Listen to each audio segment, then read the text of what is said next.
Let's get first things first. Let's get a beer on the go.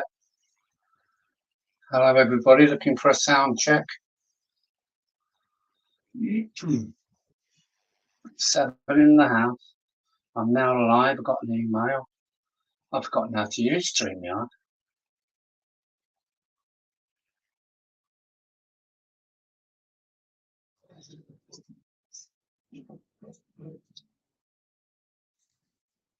Oh, that's better.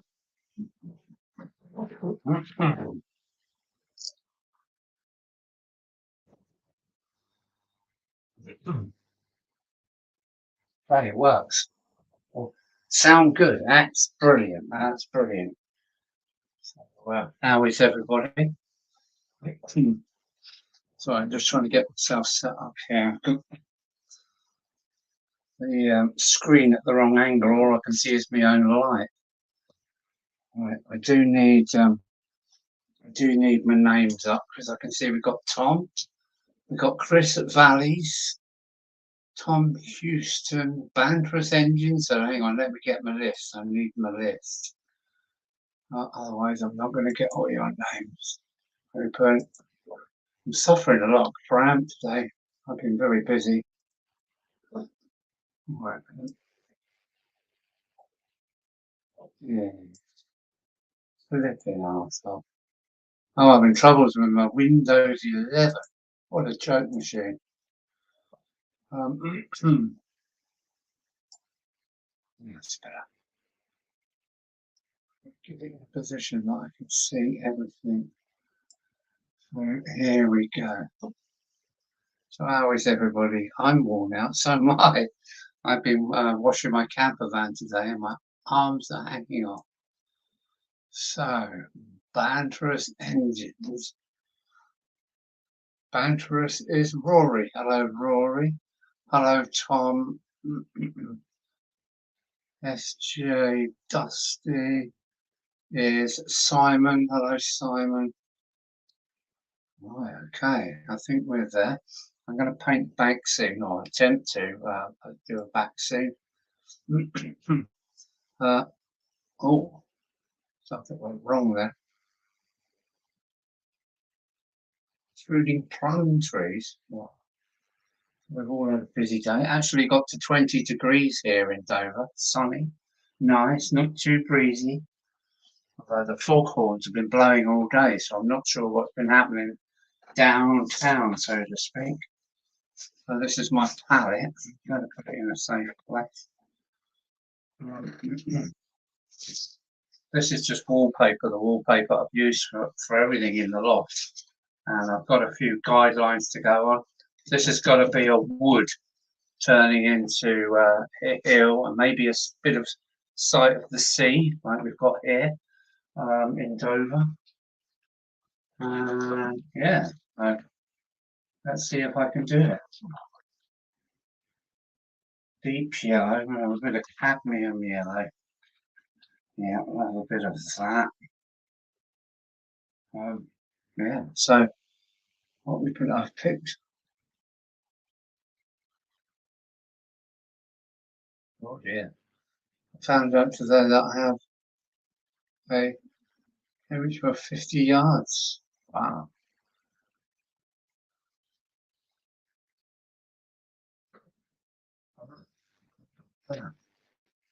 What greens have I got? Iridium. No, I'm not sure if I like that. This one. This one. Oh yeah, that looks good, doesn't it? It might take me a little while to get going. What have I got here? Iridium again.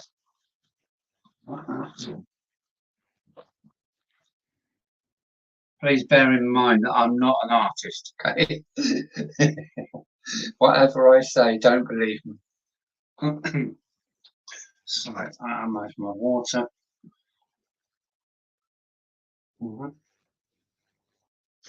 This is long. This is about 5 foot long, this roll. So, yeah. I haven't got my normal mirror, which I use to mix up my colours with. But let's give it a go. Let's give it a go. I don't know if you can see what I'm up to. I like to kind of spread the colours out a little bit. This is my tester.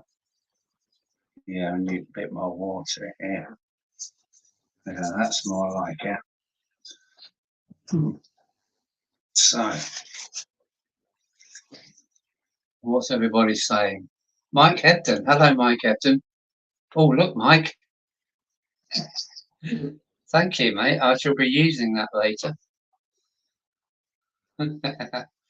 A hot dog hand is in. Way, well done. How many we got here? 15 according to me. Please hit the like button for me. I don't know what difference it makes, but everybody says it makes a difference. I've got a problem. The camera tripod is in the way. Hold on, son. That's better. It's just, yeah, that's more like it. So, I take it everybody's been enjoying this weather. I don't know what it's like where you are, but it's been lovely here today. And I need a bit of water as well. That's it. We go straight in for the green, okay? Oh, yeah. Got to be careful not to go too high with this because you've got to get a wood behind here.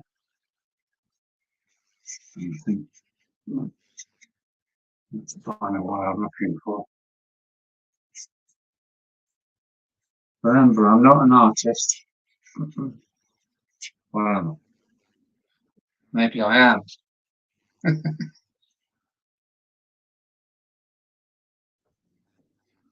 Excellent. So that's Rigsley's here. Hello, Rigsley. How are you, sir? Nice to come along. We did have someone.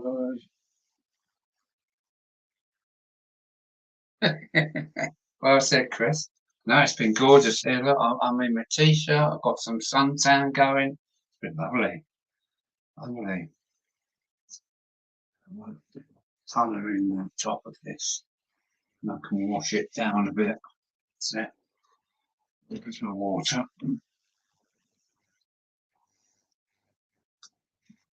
I haven't got to come down too far because a lot of this is behind the the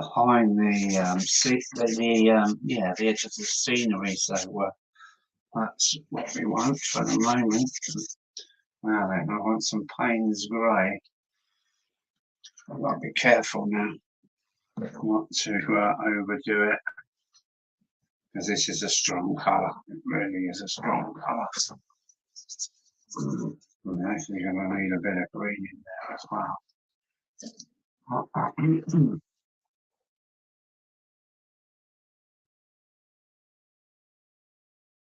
Yeah, so it's been a lovely day here. I've been washing my camper van.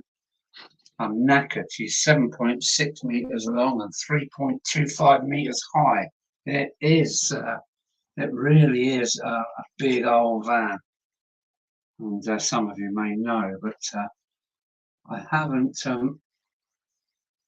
really washed it for 2 years. I regret it now. I regret this now. I'm going to paint thicker watercolors over this when it's dried. So this is a wood. So these are the kind of trees behind, and you're going to put trees over the top. So you need a bit of light going on in between. There.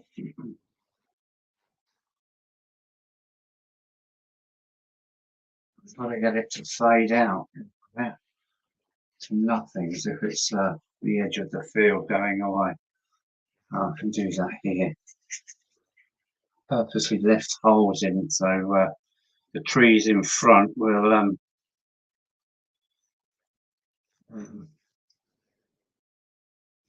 the trees in front will have some light shining through the back of them. I can't do that until this spot is dry. So here we go. I'm fading it down to nothing, as if this wood is disappearing. Okay. I know it doesn't look much at the moment. You can always work on it. What's going on? About 15 cubits and 3 bushels. What is going on?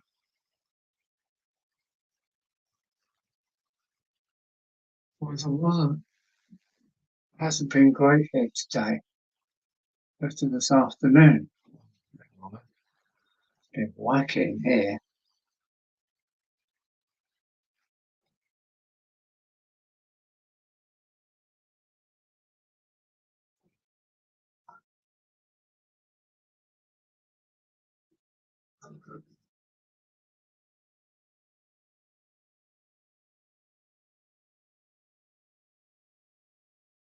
Braxton. Between Worthing and Bognor, so that's Sussex, isn't it? Just down the coast.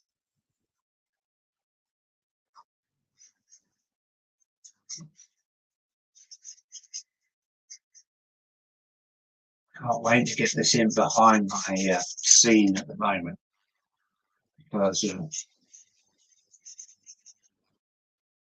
just trying a bit. Yeah.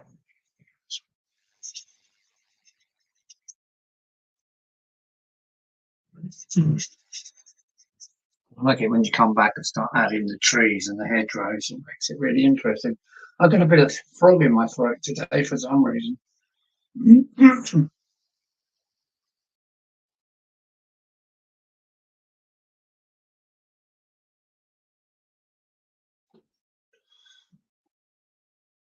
I'm a coastal boy. Can you see the? Can you see the coast, Rixie?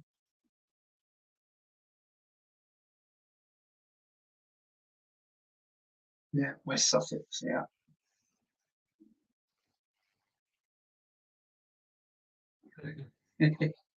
Oh dear, that's funny.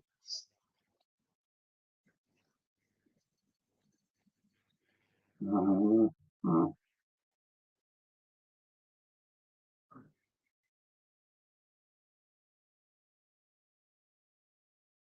I didn't see any of the coronation at all.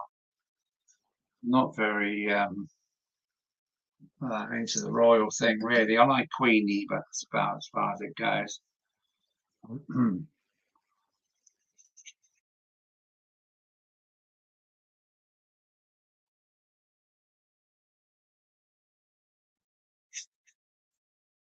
This is my oil seed, oil. What is it called? Rapeseed field. Um, I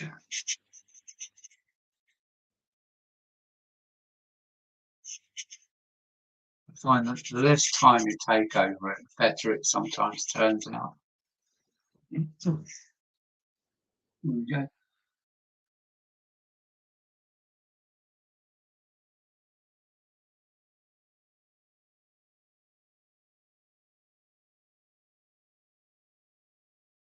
Okay, not from your window, yeah. I can see the sea from the upstairs window, but this house is in front.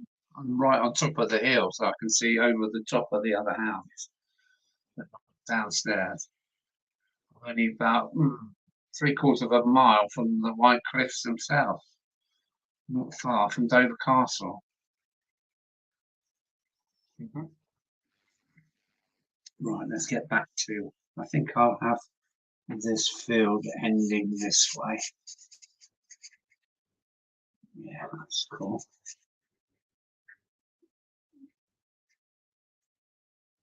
Keep it quite low.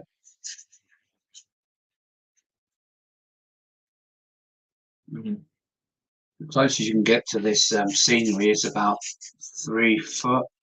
So most times you'll be seeing it from 6 feet or whatever. So there we go. That's the end of the oil seed, right? That's cool. Where are we? I remember. Yeah, it doesn't smell very nice. I used to suffer with hay fever, but not anymore. There's all the years of smoking and being naughty that's put pay to my hay fever. Right, let's change the scenery a little bit. A bit of a distant here in now, if I can. I mean, people will be laughing at my watercolouring because I repeat, I am not an artist. But, no harm in trying, is there?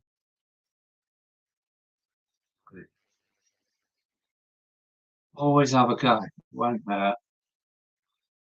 And these are samples, these pieces of paper. I go and buy some glue or something from B&Q, and I always come out with a sample of this blue paper, and it's perfect for it's absolutely perfect for vaccines. I bought whole roll, it's quite expensive, and the rest of them are samples. And yeah, why not? Don't tell Mr. B&Q though, he'll be after me.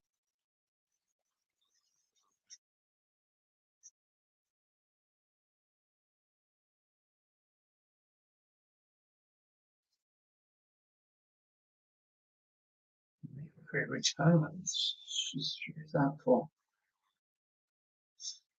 Hi Dan, who have we got then? Hi Dan, Dan. Dan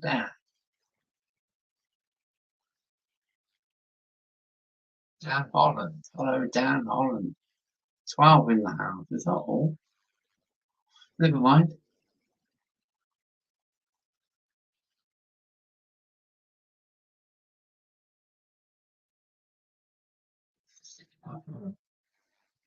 Try and keep that rich colour up to the top of the hill. Makes all the difference when it's dry.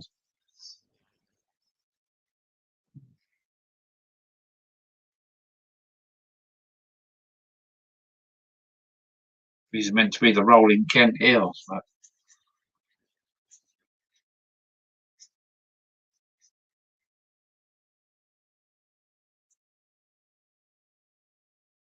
I was thinking about having Pico, because I quite like the Pico vaccines. I think they're quite good because they've been done by an artist, but it's not serious at all. So kind of the photographic ones I feel are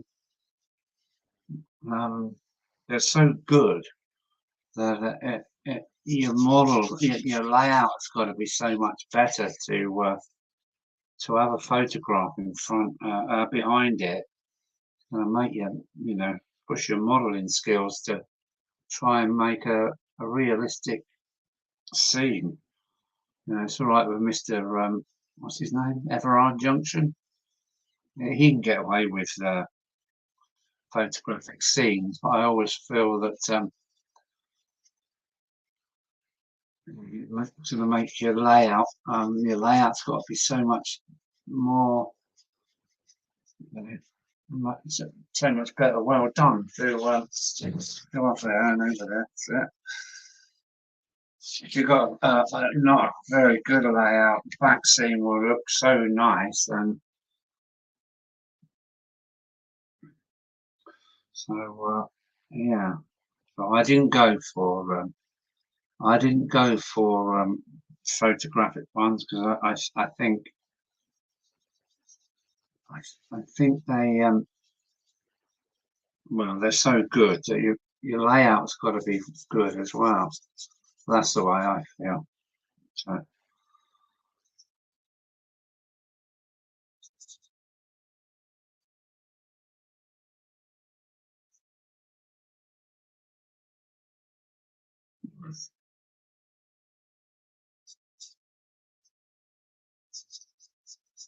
I'm going to come back and do some detail when it's dry.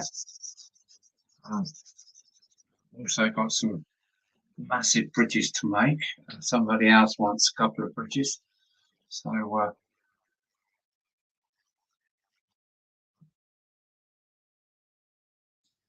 I'd love to have photographic pictures of the ghost line. It's about, but I had to paint instead.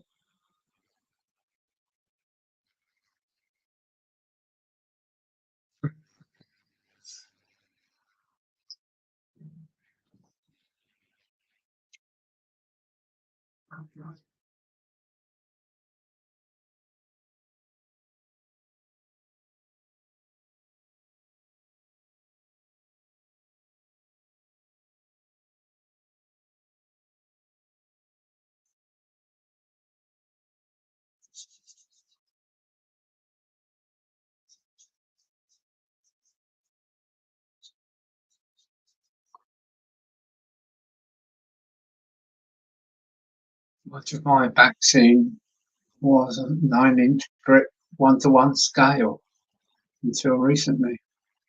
Yeah, okay. How many in the house? Only 12. I don't blame you.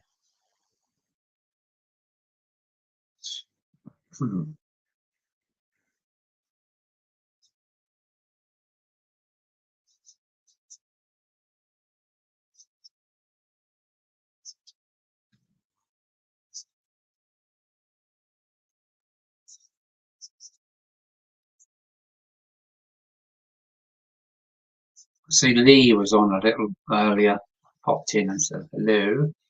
I didn't get any response whatsoever. So, never mind, never mind. Maybe we'll have another rapeseed oil field. Where are we going to do this then? We'll have it in the distance.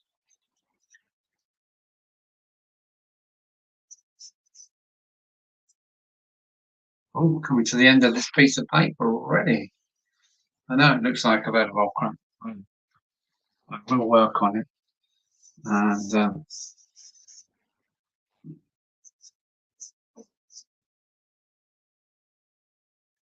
will be part of the layout.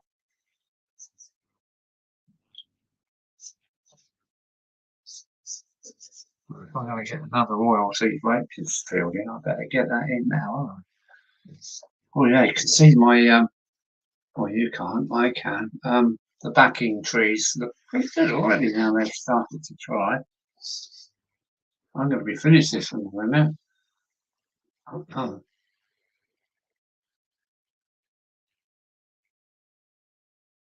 I think my backscene has a. Okay. Who is it that just has a green line? Just one solid green line. And while you're watching the trains, you're really unaware that he's got no form to his backscene. Just a thick green line is painted. And it works. It does work.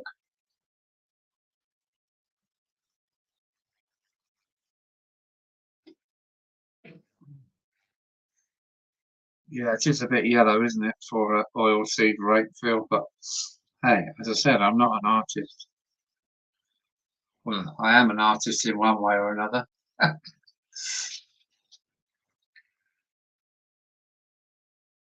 Did anybody see the corner that I've done?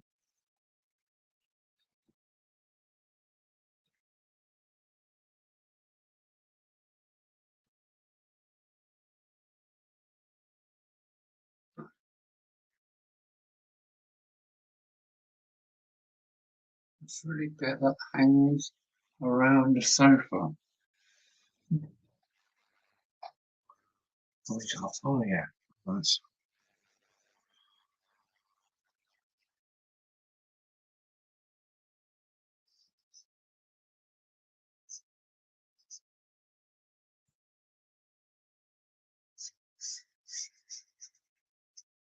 enough.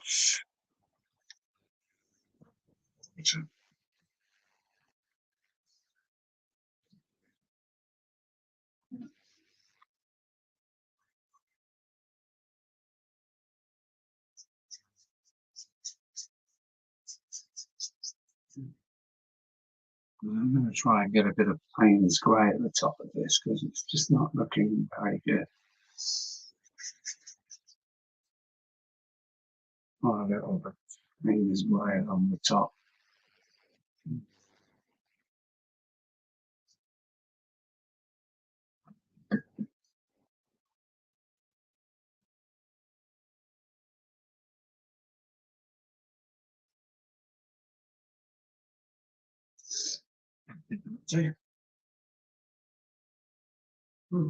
Mum, hang on a minute. Hey, Mum, which Mum? Which Mark we got here? It's Mark at Stanover. Did you get my payment, Mark? Sorry to mess you around. Did you receive my PayPal payment?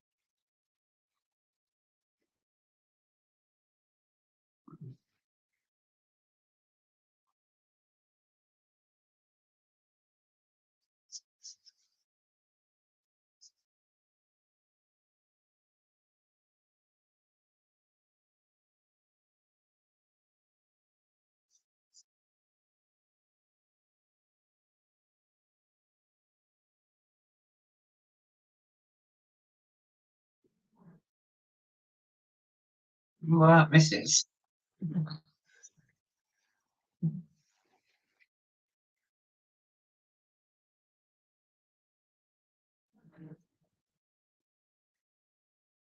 Yeah, well, not any difference from what it's tried. And then I can do some more work on it. And if you keep it a little bit darker towards the top edges, it does look so much better. So we get some of that Payne's grey down here. So the less care you take with it, the better it sometimes comes out.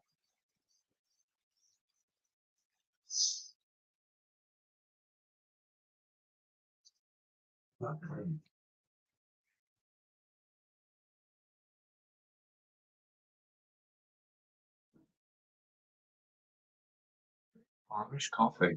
That's this.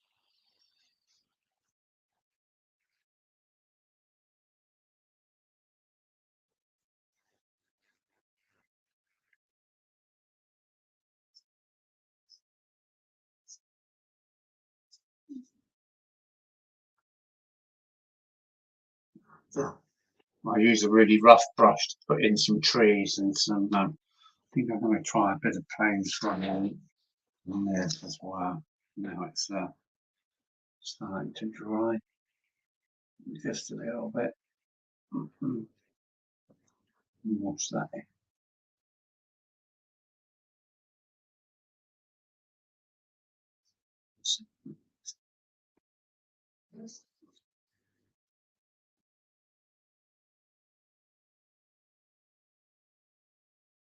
£37, nearly 7 and 6 pence.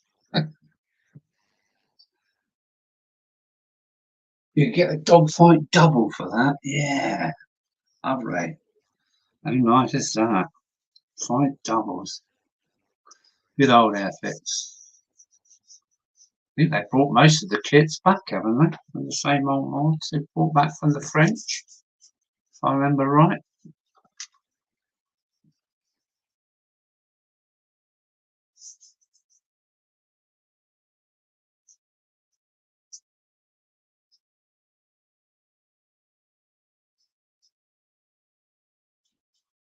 There's a puddle going on. I'm overdoing it a bit.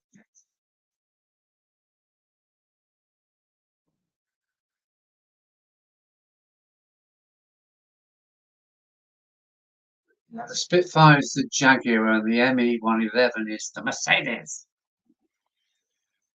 Don't mention the Germans. Sorry about that. Without myself sometimes. He went to war in, and come back to make me.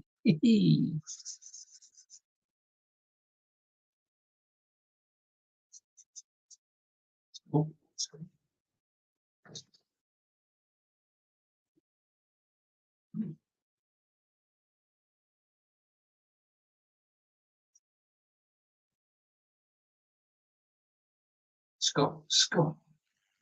rails. Hello, Scott Rails. How are you? Good to see you.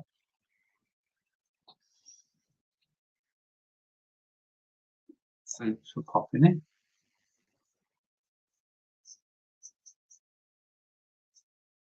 Oh, you can't actually see what I'm doing, but I am getting puddles because I'm rushing, panicking because I'm on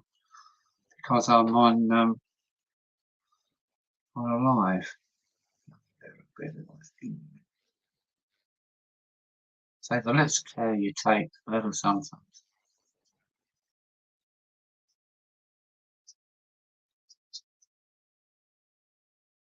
That is very dumb. That could be a forest.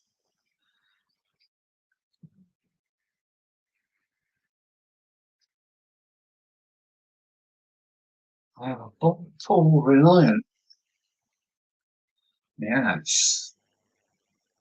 Is that the one with the rear turret? Oh, no, the one's Defender, wasn't it? Can't remember. Defiant. Yeah. I've got all my dad's old kits in the loft, original Airfix and Revel kits. I don't know what to do with them.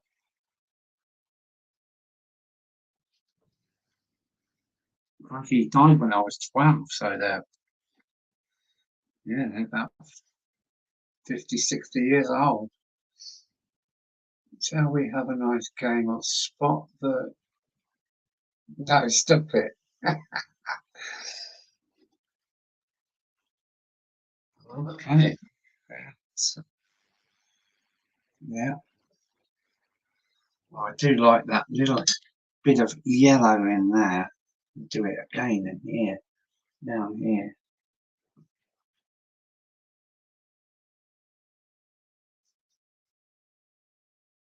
And once it all dries out, the whole thing changes, which is really good for me, actually, being the shit artist I am. And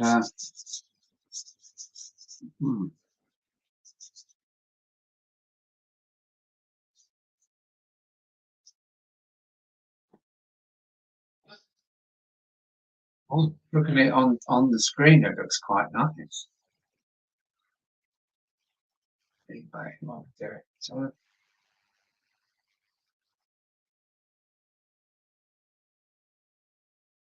yeah, I've been to Bolton Falls in the past. There's still companies still going. I think they make prefabricated buildings now, Bolton Pool.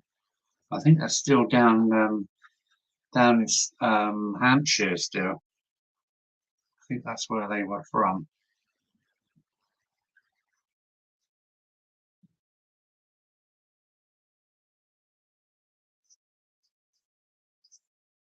Yeah, I just feel like it's going to be nice.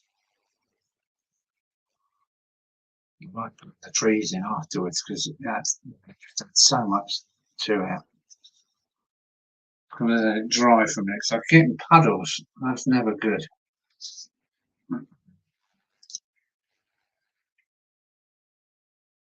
Right here, I've got a puddle of yellow.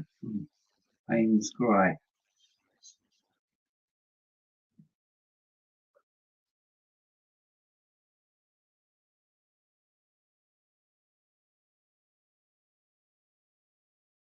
Bob Bruce final roof haircut.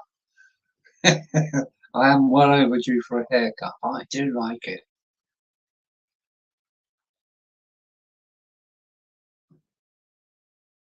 Beat the devil out of your brush on that easel leg. Anyway, now he's no joking now.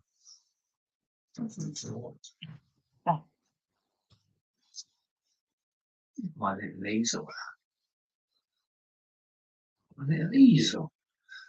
Not only do I use it for painting, I do use it for working on electrics as well. If it's big enough to hold it in the clamp, I sit here and solder my circuit boards up there. So, no joking. easel out.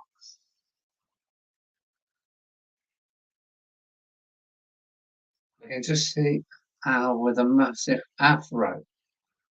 Yeah, I've got enough hair to deal with actually.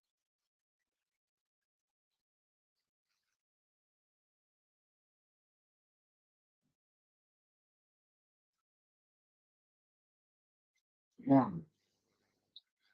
I was in Andy's stream, and then I was in Lee's stream a little bit earlier. No, you're all here. It's almost like they're fencing us together. Wherever you go, us lot pop up there. Um,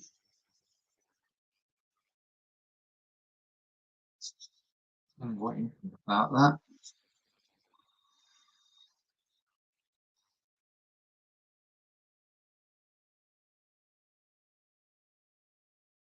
Yeah, he's a bit of an artist. I'm just plonker pissing around. Um,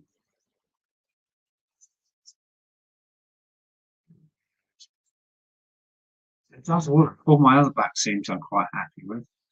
If you take a moment to have a look at them, you think, yeah, that's done by a child. But when you're watching the locomotives go by, it's good enough.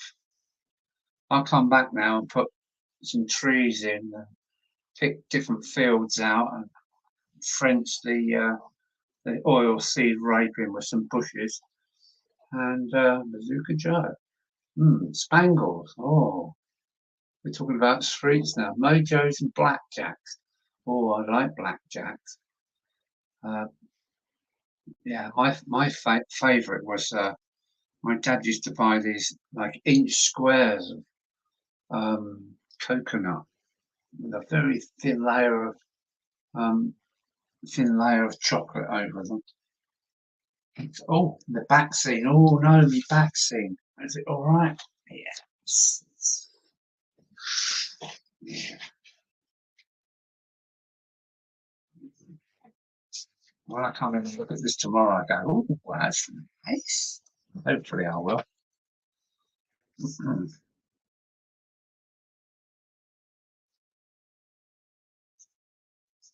End it quite high because I've got a little tower that sits in here. That tower that's given to me by Ivan from the Wall and Model Railway club. He bought me this single tower, part of the castle kit, and yeah, it's a nice scene break. I can take a breath there and carry on.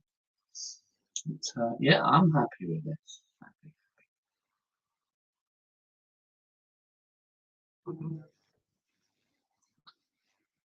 21 in the house, amazing. What have I done?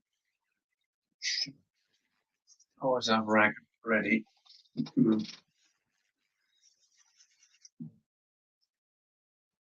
Haynes Grey. I've given up using black because it's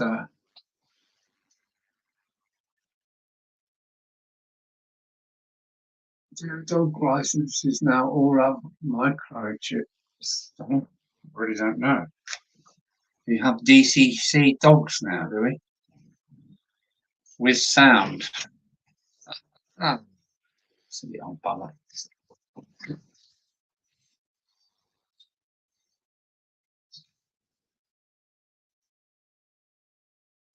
Well, there's something a bit different here now.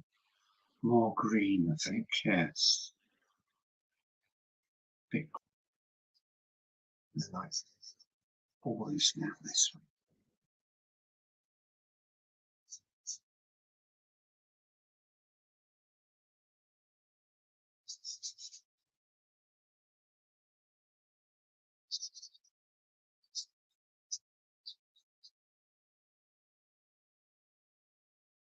This is meant to be the Kentish Downs. Yeah. I think we'll have a little bit more of Royal Seed Rape, I think, in this last little corner.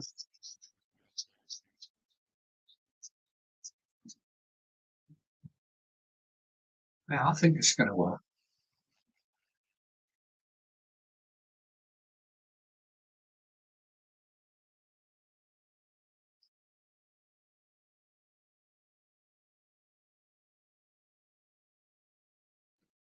What was that? Wireless. Yeah, the wireless.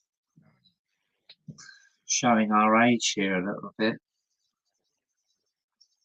The wireless. Feel nice.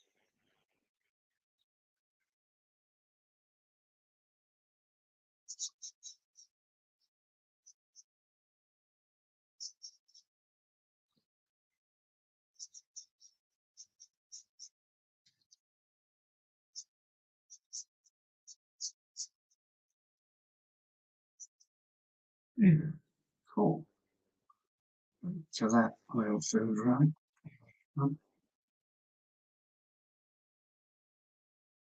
Yeah, then I just taken I've just been testing out acrylics. I This is a Saturn Revel, not Revel. What was it? Humble acrylic, satin grey. I'm really impressed. It's gone so smooth, and I didn't really want satin. I want matte, but this was the ones we got from Hornby, the Hornby shop, and I'm really impressed on how smooth and well, I didn't paint it with any care, but it's absolutely yeah, consistent right across there. I'm really amazed. This is the first acrylics I've ever used. So I might not be using so much of my Humbrol stuff anymore. I might be turning towards acrylic. I'm really impressed with the finish. And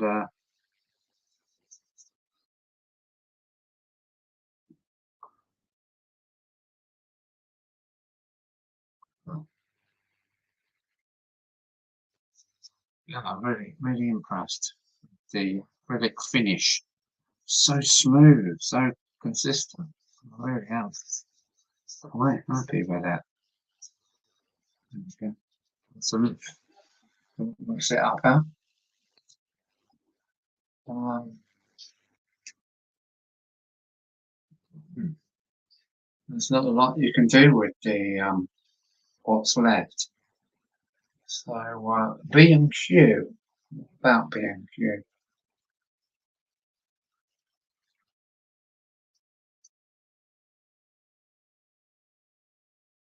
Ian Fraser. Oh, hello, Ian.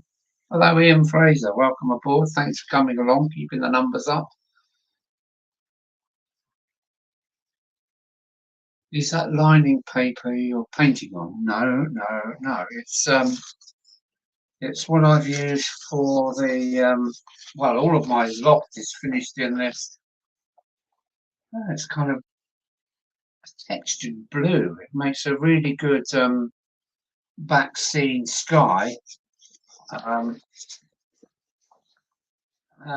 yeah, it's kind of quite textured. It's lovely. I wish I remember the name of it, but for a cheap backscene, yeah, it's wallpaper. That's what I'm trying to say. It's wallpaper from B&Q. I bought one roll and I keep going back for samples. But yeah, it's really good for, you can see it's got a bit of a texture to it, a kind of bluey white texture. It's actually perfect for backscene skies. I'm really happy with that. I'm quite happy with my backscene. I've got to add some bushes when it's dried, some tree lines, I mean, with some shadow. Yeah, I wish I remembered the name of the wallpaper, but it's got nice texture on it, like somebody's painted it with a blue and then over with a whiter blue. It's got a nice texture to it. So ideal for the job.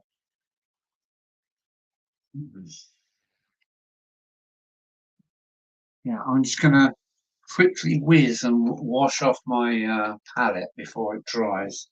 But once it dries, it takes a bit more to shift it. 2 seconds. And, yeah, can go in there.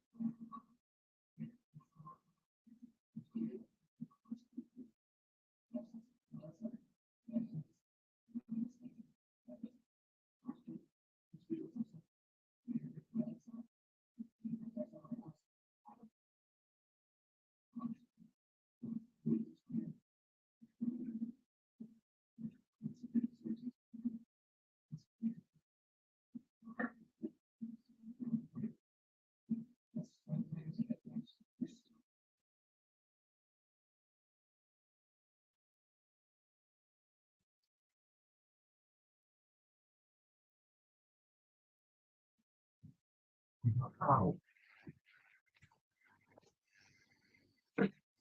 job's a good one.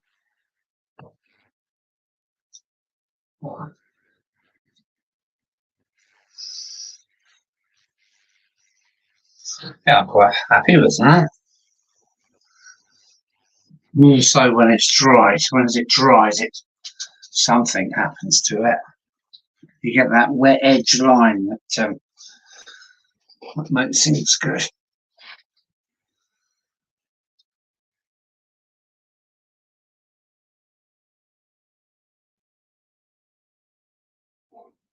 I remember wood chip. Yeah, no, it's not wood chip. I think it's probably washable wallpaper. It's got a really nice thick texture to it. Very good. Very, very good. Glad I've done it.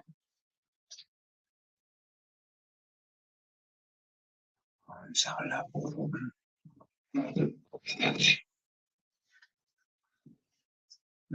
It's actually it's still running. It's still running. It's got little puddles here and there. But yeah, I think I'm going to be all right with this.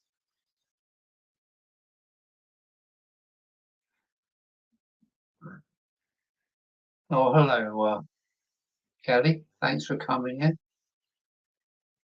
course you can come in. Oh, do you want to come in and I'll do some what I call it invites in a minute.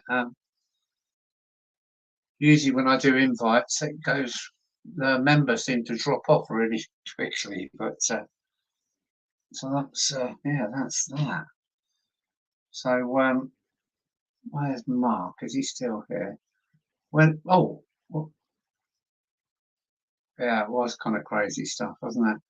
Are you up for a running session next week? Where are we? Yeah, next week.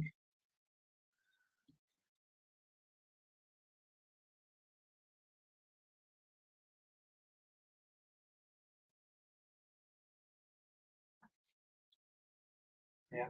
Next job is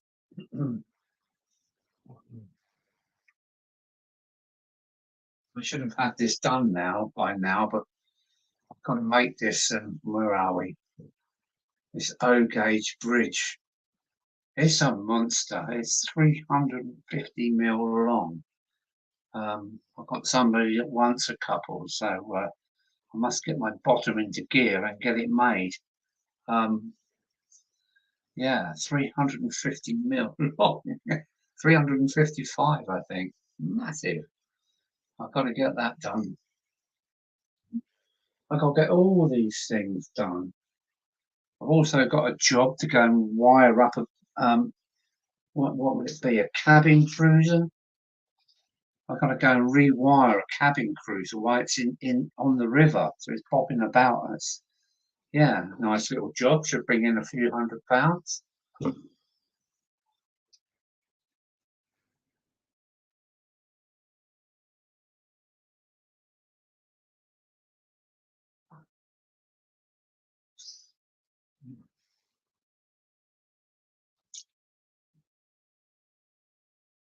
Yeah, my camper van's on the road. I've watched took 2 days to clean it inside. It had Spanish stones, sand from the beach. Oh no. It's all smelling good, polish and truly. And yeah, she's back on the road. I can't believe it. Really happy.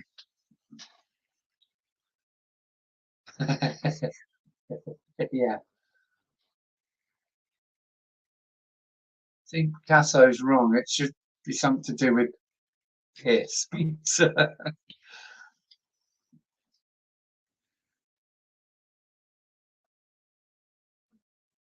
I bought a new train set. Well, it was new. Summertime Coca-Cola train set. Wow. Cheerio, Gatesman. Is he going? I'm going to head off now. Yeah, take care, Rigsy. Take care, matey. I'm so glad that summer's come. Oh, looking at this in the screen, that looks quite okay, doesn't it? Get some trees going and ow, sugar. Oh,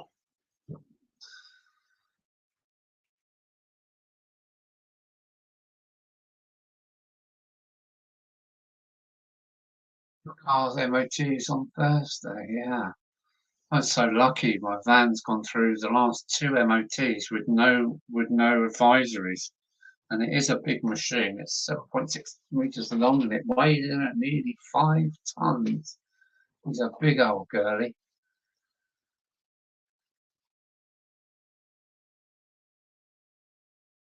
Now then, how do I can't remember how to offer some people in. And is Adam here, yeah? Is Adam here or is he doing something better somewhere else? Andrew Stevenson.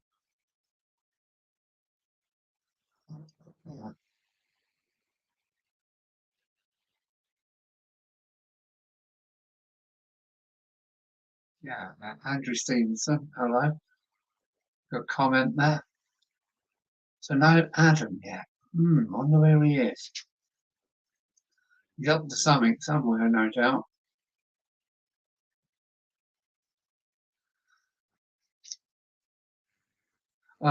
The she's just short of 5 tons. It's a six tire, six wheel, double axle on the back.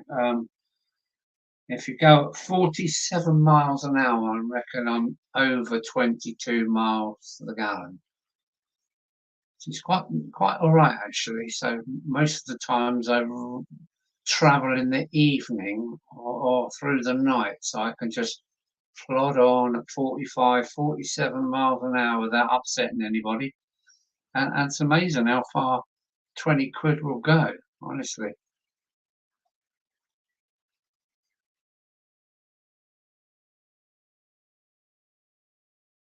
Are we?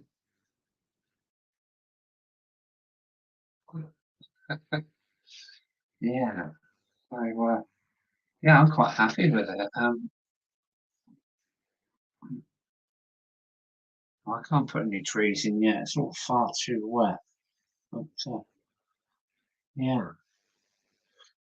I'm gonna. Oh, you can't see it out of you. Paint some trees now over this, but back black in well, it's kind of Payne's grey background, so you can see through my trees to something going on behind. It's looking very good.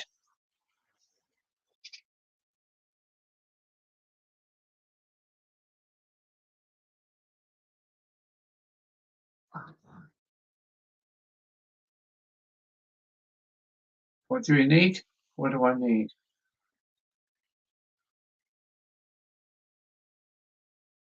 Well, what bike you got, Andy? What bike have you got, matey? Sometimes around it. So,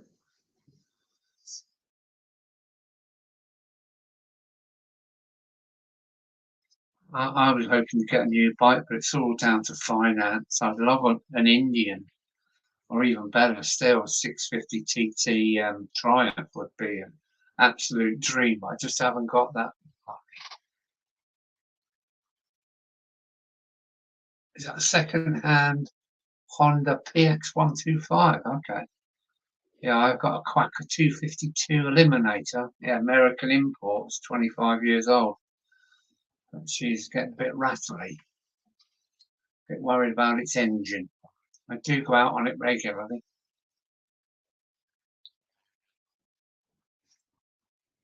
I really like a big bike. Now, in the past, I've had nice bikes, but check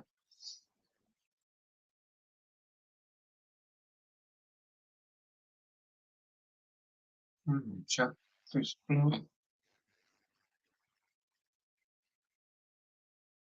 46k now. That's doing well, isn't it? The Hondas are normally reliable old beasts, aren't they? 46k, that's a lot for a bike, isn't it?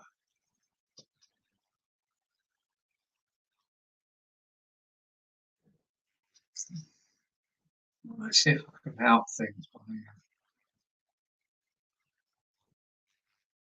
Oh, right, you can see my back scene now. We'll turn it completely off.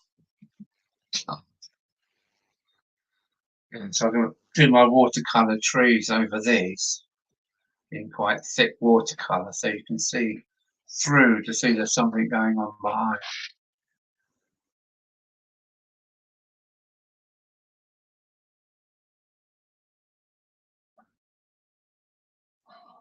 Yeah, I don't mind two strokes. They're so simple, so much less to go wrong. I've got 4 valves per cylinder, and well, it's just too much.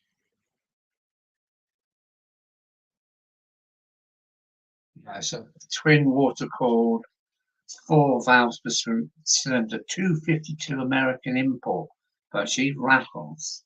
It's only got 7 grand on the clock, so I don't know what's happened to her because I treat it with kid's glove, but she's not happy. It's a low, what is it, an easy rider? You're only about 2 foot off the road, your bum, it's really low. Easy rider, I think they call them, sit up and beg.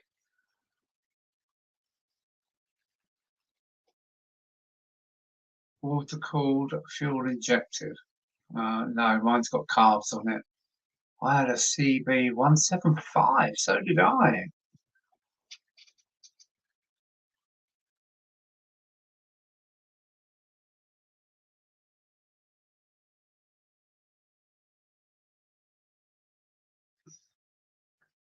Yeah, that was mine was gutless. It was just too heavy. CD 175. Yeah, I had one of those for a little while. And it was just too heavy and it was slow as anything.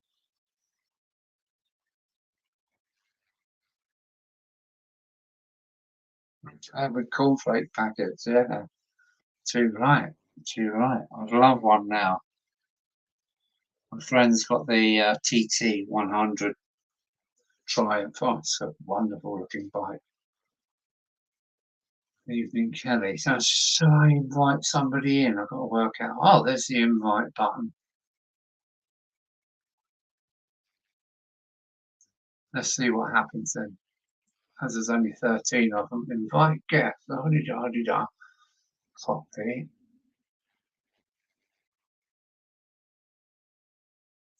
Here we go. Here we go. Here we go. Here we go. Paste. There we go. That's the link. Let's see what happens.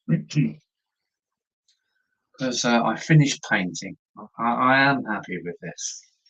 I really am happy with that. I can make that work for me.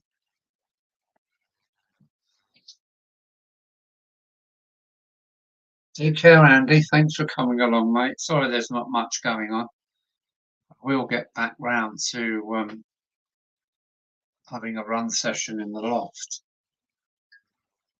As the lodger says he doesn't mind.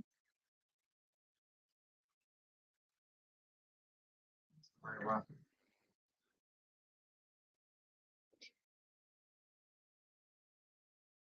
Take oh, somebody in the somebody in the basement already. So anybody else want to come along? I'll just pop it in again. Maybe Chris will join us as well. Add to stream. Here we go. There we go. Hello, Kelly. Hi. You all right? Yeah. Apart from suffering hay fever. You've still got hay fever, have you? No, fight. Yeah. You coming in, Mark? And what about Chris? Yeah. Oh, what does he do today? Have you had good weather where you are, Kelly? I'm not usually the first in here.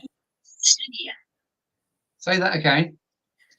I'm not usually the... Hang on, I'm getting a bit too hot. Are you a bit warm with all that lot on?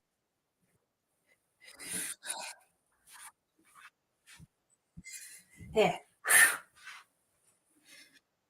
Yeah, look at me, I'm still in a t-shirt. Well, I was wearing my Minnie Mouse dressing gown.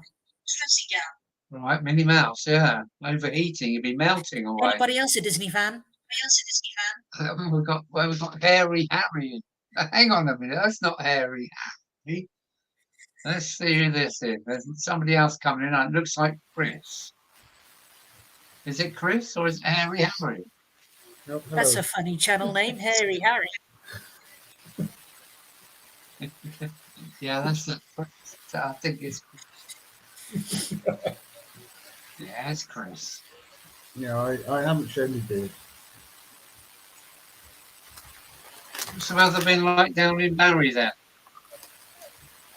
It's been very good actually. I went down to the island and had a look at the station, and then went back and looked at the wagon construction yard, which is opposite me. So yeah, quite a lot. Nice.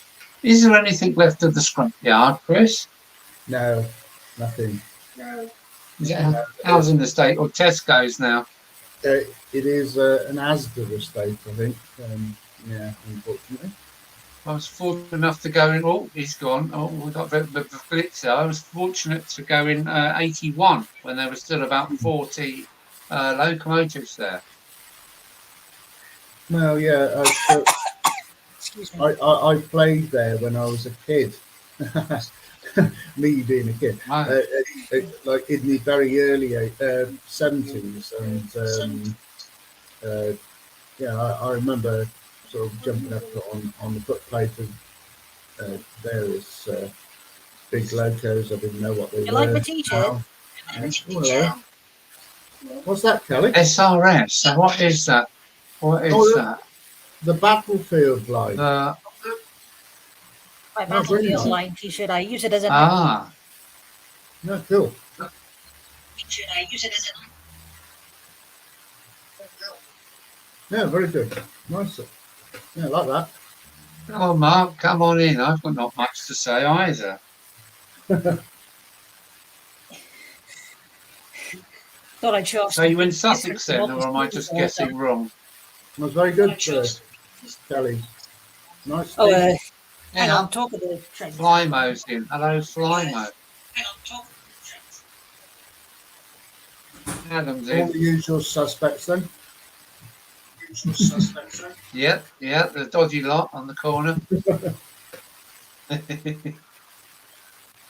How's your layout going, Chris? Well, there's a thing. I have actually got one now. Right. Tell us more. Well, I bought a few baseboards and stuck them together, and all the track that I sort of bought and stuck in a box, I bought out, and I've now, put it around the place. And now I'm finding out that I bought used stuff, so I'm going to have to sort of like do things to the ends of rails and mess about with it, so I can get the what I call the I think so peppers, it's the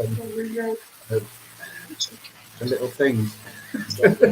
Oh God, the basic things that We've got the summertime train set here with the Coca-Cola train.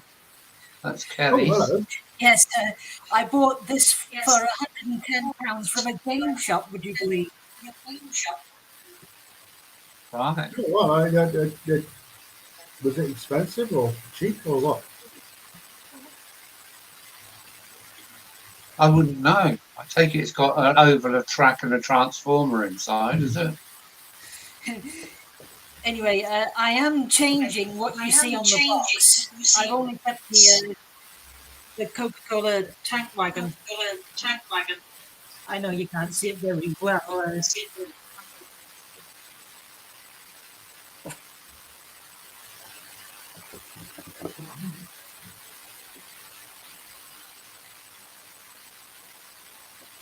How old would that be? Well, I want to give it a more Christmassy feel. A bit early for Christmas, isn't it, Kelly? I will be You've giving got to it a wait test a long drive. while to wait. Yeah, why not? Yeah, why not? I'm in the Christmas spirit, you know.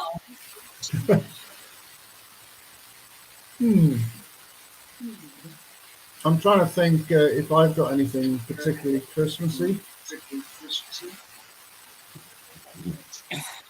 I think you should stop talking about Christmas. It's making me feel cold. Only just it's summertime heat here, so Hang on, I've got to. let's enjoy summer first. Yeah, going back to the scrapyard in Barry, I think Clanline was there when I visited, but everything was rusty. There was no brass work. All the brass work gone. Yeah, now when I was a kid and my dad knew Di Woodham, he used to go down the scrap yard and he talked to Di and I remember he had a red Bentley, but people say it was a Rolls Royce or the same thing. But so like my dad would tell me to bugger off and come back later. So I'd go and play on the trains like that. And I kind of remember the shape of the merchant navies. Yeah. And I'm sure I used to try on the cabs of them and all that kind of like thing. Yeah. I picked up on the box top wheels to realise it was, the big merchant navies. I think it was Clanline that I see there. In a terrible state, missing con rods and rusty as hell. I see that, Kelly, yeah. Nice Coca-Cola thing. And B, I remember the bullied wheels. Yes, yeah. Because they were weird wheels like that. They were supposed to be more, they were lighter and more strong or that. Yeah. I don't really remember. They was more built like drain covers. Just no elaborate spokes. Drain covers, right? Yeah, I think that was the thing. Strong, but I'm drinking coffee. Honest. This is the engine that was in the train set. Yeah. That's a very strange logo, Kelly. But I don't like it much, so I'm not keeping it. Yeah, it's not the Holden. I mean, I like a little Holden 040, and then there's the Caledonian job like that. And this is something else. I think this originally was the Clockwork. I'm getting another I think it was engine, the E2 kind. I think it was.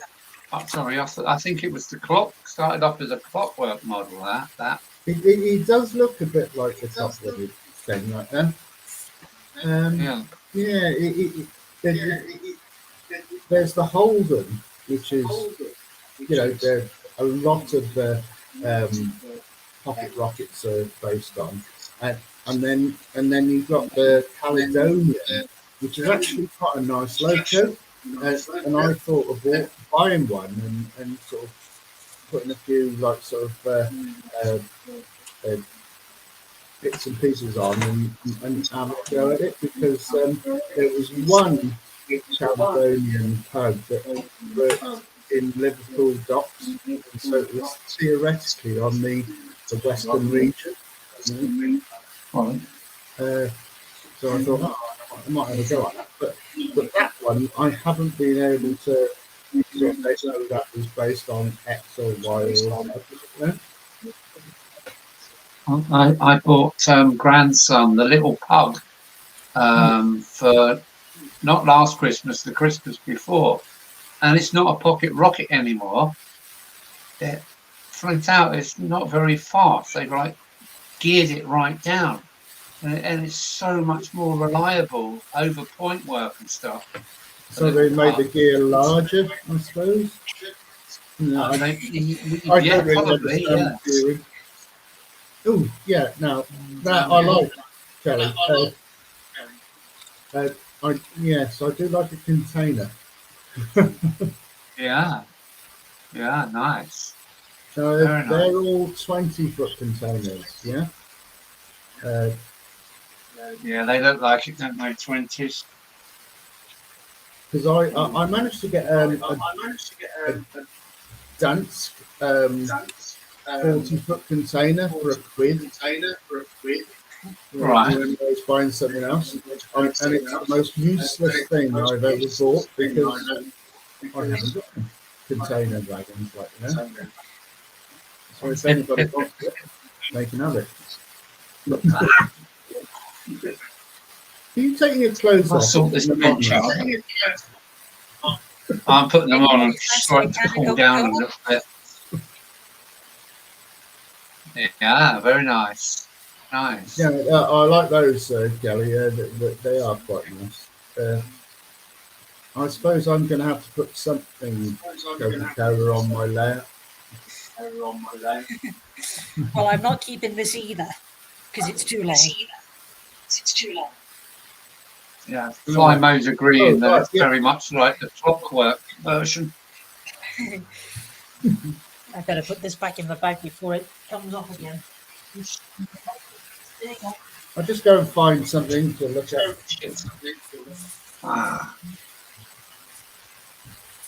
Yeah, I'm happy with that. And it's almost dry, so I could carry on, but I won't. I will leave it for tomorrow, because I'll be back. Beer and painting is not a good idea. What's going on? Right. Well, I was going to show you the box, so enough of that. But What's that? don't ever say that you can't get a bargain. Okay, you're good at these bargains, aren't you? I'm a clever little kid. What is it? Well, this is a manor, which Kelly might like. It's Lytham Manor, and I bought this bit, which is the manor bit, for 20 quid, and I bought this bit, which is the tender bit, for 5 quid.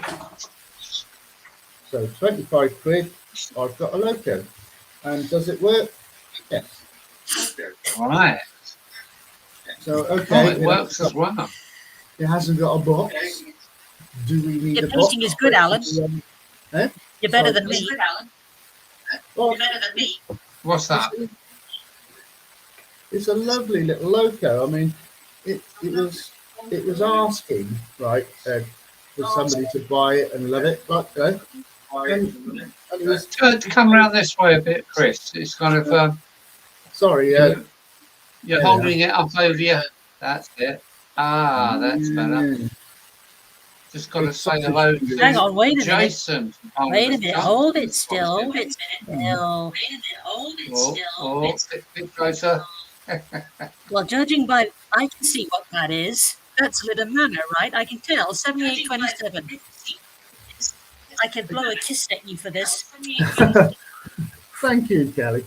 Can you tell You know your stuff. You know your unusual stuff. about it? Because I bought it and then I looked at it and I thought, that's odd. Well, nobody's going to see, but it's got the overhead warning Oh, stickers on it. You know, look, you know the two little white things on it, right? Those are overhead warning stickers, right? Now, the new Dapple Man version of this, right, hasn't got those. So the question is, should they have it or should they not have it? Did it run under the wires or didn't it? Yeah, well, I thought it probably wouldn't, but it has got them. Yeah, okay. Ain't that strange? I know. So what is it? A Hornby or a All right, Backman or what? Harry, since you're It's a man. main line. It's a split A main line. piece of garbage main Oh, line, yeah. which isn't a piece of garbage, and split chassis are perfectly good. And if you know how to put a DCC on them, there's no problems. Right, okay. They are the bargain of the century. Yeah. The problem is they've got a plastic gear train, haven't they? Yeah, that is the problem. The final drive is the top. I did have to re-quarter. I did have to re-quarter the wheels to get the damn thing to work. But if you know how to do that, and you don't need to have a jig or anything like that, you can do it by eye, you know, as long as you're fairly swift before the. Oh, hello. What's this? Is that Foxcott? Foxcoat Manor, yes. Yes. Yes, I do like a Foxcoat Manor. Just got to say hello to Tony Northeastern. Hello, Tony. How are you? And Jason at Barnabas Junction's here as well.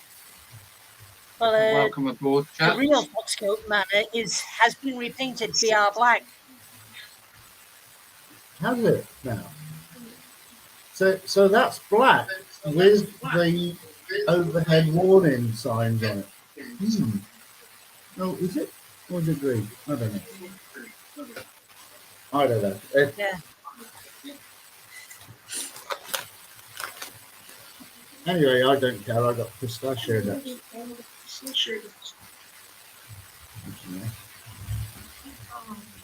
This is the Backman model of Foxcoat Manor I've got. Hello, mate. How you doing?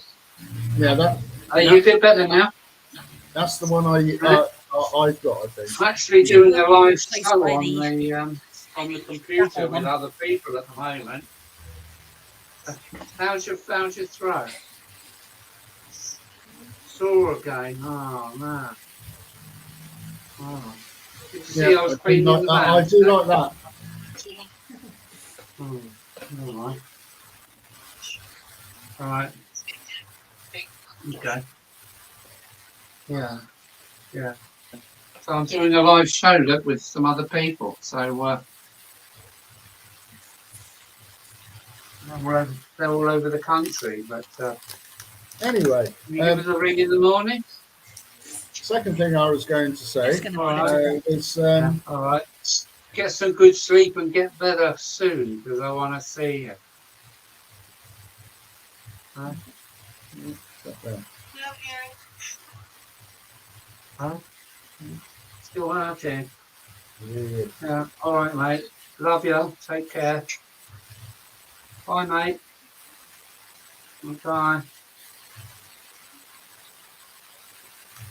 Sorry, long time. Sorry. His grandson is not very well. Oh. Sorry, my grandson just phoned me up. He's not very well. He's got tonsillitis, and I haven't seen him for about over 2 weeks now. Yeah, I had tonsillitis when I was a kid, and they took my tonsils out. I still remember. Yeah, they I threatened to do that to me, but it didn't happen. no, I couldn't eat anything apart from ice cream for that bloody month. Right. Anyway, last thing I was going to say was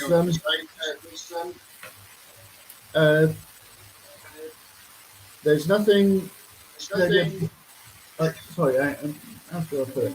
You can still get massive bargains on eBay, even though people say you can't. Yeah, you can if you go on at the right time, like 2 o'clock in the mornings when I go on there. No. And I get things that got no bids on. You watch things, right? Just go watch, and you'll have 10 things you're watching, right?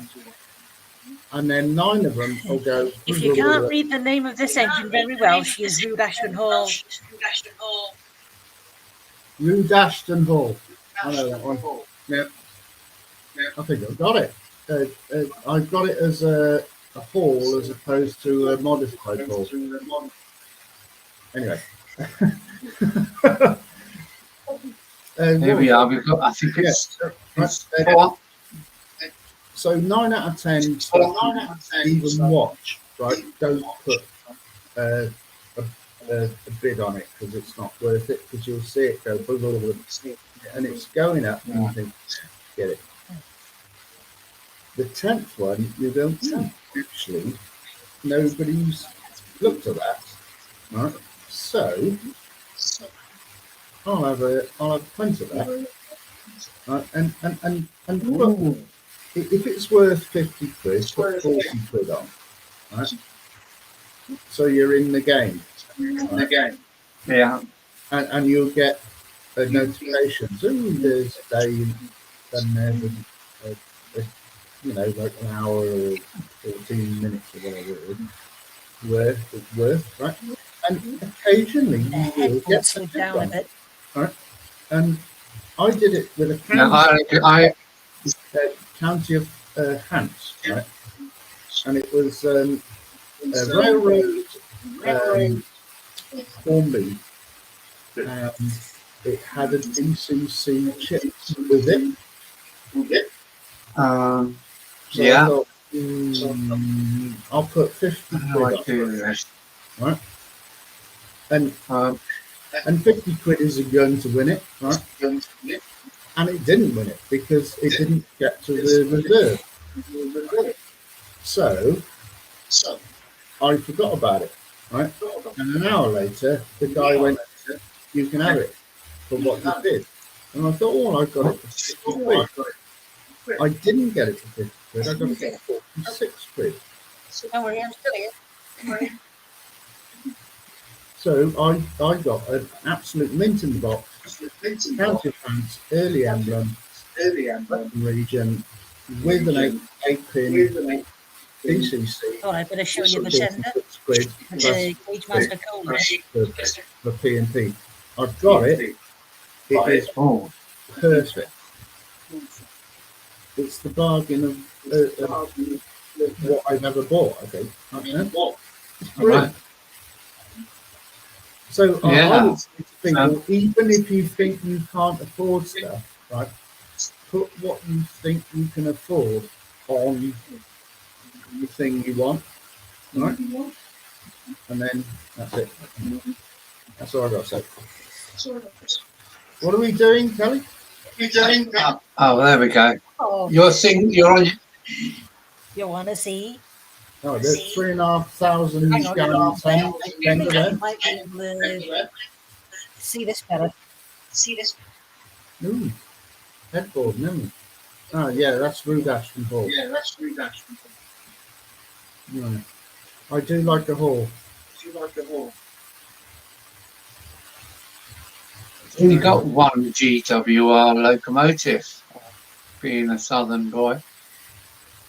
I do like the look of them. I really do. Oh, we've got the crew in there as well. Crew, very nice crew as well. Well, I thought she was worthy of a driver and fireman. That's really nice, Kelly. Yeah, I like that. Yeah, we've had that. I'm always confused because your driver should sit on the left, shouldn't he? And the No, fireman should be on the right. no, Oh, yeah, Great GWR Western engines are locos are left-hand right drive. hand drive. Yeah, what Kelly said.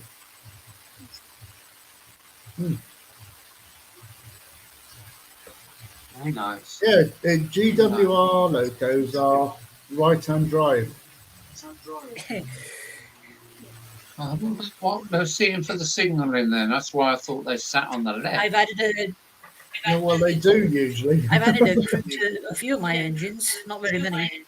Yeah. We got one more person in the basement coming in, so stand by Well, for I better Ian put her away. Fraser. Dust on it. Hello, Ian. Hi, Oh. Ian. Hello, Ian. Hello there, newbie. You all right, mate? Can you hear us, Ian? Mm-hmm.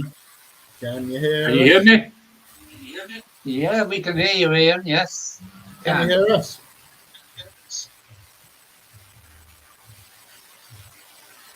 No. We can hear Can you, you see me? Ian, but whether you can hear us or not, I don't know.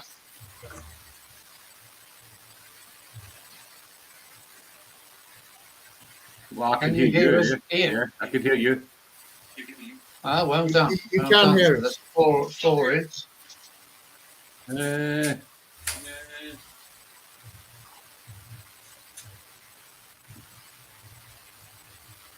So where are you, in your hobby room or in your front room or what, Ian?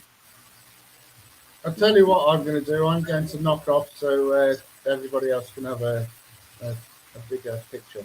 Because I'm sure people are. Like, All right, Chris. Well, thanks for taking part, and wow, join you on the next one, matey. cheers, guys. Yeah. Cheers. Turn me off because I have no idea how to turn me off. Shall I book you out then, Chris? Yeah, check me out then. Okay, mate. I'm throwing you out right now. Take care, buddy. Bye, Chris. Take care. There you go, Ian. You're centre stage now, matey. There you go. Oh, I can see some chat, Liz. So how you all getting on?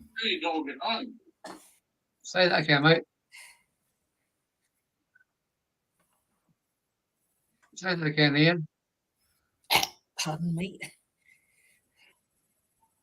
Wait a minute. StreamYard. Do I need to click off StreamYard? Yeah, I'm on StreamYard tonight. Yeah, so I can invite a I few need to click people in. off. Oh, he's Back gone. to me. I'm so glad. You got now. Oh, that's a 3F, isn't it? Ginty. Yep. That's a very nice looking model. Oh, it's got a Thomas on the front of it, face. So who would that be then, Kelly? Or have you've put that on there, haven't you? I created the face to stick on a smoke box door. Yeah. Okay. Have you blue tacked it on? I don't know what happened to He's my little Jimmy Ian. Vincent. Yeah, it looks a nice ginty with all the bits and bobs on it.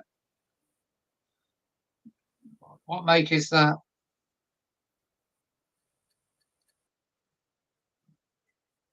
Ginty. Everybody likes ginty. Who doesn't love him? Oh gosh. I don't know how many more steam engines I'm going to show off. Oh, Ian Fraser's trying to come back. Here he is. I know I can show off as There many we as I are. want. Ian's back again.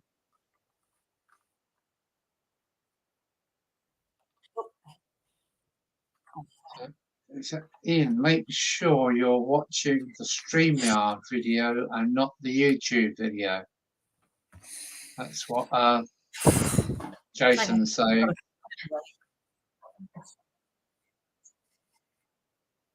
So you should mute YouTube when joining StreamYard. There we go. Are you reading, Ian?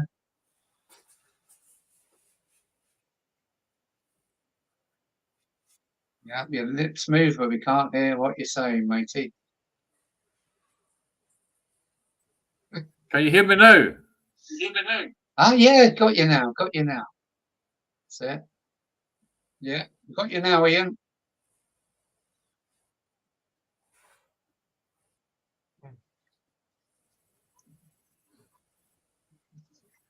So my backscene is now dry and ready for the next step, which is adding tree lines and other bits and bobs, trees and forests, fences, and yeah, I'm quite happy with this.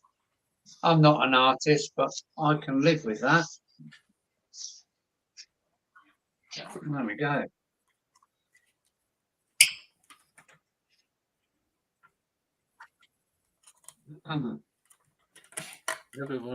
Is that Pinky Blinders behind you here? Set present stop down. Kelly's coming back with something.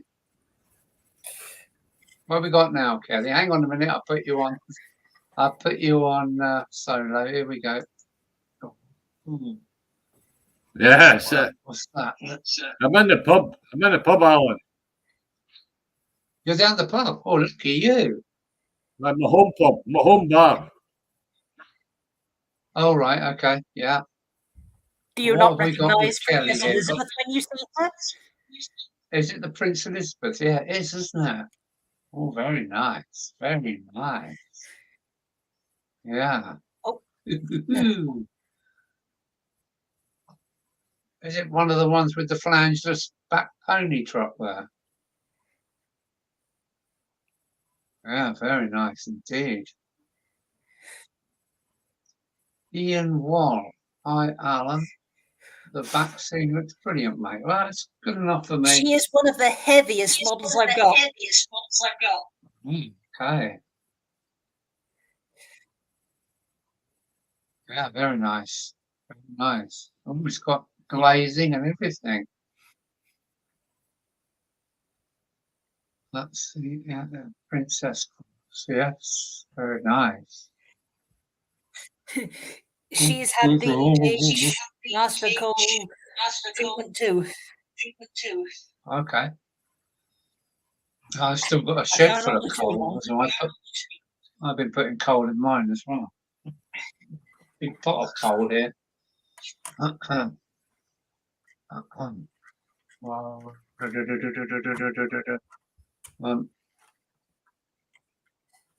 think I do that. There we go.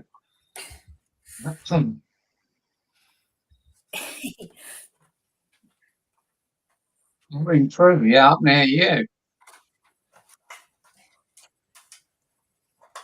We got Eastleigh, you've got Crewe. And now we Swindon for the West Country, isn't it? I would like to go to the Swindon Works. I've seen the building. I've seen the buildings in the past when I was a lorry driver, but never got a chance to go and see.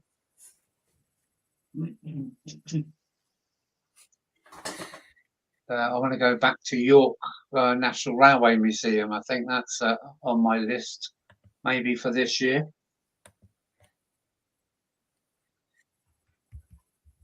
All right, who's next then? Nobody in the basement.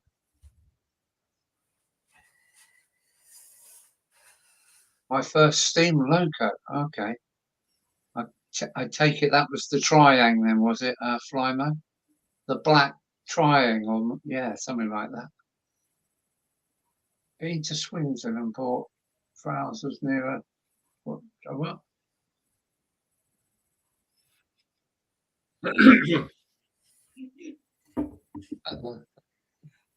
That person's been around again. Sounds good. Oh, right, okay. Yeah, I'd like to do some. Showing off for one night. Yeah, you have shown us quite a bit of stuff, haven't you? Well,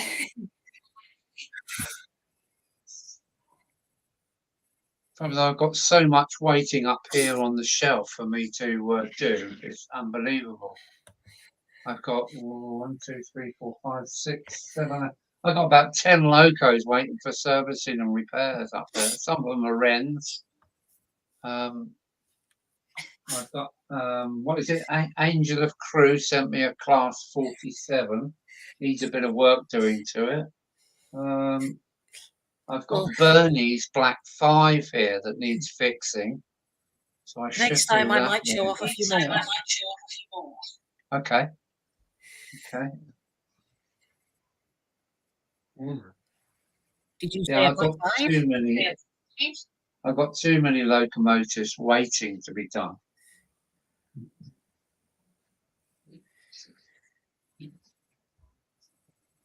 Oh, what I've just found on the shelves. Oh, Market trolley. what's that? Ew. It's a diseaser. It's been in the box for about 5 years. Take it away. I hate diesels.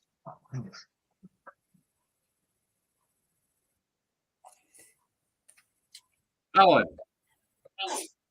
Yes. am I still on the Now you're talking. screen? That's if I'm right, it's Mallard, isn't it? It's Mallard. And whoops. It's an old Wren with the motor in the cab. Oh. It weighs a ton. It's a die cast. Very nice. Yeah, this is one I need to. Ian's getting something out now. Oh, hang on a minute. I'll put you on solo, Ian. Let's put Ian on solo. Hang on, Ian. Wait there. Oh, what's that? A nice warehouse. Look at that. Is that scratch build? It must be, mustn't it? Oh, that looks Very nice. nice. I really like that. That's O gauge. O gauge. Okay. Oh, okay. Nice. Nice. That's That's hands-on. laser cut. And I You're very put the clever. paper on it. Very nice. Like the roof.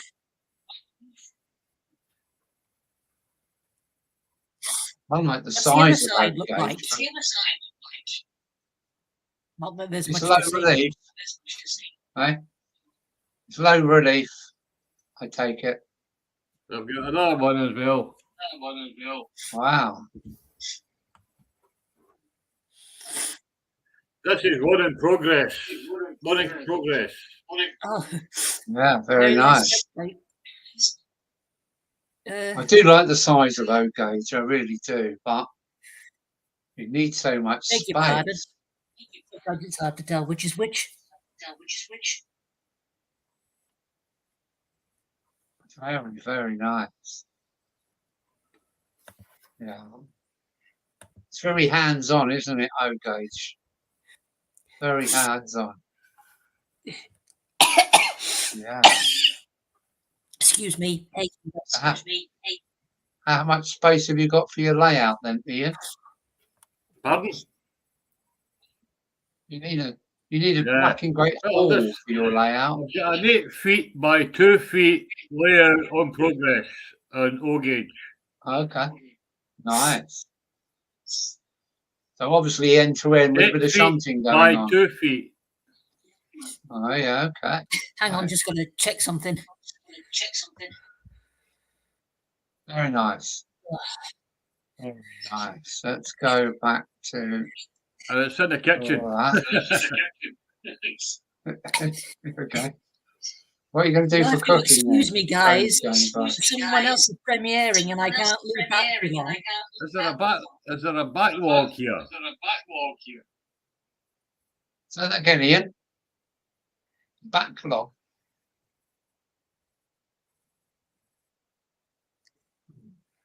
So, don't mind. I think I'll go and see my other YouTuber friend. You're going then, Kelly? Pardon? Thanks a lot for having me on. Yeah, you're more than welcome. Shall I shut the door on you, or are you going to do it yourself? I'll catch you again sometime. Okay. Take care. Bye. See ya. Bye. There we go. It's Kelly. She's been showing off some nice locomotives tonight. So yeah, this is another one for a later servicing, probably next winter.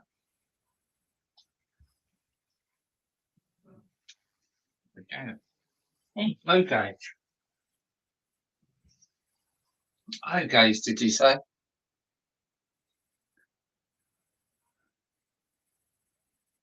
$355 mil long for O gauge, boys.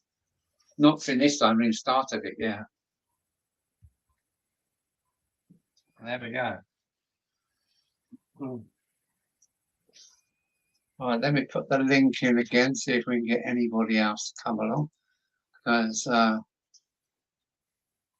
there we go. Yeah, see you, Kelly. Take care now. Timestamp 10:40. Bit of a lag going on as well. Sorry about that. Right. Who we got live? We got Mike Hebden. Chris is still here. Flymo's here. Hopefully Clive at Newlyn Railway still here. Yeah, when I was a child, I used to think the real steam locomotive had a big electric thing sticking in the yeah, that's typical Wren, isn't it? Or Hornby 00, of course. Yeah. So yeah, but there's not much going on this channel tonight. I've done my landscape. I don't know where this has come from. This has been on in the shelf for years.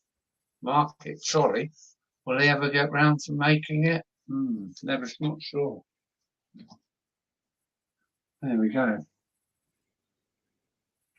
Still after.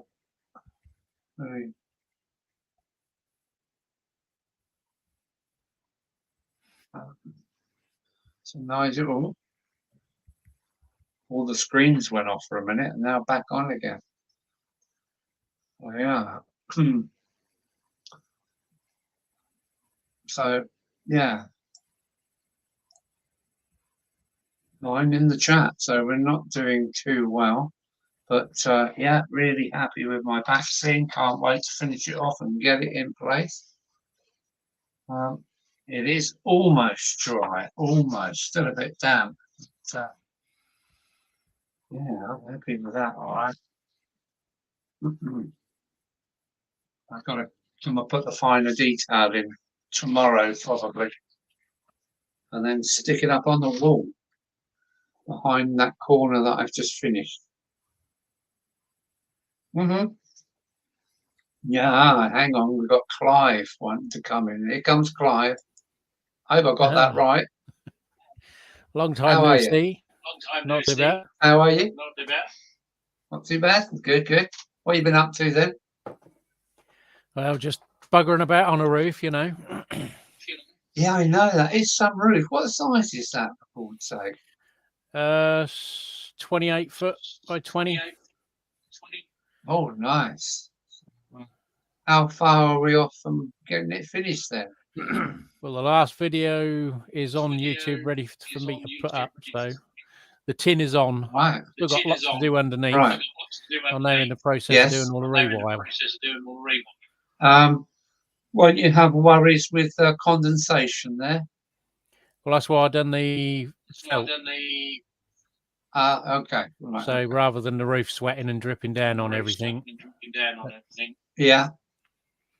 Yeah. My mate's got a huge workshop with tin roof and he suffers with condensation. I give him what they call it, like a constant 150 watt heater to put in his shed, and he said as soon as he put that and left it on, it got rid of all his condensation problems. So he's going to bought another kind of like greenhouse heater and put in the other half of it, and his condensation's now gone. But he has to run this little heater all the time just to ward off the condensation.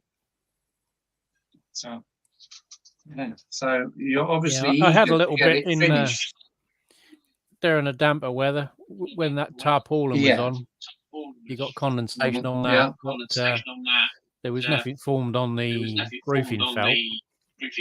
So obviously, if there is anything on this, the air can flow underneath the tin. Any condensation will drip on the felt and then run out. Yeah, fair Hopefully, enough. anyway. Fair dues. Yeah, Jason is saying a touch bubble wrap to the bottom side of the tin roof. So, I'd need a lot of so bubble yeah, I wrap. would say get a greenhouse heater that's it's only about 200 watts, and just leave that running all the way through the winter, and that chase away anything untoward. There we go. Yeah. So when's the layout going to come about? You've got to get the roof on finished first. Well, there's a teaser snippet in the next video that will be released. Okay. Yeah. Okay. But yeah, Is there's it going to be a other... tail chaser? Eh? Will it be a tail chaser? No, I mean, it might be, I suppose, similar to, if you've seen Sparky's layout. Sparky No, I 107, haven't yet. 107. Canadian. Who's Sparky? I've not seen Sparky. What's his channel? Sparky 107, 107. 107, 107. Right. I'll catch up with him a It bit could later. possibly sort of be that shape, a U shape. Right. A U shape, yeah. With either a helix or a rather large return loop, but it will be at least 3 levels. Okay. Oh, 3. I'm going to have the American HO and a large storage yard on the bottom, then a 1980s, 90s network southeast on the second layer, and the top layer will be 30s, 40s steam error. So I can still keep all my engines. 3 completely different layouts. Run monsters like that. What's this? What is it? That's a 90-foot HO triple level car carrier. Okay, yeah. They're the kind of things that it's got new. Oh no, it's is that the kind of thing Jenny promotes? Yeah, except those are about 120 quid each, and then another 100 quid to get them in. Oh, not for me then. This one was $24.99. Right, that's cool. What, eBay again? Yeah, I found a seller. Rails of Shitfield had some for 90 quid and £7 postage, and then they accidentally put one on for 60 quid on their 20% day, and I got it for 50 something. So it was 54. So I got a twin set, and they are rocking horse those auto racks. You don't see many of these about. And then I happened to find another guy I buy a bit of American stuff off. He put 5 on, and I bought 3. Okay. So they cost 3 cost me less than 2. Right. From Rousler Sheffield. Do you have to pay tax when you get something from the US? No, they weren't over from UK. Oh, okay. Gotcha. Yeah, the trouble anything like this from the US is it's dear. If it's 30 quid, it's going to cost another 30 quid postage. Then you got the tax on top, so it's just not worth buying anything. Yeah. I even looked at some. I think it was some transfers, which would have fit in an envelope, and they wanted 11 quid. 11 quid shipping. Right. That was going to cost £17 for a little set of stickers. Right. Best buy it here then, really. Right. Cheers, Alan. Yeah, cheers, mate. Yeah. I'm on the coffee. I have got my reserve just in case. Just in case. All right. Yeah. And let's keep it to hand for medicinal purposes. Yeah. What are they? Malts? No, that's rum. Rum. Oh. Cracking rum. Okay. Yeah. I've got the husky up. Well, we got, what's that? Brewdog. Yeah, I got it now. All right. That's What? a kind of new world brewery, is it? Drinking Brewdog loft. they do some mainstream lagers, but most of their stuff is modern, shall we say. Their influence was modern Right, from American hobby IPAs. But Right. It's an IPA. IPA, Indian Pale Ale, is that? not as good as Arrogant Bastard, though. That's quite a good beer. Yeah, I've not come across that one yet. £6 a The bottle. thing though. is, oh dear. Good. Well, it didn't when I Right. used to work at Beers of Europe. But... So, anybody else want to come in? There's only 7 of us here, so Flymo's put, I reckon, a sitting malt at- whiskey name up there. I'm just sitting in my home bar. In your home bar, right? That's Yeah. the way to do it. Yeah, I've got one of them next Have a door, look. but it's full of railway boxes at the minute. Should call it, shouldn't I? Really nice. The railway bar. Really nice. But it's called the Garrison. It's called the Garrison.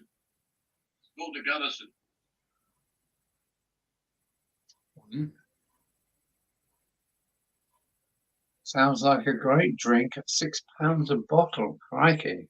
Why does it warrant that price? Because it's American.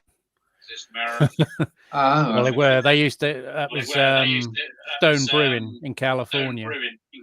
So we used to have Okay. to import them from one of the UK suppliers. Who obviously, Right. there's the markup from the US. There's the markup for importing it. yeah. And they And the did tax buy a stamp. brewery, and they opened a brewery in Berlin, and they done a lot of their beers rebrewed in Berlin and sold them again, but they weren't All right. quite as good. What's that for the American forces? No, it was just because Stone Brewing had got such a big following. They got a cult following. Can't see. If you go on my other YouTube channel, their artwork. I can't show you it because it's in my glass cabinet. That'll just be a reflection over there. You can't see it behind the quack sticker. All right. They're all my beer glasses, Ian.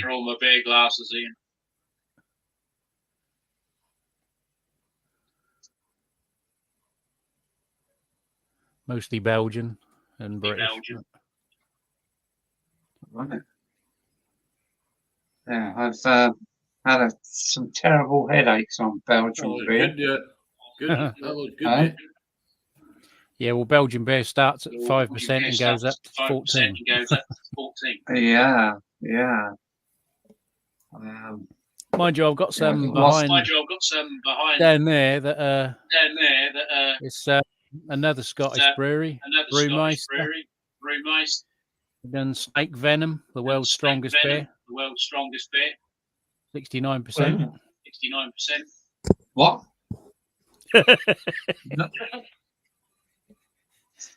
Okay. Look at that little bar. Look what he's got. Yeah. And the optics. Crikey. Think I might need medical help if I had my own bar like that. Well, I had, because obviously on my other channel I brew beer as well, you see. So I had mine with the CO2 and I had taps on my bar. So when I was in the other room that I'll let me send have, I just lean, I had a bookcase converted into a bar and just used to pour myself a Whittle Ice beer. Crikey. Then your 1 pint a night becomes 4 or 5 because you keep topping your glass up. Flymo says 69%. Is that legal? That's rocket fuel. Yeah. They done, what was the other one? Snake Venom. I can't remember what the other one was called. There is another brewery brought another one out that's even stronger. Brewdog done one as well called Sink the Bismarck, because originally the Germans had the strongest lager. Right. And they brought one out to take the piss, calling it Sink the Bismarck. Yeah. Nice one. And Yeah, after we that, got the Germans brewed another one, and then they came back with Tactical Nuclear Penguin. Right. Yeah, trust them. Yeah. Of course, The one I we've think is, been. Evasions, Life or Death. That's a good drink. Yeah. Life or Death. Right. Flymo's put McEwen's. We heavy. That's the one brewed in Scotland, isn't it? Because the rest is brewed in the factory at Marsden's. But Life or Death? Yeah. I don't know. Evasions, it's called. Evasions, Life or Death. IPA. IPA. Yeah, I've had that Whereas one. the big boys like Coors and that are buying out all the small breweries at the moment, aren't they? Well, they've done it since time immemorial. I suppose so. Going but, back to the years, it was that Indie Coop bought more and more, didn't they? And then they got bought out by Tetley. Tetley got bought out by Carlsberg. Right. You've got Einhauser Busch, which is the biggest one in the world. Coors is the next one, but Einhauser Busch, AB InBev. Right. You know, the makers of Bud Light, the beer that's not very popular at the minute. Oh, here we are. We've got McEwen's. Yeah. That's for Flymo. That's for Flymo. There you go, Flymo. Get that for you.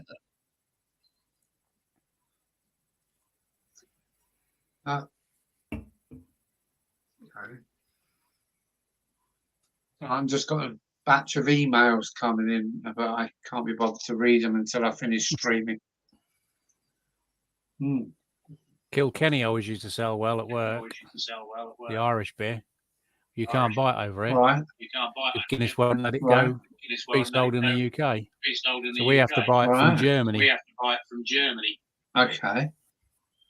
So when we had a trailer load of German beer, we had Kilkenny on it as well. Okay. But, I mean, you'll get a Guinness virtually anywhere in the world, won't you? Yeah, Nigerian Guinness is a bit weird though, because they brew theirs with sorghum, because they can't obviously grow wheat in Nigeria, being a drought country. And does it come in bottles? Yeah.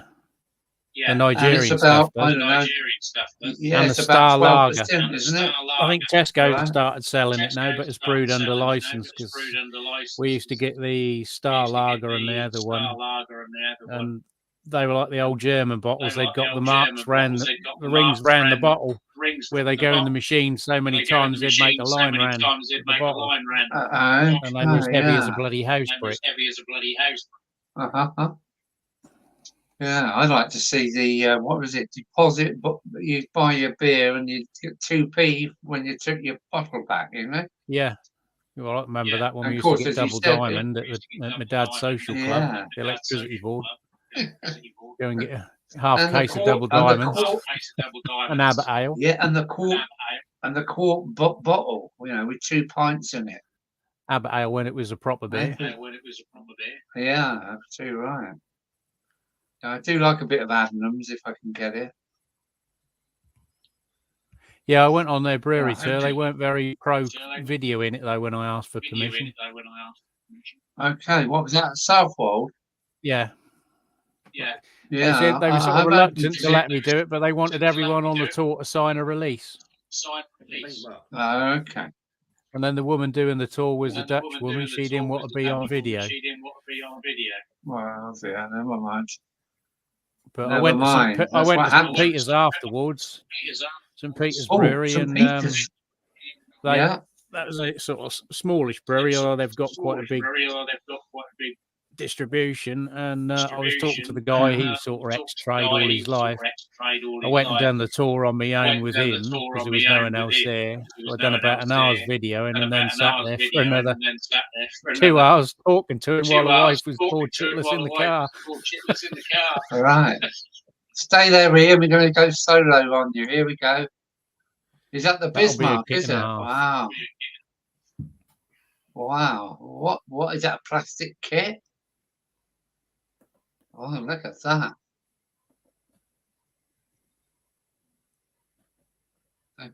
What make is it? One 350 scale German Bismarck. Wow. Crikey. What a monster. Yeah. Take a lot of drink to sink that.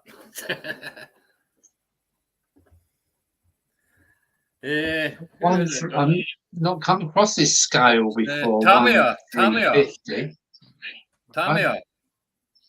Mm-hmm. Would it be a working model or not? Pardon? Will it be a working radio control model or not? I don't think so. I got that for 60 quid. It looks like 60 quid's worth. Well, retail price, I think it's about 100 odd quid. Oh, yeah. You know what I mean? But I've done the USS Enterprise ship. It's up there on the shelf and half completed.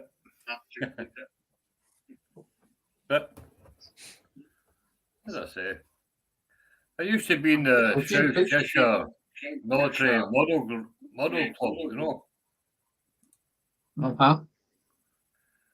I used to be in the South Cheshire military military model club. Yeah, when I was younger, I made a few keelcraft kits, you know, with plywood and bulkheads and stringers. I still got them, but I don't know, there was something about boats. Then I went into model aircraft, but I found it all far too expensive because you flew them for about 2 minutes and then they smashed into the ground. How can you tell that model trains is so much easier? Aye. What we got going on now? As I say, Alan, I've been in model rallies when I was 20-year-old. You know what I mean? 20 years old, no. All right. On and off. Right. But that is, yeah, I've been at it since I was 5. Yeah. 5 years old. And I haven't got a layout yet. Join the club. No, well, I just got the board in the brewery at the minute. Flymo, I couldn't tell you how old this kit is. I couldn't tell you.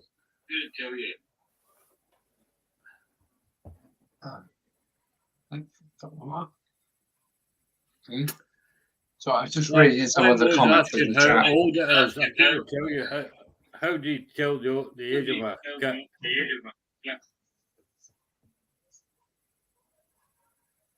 I suppose Tamiya's got a bit of a history now, hasn't it? Aye.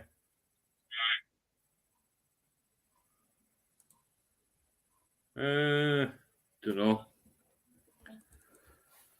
But are you going to put it together, Ian? Yeah. Am I going to put it together? Are you going to put it together?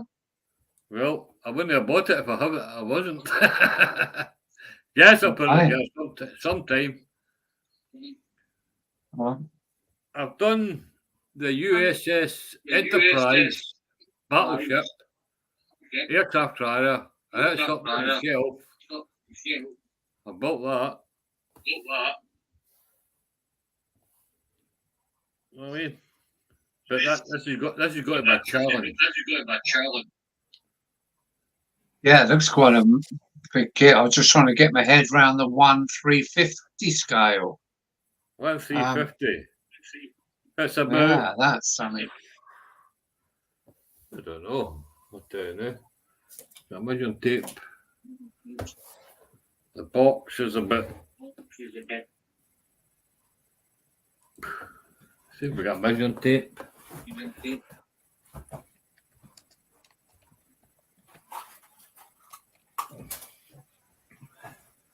got to be big.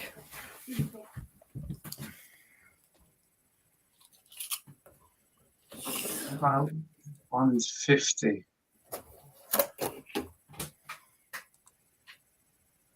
No. Well, the box is 30 inches. Okay. So it's got to be about 30 inches, just less than 3 feet, isn't it? Yes. Yeah. Well, yeah, 6 inches under 3 foot, isn't it? Yeah. Well, I gather that's the size of what the model inside It is. tells you here. 3 foot It tells long. you here. The length is 717 millimeter beam by 103 millimeter. 700. Yeah, it's over 2 foot long then, isn't it? Can you understand me? Yeah. Yeah. I'm Scottish, by the way. Well, we've gathered that. You're north of the border. Did you? Up in Glasgow. You're in Glasgow, are you? Okay. Yeah. Not as coarse an accent as Andy's got, though. Right. But that's what I do in the models. I've got loads of models. You should go to model shows, things like that, show my models off and all that.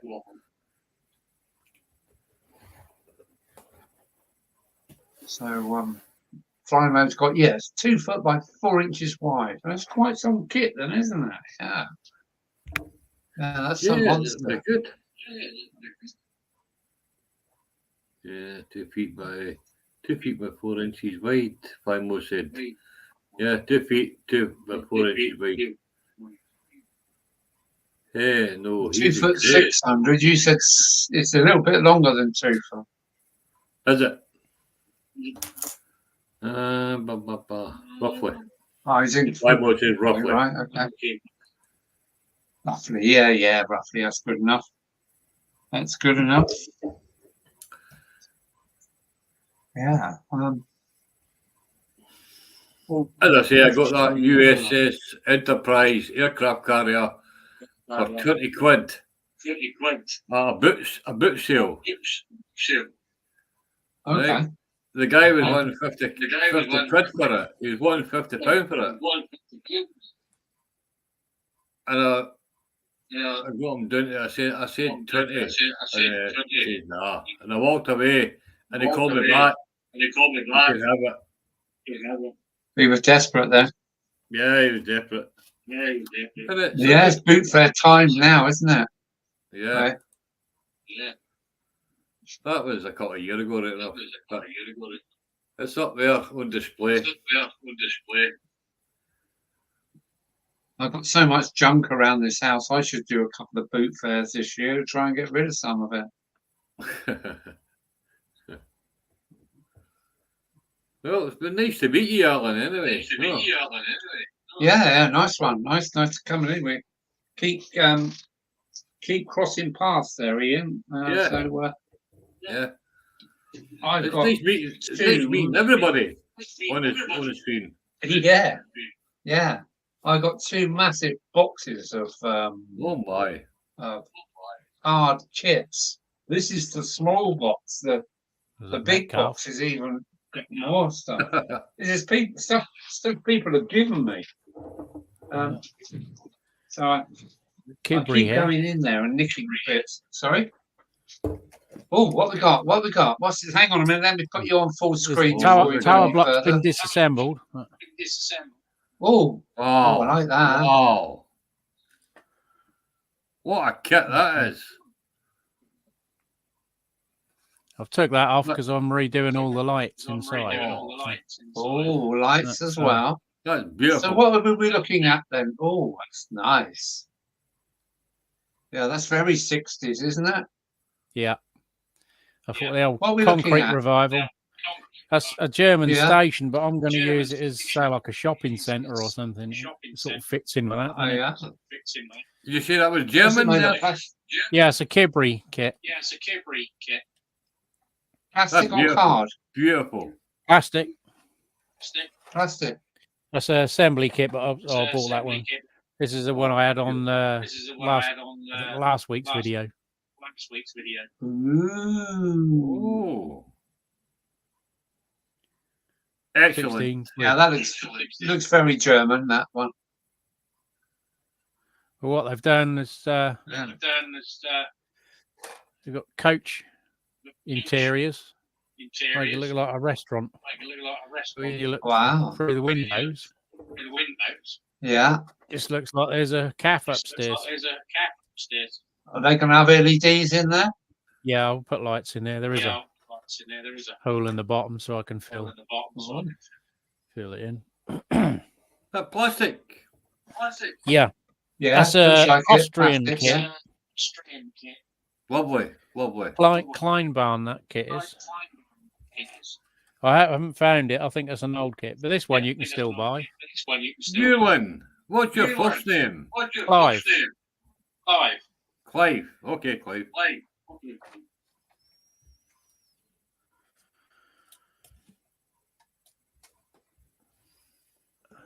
Yeah, so they'll find a home somewhere on the layout.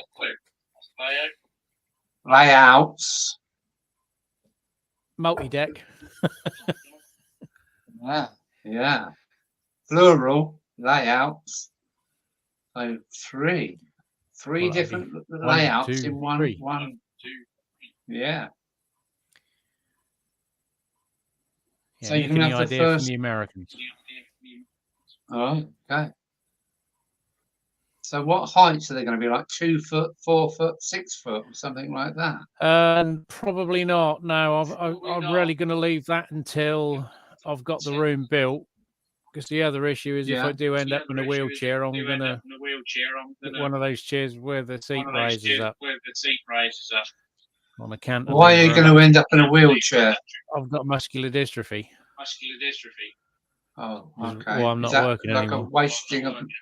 Right. Yeah, muscle wasting disease. Okay. Okay. Sorry to So, hear that. Yeah, that's what I'm sort of planning for. So I'm trying to get everything done now while I still can. Yeah. Get it all in place because as we get older, we need this hobby to kind of like retire to back off into. You know. Yeah. I've got my health issues, but I'm not going to go on about them. So, but as you get older, we get more decrepit, don't we? Yeah. I just got an Yeah. advancement of it. I just got fast tracked on that program. Okay. I'm even on the prostrate Yeah. meds already. Really? Okay. Yeah. Get yourselves Yeah. checked, guys. Yeah. Yeah, I've had it checked. So I had a tumor removed last year. So Yeah. I mean, but, I'm it's still no big here. deal. I was just a bit still suspicious buzzing. when he checked the 56th time. Okay. Yeah. So yeah. Here's to the hobby. And the other thing is that well, I'll be 65 this year and getting a bit. How can I Same as say? me, Alan. More. Okay. I stood on the top of my camper van today and scrubbed it down. I mean, it's a monster of a vehicle, and I got 4 older sisters, and they're all having a go at me. What the hell are you doing up there? So I go up every year and scrub the roof, and it's a bit dodgy washing the roof and standing on it because it's it's concaved. It's a minibus Yeah. and it's got a rounded roof, so I have to be a bit careful. And every year I go up there, I feel less capable, if you know what I'm saying. Less, Mm. I'm kind of worried about myself up there now, scrubbing away. If I fall off that, I'm not going to be, I'm not going to be around. So, and the other thing is, I've got a loft ladder that I'm going up and down. So I'm gonna have to get a car winch or something to get me up Yeah, there. that's one of the. Well, gotta I mean, get it in. our loft's not ideal. It is a hip roof, so it's the better type of loft, but it's not very tall. But that is one of the Okay. decisions that I didn't, clear the loft out and insulate it and turn that into a layout room, because obviously Okay. the mobility issues in the future means I won't be able to climb up in it. So Yeah. so the shed, I'm the big thinking base about will get built. yeah. Yeah. Okay. Yeah. At least you're on ground level, so. I'm thinking about, should I be planning a lift to get me up into the loft now? For the future when I'm 70. What? Hello? What's that? Get a vertical chair lift. Should have a winch. Yeah. Stand a lift up into your loft. No, stop it now. Stop it. That's not a good word, Stan. Yeah. They wouldn't put one in for me wife. Hey, you've got one in for your wife? We had a scanner, and then they took that out because her disability was so bad she couldn't use one of them. We had some bloody Swedish thing put in that's all computer controlled and went wrong within 3 days. Oh, Then she got so bad she couldn't walk from the landing into the bedroom anyway, so we ended up moving the bedroom downstairs. So okay. It went wrong anyway, so it went worth. I thought, oh, well, I'll use it, but they won't fund me having a chair lift because we're downstairs now. Even though this is my little man cave hobby room. Well, what's Philimo say? Well, I was going to buy an ex-demonstrator one from a place in Norfolk, and that was 800 quid fitted. Well, they're specialised pieces of equipment, aren't they? Well, I said, well, the old Stanner one was analog. It had micro switches on the plates, and when they went wrong, you could bypass them and keep it working. Where the new one was all optical sensors, error codes. You had to phone them, and the bloke plugged it into a laptop to tell him what was wrong with it, and reprogram the position of the seat and everything. Just a frigging nightmare. That's the way I don't fit into this modern world too easy. I prefer the analog and some, as you say, micro switches. You can understand what's going on. You put a test meter on it and find out what's going on. I'm trying to keep my Toyota Hiace on the road because it's non-turbo, non-electronics, no ECU in it. Okay. Right. Yeah. Yes. Same as my old camper van. It's an older Veco, and it's still got a pump that's only got one wire on it. Yeah. The power wire, the cut, the I saw my old Renault Master that I had for my workshop. That's the old Renault Master before they had the DCI with all the troubles.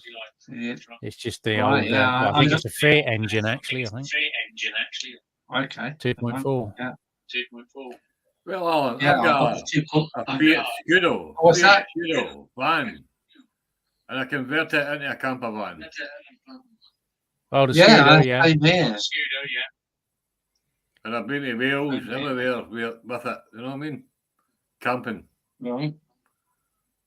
Yeah. Mine's the old Iveco minibus.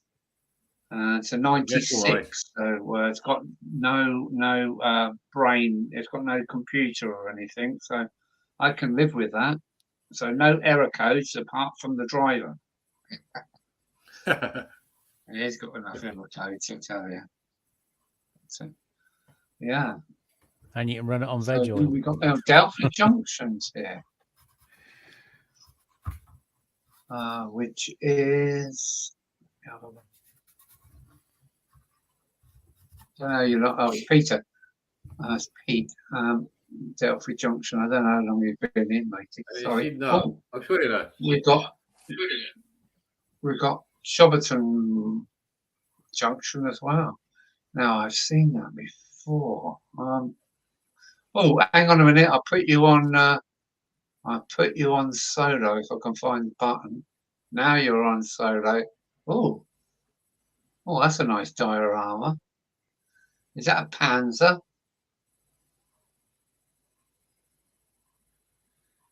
I don't know. I bought it about 6 years ago. You bought it? No, I built it. You built it, okay. Yeah, nice, very nicely done. Yeah, sorry, Pete. I was kind of watching the screens and not watching the. He's fell out. Yeah, very He's nicely fell out. done. He's fell out. You need to come up. Up, that's it. Yeah. Yeah. Where did the tree come from? Did you do the tree as well? What? Did you do the tree? Yeah, I've done the tree, everything. Yeah, it's great. It's a bit That's dusty. as good, Ian. It's a bit dusty. Yeah, right, as they do. Get the paintbrush on it. I know you don't like the Germans, but It's not that I don't like them personally, because I can speak a little bit of German, but well, who likes just- the Germans? Who likes the Germans anyway? Anyway, that's about 6 years ago. yeah, I mean, it's a bit dusty. yeah. That's the trouble with modelling. Yeah. Oh, you set off something now in the comments. Short barrel anyway. I think the German kits are better than the British kits, if you know what I mean, to build. I don't know. I don't build a lot of plastic. 135 I haven't scale, done as for I say. years. 135 scale, you know. Right. My mate was into building tanks with real tracks, putting all the pins in the tracks and electric motors. Right. Wow. I think there's more detail in the German kits. Okay.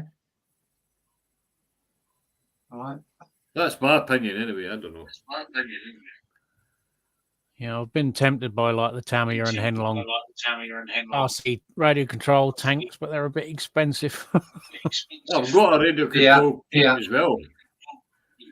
And then when you got 3 dogs in the garden, they might send the tracks over a landmine. No, I've got a radio controlled leopard tank.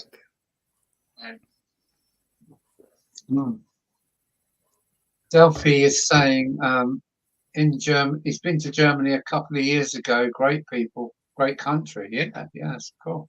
Even better But beer. didn't you notice how square everything is? That's what I find.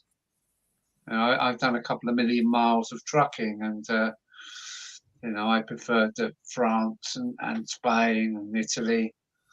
I didn't like going to Germany. I've done Berlin. I've touched the wall, and I went to East Germany as well. But I don't know. It's, you know, I'm not keen on the Germans. Sorry. But there you go. That's something to do with history, because my dad went to Normandy in '44. So I'll end it there.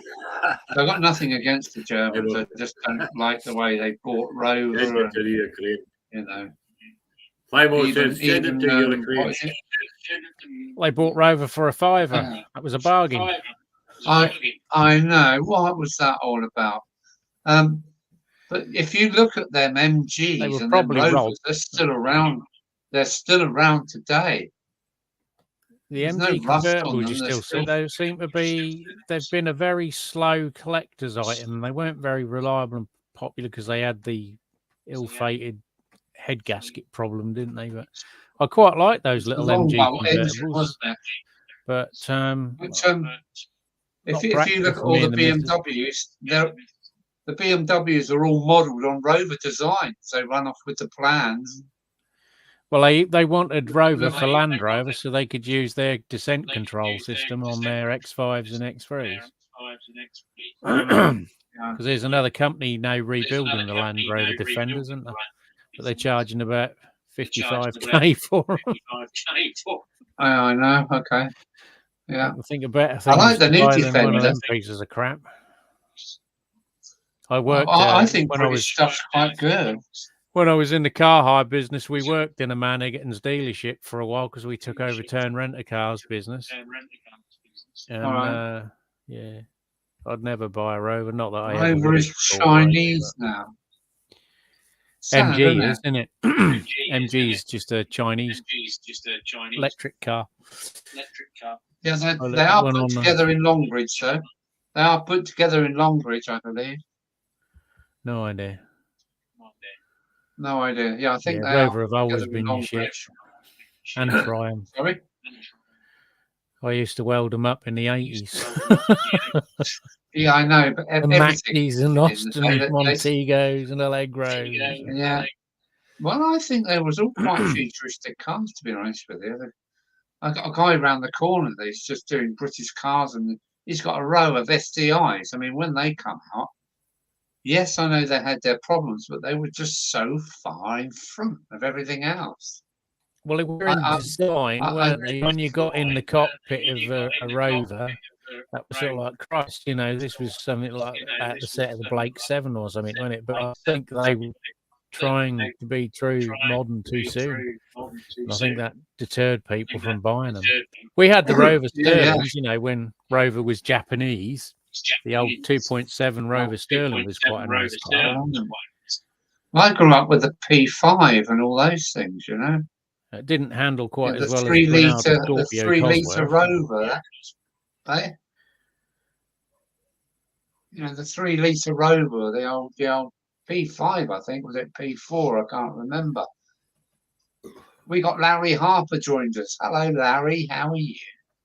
Thanks for coming in and keeping the numbers up.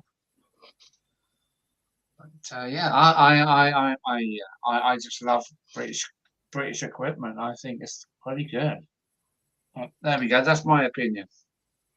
I get to drive a Jaguar every week, and I love it.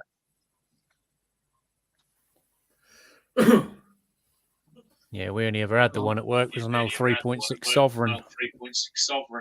Right. You could still wheel spin it in second in auto.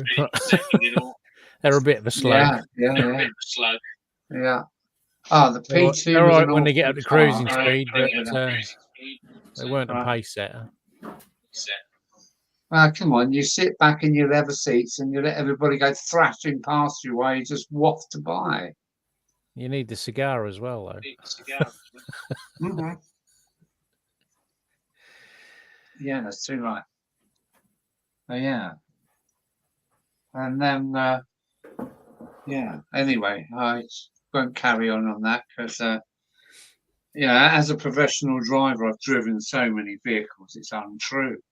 From bloody steamrollers to Bentleys and Rolls Royces and you know, so many trucks I can't even start to kind of list the bloody things. But, yeah. I always feel that German cars are. I hope there's no German car people there, but I always feel they're missing something all the time. Yeah, reliability is one thing, but they got no, as the French say, sans lustre. They got no luster at all. Oh, hang on a minute, we've got to go. And we've got a big Spitfire from the Jaguar factory. Look. Oh, wow, that is some kit. What scale is that? 124. 1 to 24. Wow. Yeah, that is a mean looking kit. Is this a Revel or what? What is it?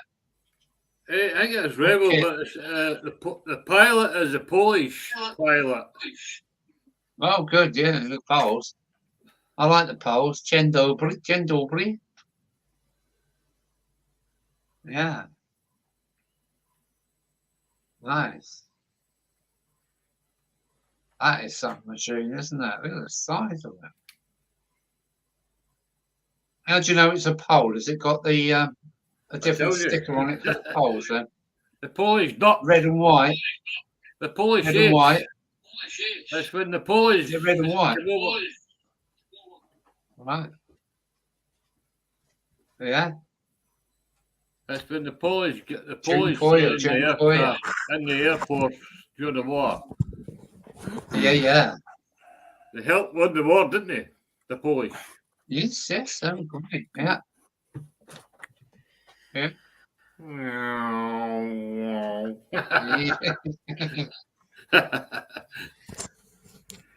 But they do tours here from Headcorn, right along the coast. So we see the Spitfires about 4 times through the summer, 4 times every day.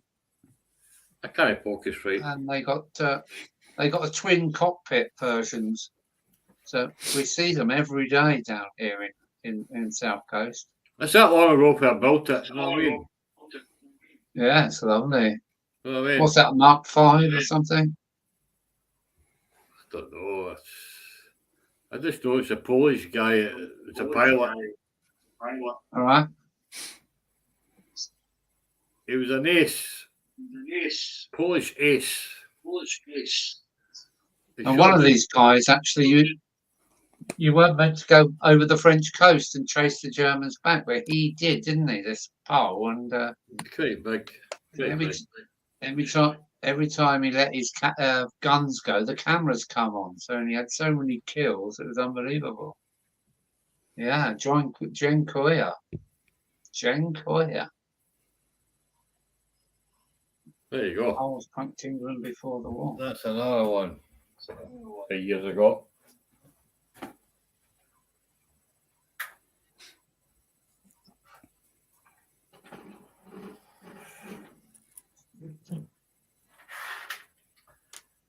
Can do anything for love.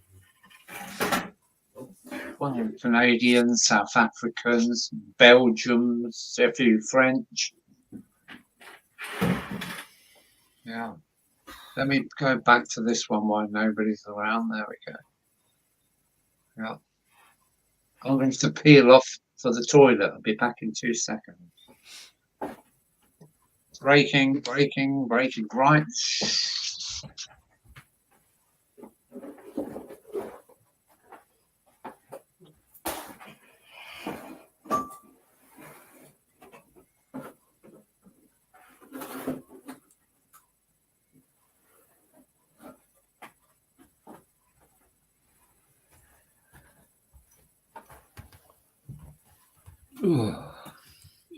I'm back. We got to wing it.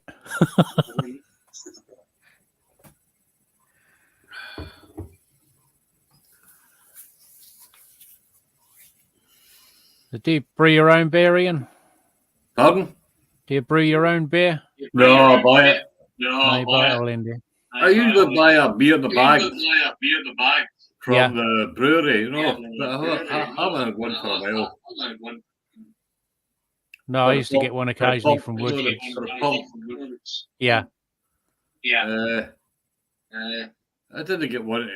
Fancy, do you know what I mean? The beer in the bag. No. But I just buy all this brewdog cans, I put in the fridge, blah, blah, blah. Yeah, I tend to now. It's easier.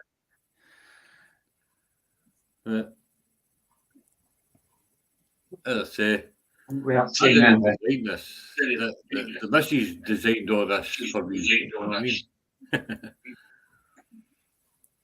Yeah, mine started because I was brewing my own beer, and then I started buying beer equipment, and then I found an ex-serviceman's club that was being bought by a community centre. Yeah. And the bloke put a couple of beer pumps up for sale on eBay, and the funds were going to the project.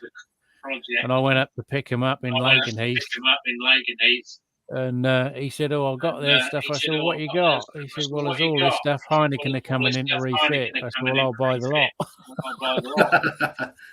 So I had everything. A 10 product beer cooler and everything. I give him about 120 quid for the lot. You're on. Yeah, cheers. We've got a comment here from Peter at Buckland Junction. He said, "Come on, Chris. We all know the Yanks won the war for us. We had no involvement." Yes, we did. You got it wrong. Hang on. No, I was going to show you my dad's stuff, but that's not on. The Yanks just turn up late. Well, they turned up late, and they turned up in force. For God's sake, we put our fucking. You're going to be really punctual at the next one, though. Well, apart from Joe Biden, he'll still be asleep. Yeah, but this country's only 700 miles long. You can't expect too much from us. But I think we punched our weight. I feel proud anyway. I feel proud. I'm very, very patriotic, mate. Oh, yeah. And this is why I'm patriotic. Hang on, I'm going to take this off for a minute. This is why I'm patriotic. One, I've got swastikas, and I've got this.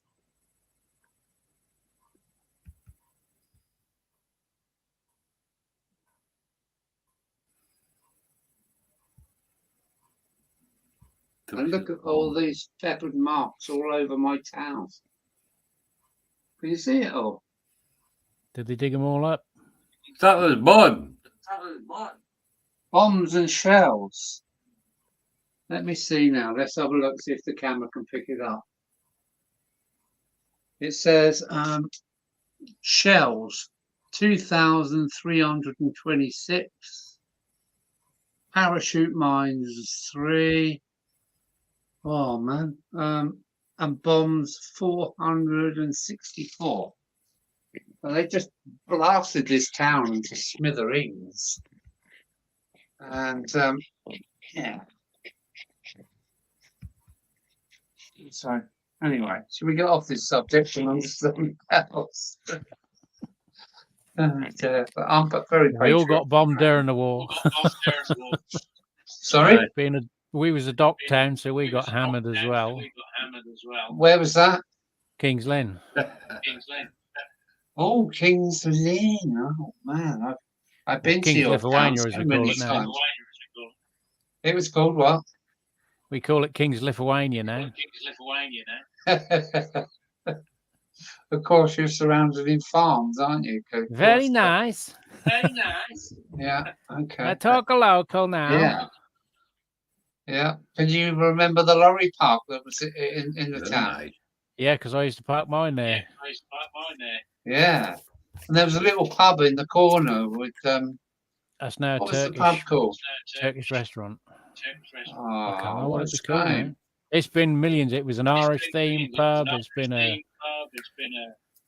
umpteen different restaurants now. I never Right. see anyone go in it. It still keeps ticking away. I take it there's no lorry park either. No, they never had the forethought to build a replacement anywhere in town. I think some of the lads just park down on the industrial estate, or they go out over West Lynn side and park near the travel lodge, because the other week someone backed his lorry over the curb and got stuck, so no one could get out of the travel lodge.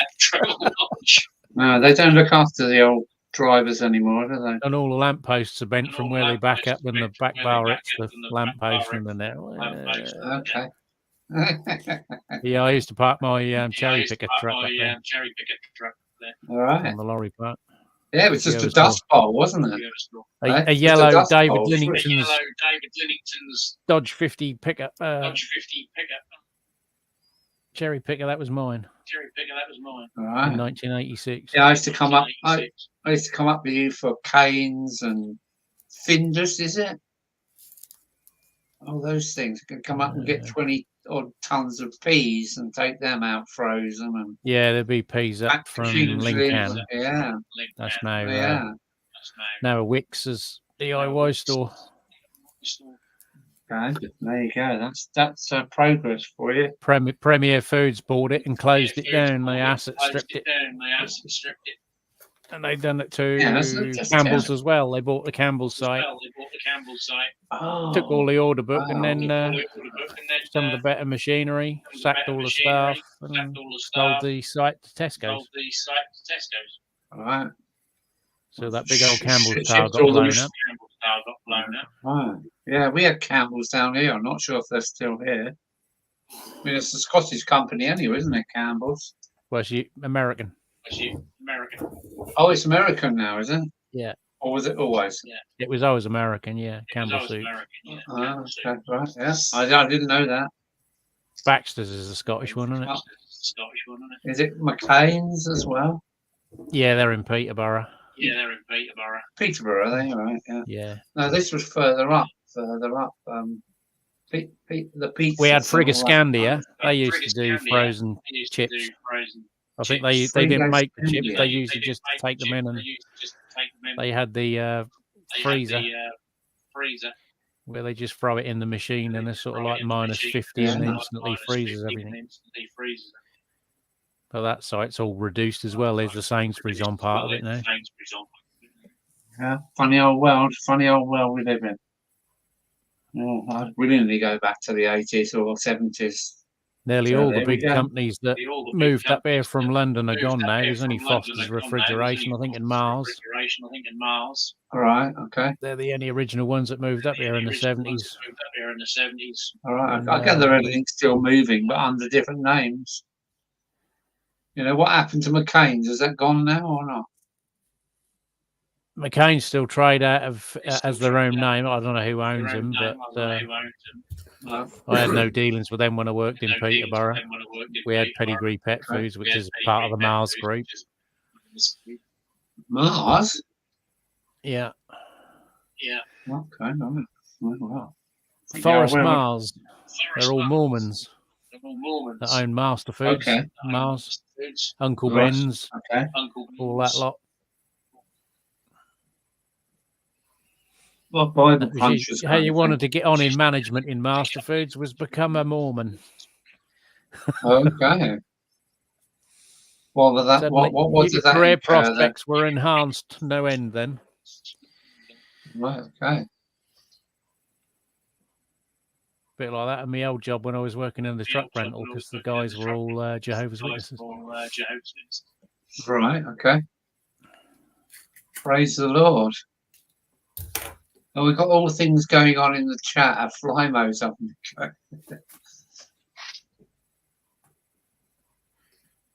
Smedley and HP. Yeah, these companies still going anymore? No, probably not. Well, it's like we lost Schweppes in Norwich and Coleman's. Coleman's mustard's not grown in Norfolk now. It's what? It's not grown in Norfolk now. They import it. That's only basically staying in Norwich, I think, just to appease the locals. Well, they must be still growing there, but where's it going now? They got rid of all the Norfolk farms that grew the mustard, and they bring it in from somewhere else in the UK, I think. Okay. Yeah. I mean, not too far from here, Stanit, and it's all Brussels sprouts, cabbages, and all that lot. Hopefully, it's all still going. So, yeah. I've become unattached from the world that I was in, because now I'm semi-retired and really not take too much notice of it all. So, all the trucks I see are all foreign, apart from the odd, European wagon. We always just laughed about that when we brought the German beer in. There'd never be a German. That'd be a Romanian driving a Polish truck with a different trailer. The trailer and the unit wouldn't match, and the driver would be a different nationality. Yeah. Many a time I've got on the bank. Of course, you're sitting on the left, and they're sitting on the right, and I'm looking at a French truck. So I ram my window down. Bonjour, chef. Comment ça va? No, I no speaking anything. Says, what nationality are you? Lithuanian. Oh, okay. Then Labas. Yeah. A lot of German. They was all Romanians. Yeah. Woman come in and because they have those tilt trailers, pulled the strap off the beer crates and pulled it through, cracked her in the head, cut her head open. Oh, right. So we had to unload the truck. All done that. Yeah, we've all done that. Yeah. Yeah, it's a race to the bottom, isn't it? Eh? All the farms are run by Eastern Europeans. I've got nothing against them. They're lovely people, most of them. I can't put down a poll because they're always good, polite people. But, it's all about money at the end of the day, isn't it? Yeah. How many we got? We've got 11 people in the house. There's all kinds of discussions going on. I think Flymo's running a bit of it.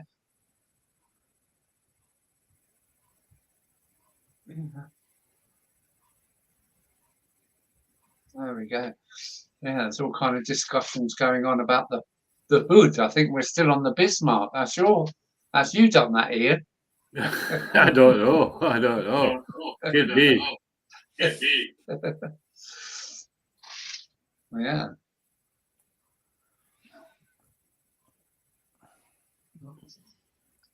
Yeah. Oh, lucky yourself, that wasn't Adam. I think under camera I done quite well. You know, I was worried about even attempting this under camera, but I think that looks good, Alan. Alan, that looks very I good. think it's okay. I think I can work with this. I will add to it, add some trees and some bits and bobs, and it will be going to the loft. You know, all you need is that something to take your eyes into the distance just for a second as the train goes by. Yeah, nobody's really taken any notice of it anyway.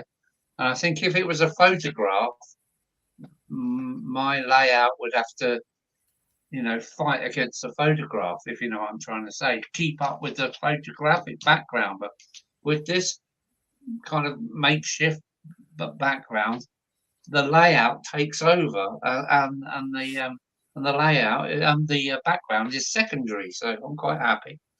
Alan, did you sketch that out yourself? I pinned it up behind the I pinned it up behind the layout where it's going to be. I pinned it to the wall and drew the bottom line as low as I, you know, need to go, and I just freehanded it with Freehand. Sorry, freehand. Yeah, just freehand. How about the Russians? I've met a few Russians. Good on my tour. I'm getting asked by Delphi, which is Peter, about the Russians. I've met many people, many Russians on my travels. They seem quite hard people, but I gather that's where they grew up to be hard. So yeah, I've got no problems with the Russians. As long as they keep their ballistics in their pocket, that's fine with me. I haven't got any real problems with any nationality. I can say hello in about 50 languages, including Chinese and Nepalese, and I'm quite good at it. Ni hai. Sorry? Good Ni day. hai. Yeah, good day, mate. Yeah, you can hear that tone in your voice, actually. So, what's your origins, and are you a Kiwi or Me? Or you? Yeah, Norfolk you've born and definitely bred. got a ring in your voice, eh? Norfolk born and bred. Strong in the arm and Yeah, thick in but the head. no. But were your parents from there then, or something? Yeah. Because I can hear it in your voice, man. Huh? Yeah, everyone all local. Oh, really? Yeah. Yeah, that's strange. I thought you had some kind of New Zealand maybe kind of twist to your voice, but no, you're up there in the P country. Lower there. Norfolk is a slightly different accent than you get round Norwich and the Broads, because obviously we're nearer the Fens. Well, I'm right on the Fens here. Yeah.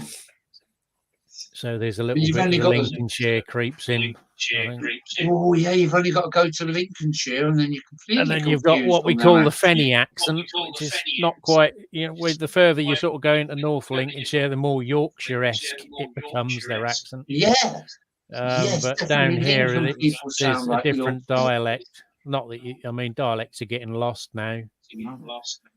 Yeah, with slowly, you know, yes. everyone from the UK moving, and then you've got obviously other influences now since the 80s with Europeans moving over. But all the youngsters are listening to American stuff, and calling it candy and sidewalks. Yeah. What's going I on? used to talk to a girl on the What's going on? CB. Her dad was a Cockney, and she used to say tea in a London accent and coffee in a Norfolk accent. There you go. Yeah, the times are changing. Bob Dylan was right. Yeah, Bobby Dylan was right. Yeah, so Delph's just said, I notice a lot of actors and that when they try and do a Norfolk accent, they end up with West Country. Right, okay. Yeah, you'll need a fiver when you go down there. Yeah. Do you think we'll lose our accents then and become all American? Because I think they are. They're being diluted. I mean, there's a few places where the accents are still surviving, like Liverpool and Newcastle, around that way, but yeah, they're spreading out. You said a foo. A foo, yeah. That a foo. Foo, yeah. You said a foo. A foo. Yeah. A foo. Norfolk. Yeah. I heard that. Yeah. Like we say, back and backwards. Back and backwards. Back and backwards. Yeah, okay. Back and backwards and back and forwards. Yeah, well, make sure.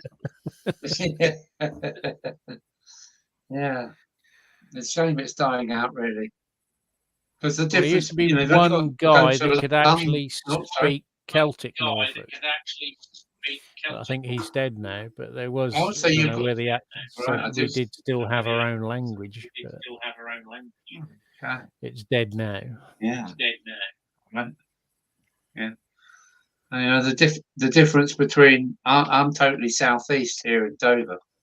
Most people think I'm from London, but when I go to London or to North Kent, the difference in the slang, the way we say things, and the humour is different. Just 50 miles from here in Dover, because I'm Dover born, but my mum was from Nottingham. But you go to North Kent, and the psyche is completely different, and also the accent. So there you go. Yeah, but it's like Essex. I mean, they all, because there's so many Londoners spread out into Essex. That accent sounds like Mark, when actually the real Essex accent is rural country like Suffolk and Norfolk. You won't hear that now. No. Northern Ireland, hey? Sorry? Can you do it? Can you do it there, Adam? Can you do a Irish accent there?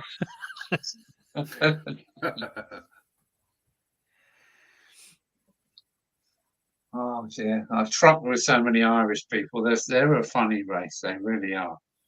Everything's just a laugh. With the Irish, just laugh at anything, good or bad. They're always laughing. Love them. To be sure.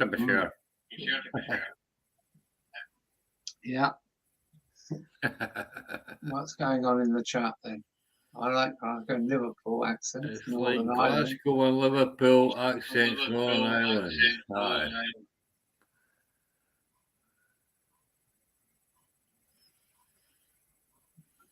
Punches.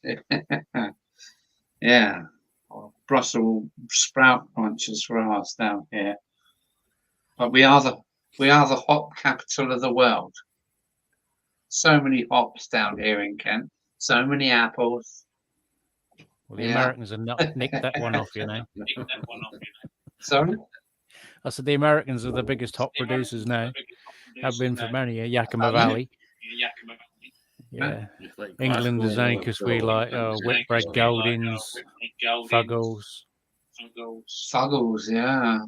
East Kent. Yeah, it's definitely down there. They're putting them in all the time. And why? A lot of beers have the German hops in them, the Hallertau and Hersbrucker. Oh, I don't know nothing about that. Right. Yeah. But the flavour hops is like the American stuff where you get all the sort of pineapples and stone fruits. Okay.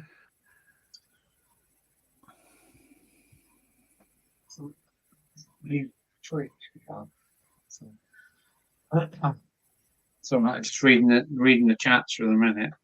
I'm a Kent boy, and we have lots of hops down here. and yeah. What is it? Oh dear God, it's big enough. I've lost the plot for the minute. Excuse me. Yeah, we got Shepherd and Neame here, which are quite a big company now. But I love their beers. I love Adnams and Hardy's of Sussex. Oh yeah, yeah, right down to Sharps, is it at Cornwall? Good beers, really good beers. But I don't care for anything. Well, it's got CO2 in it and comes with a gas bottle. So no, that's not real ale. That's modern stuff. Not for me. CO2 bottle. No, I'm breaking right.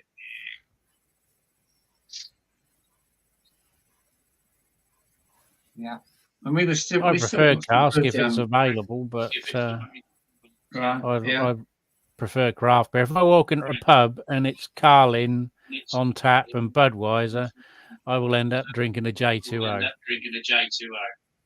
or my own. Yeah, piss, well, I because would that's turn around tasty. and if it doesn't come like this, with some lovely barmaid pulling it off.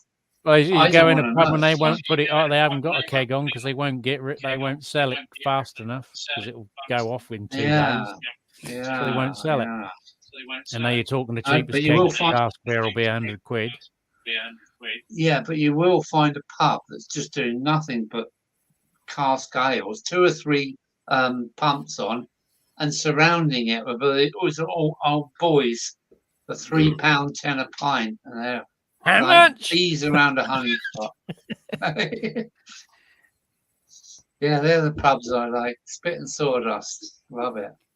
Now, the Eagle down Norfolk Street, when I went there end of last summer to meet John Colquhoun from Australia, the railway modeler, that was $2.20 a pint for Ghost Ship. Great, I was quite yeah, surprised Ghost it was Ship, still there that we go. cheap. Right, yeah. That's Adnams, isn't it? Again, Adnams? Yeah. Yeah, I love it. I love I have it. got the recipe for that because the can version is a slightly different recipe to the bottle and Okay. keg version.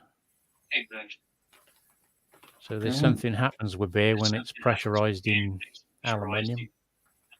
I have to change the All recipe. right. Oh, okay. Yeah. It's a bit like the IPA. To get it out to India, they have to do something with it, didn't they? That's where IPA come from. Well, it was because it was so Was it strong with called? hops because they act as a preservative to stop the infection. I But see. that was only the Yeah. officers that got to drink the IPA. The normal crappy beers were drunk by the troops. Okay. Yeah. Yeah. Yeah, I've done lots of footpath walking down here. When you look at footpaths, they go from the pub to the church to the farm back to the pub. They're just triangulations between the church, the pub, and the farm. These are old footpaths from years back, and it's just amazing how they're still here today. And they go right to the pub door, right to the pub church door, and right to the local farm as well. And they're still here today, and I love it. Long may they last. Walked all over Kent, and I've done bits of the Pennine walks and shit. I love it, love it. As I'm getting older, I'm finding it harder to do long distance walking, but so good stuff. Yeah, it gets tougher on the joints. I get a lot of pain in my hips and feet. Right, yeah, yeah. Lucky enough, I'm still fairly flexible, kind of thing. But I'm 65 now. My lungs are a bit wanky, but they've always been wanky. Or Ian's going for it. Yeah, he's up on it. You'll get there. Yeah, so we've still got 10 in the house, which is quite good. I've been going for how long? 2 hours 59, so 3 hours in. I'm not going for a record or anything tonight, but yeah, thanks for coming along. So I might try a run session next week. Oh, he's going to have a fag. Are you on the fag? He is. He's having a puff. Look, well done. Aye, why not? Haven't got anything in. Why not? Don't be shy. Have you got Don't be anything shy. in there? Yeah, I stopped about 7 or 8 years ago now. I try to stop. Can't stop. No, fair I enough. packed up when I was Go 30 and with then the started flow. again when I was 42. Really? Went on about 2 years when I was out of work. Then I started working at the beer shop and couldn't smoke much, so I weaned myself off it again. Okay. It's the prices, just staggering. It is now, yeah. I mean, I went back to roll ups and then was buying pipe tobacco because it was cheaper. Oh, yeah. But everyone round here now smokes all knockoffs. Yeah, so I I used to contraband from the Eastern European shops, but they won't sell it to English people in case you're working for customs. Fair enough. So you have to know Eastern European that will buy them for you, or one of the people that sells them at their council house. Yeah. Or it's the dodgy floor sweepings from some hedge cuttings in China that isn't even tobacco. Oh, yeah. Yeah, I used to stop in Belgium on my way home and just throw in a couple of packs of like 20 pouches of baccy and bring it in. And that was my free tobacco for me. And I used to sell the rest to everybody. Well, I used to like go when we went on holiday to Germany because they still had cigarette vending machines, which would on walls outside buildings, which would never have happened in England because they'd have been unscrewed as soon as they filled them. Because they was like one Deutschmark, so you had to have 4 Deutschmarks to get a packet of cigarettes, which was exactly the same size as a 5p piece. So, there you go. I was getting a packet of Cronin HB for 20 pence. I was going around all the other people on the bus, swapping the money for their 5p, so I could buy the cigarettes for 20 pence. Nice one. The Germans go and empty the machines. Walking England does. That'd have been full of 5p. Yeah. What do you? I mean, the Germans are known for walking, aren't they? They're still smoking quite well, the Germans. I've noticed. I noticed the Eastern Europeans do when I was working with them. They all smokers, all the guys and a lot of the women. How they manage to? Well, they don't pay English prices because most of them are getting knocked off stuff. But that costs them a fortune. I done Poland quite a bit after the wall calmed down, and when you come back towards the border to go into East Germany again, they had like market stalls in the lay-by with just stacks and stacks and stacks of 200 cigarettes in a box. And they looked exactly like you would get them off the ferry or in Belgium, but the price was just so ridiculously low. And as you said, floor sweepings from somewhere, and my mate round the corner can make cardboard boxes. So you got Benson and Hedges, but they were just so cheap. I mean, I'm talking like 50p for 200 fags. Can this be right? But they certainly. Some people will still buy it. When I used to go to the auctions, a bloke had been to Turkey and he bought a load of duty free amber leaf.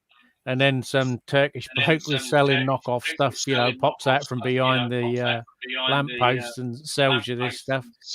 And you could see they'd copied a laminate pouch where the other stuff was like vacuum sealed and printed plastic.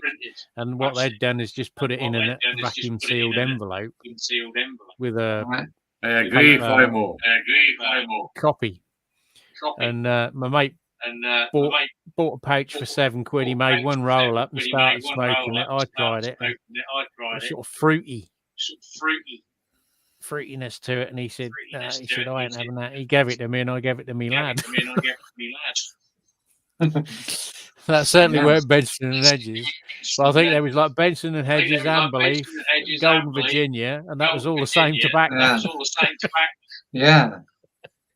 orange peels and some tea leaves and stuff, all like wrapped into But a years pan. ago, when I had I was active on my other YouTube channel. I had one of the Kiwis. He used to live on a hill, so he had like an upside down house where your lounges downstairs in your bedroom. He had a sort of the next section down what would have been the basement. He was doing one of his videos in there, and it was like the laundry room, and there was all tobacco leaves hanging on the line.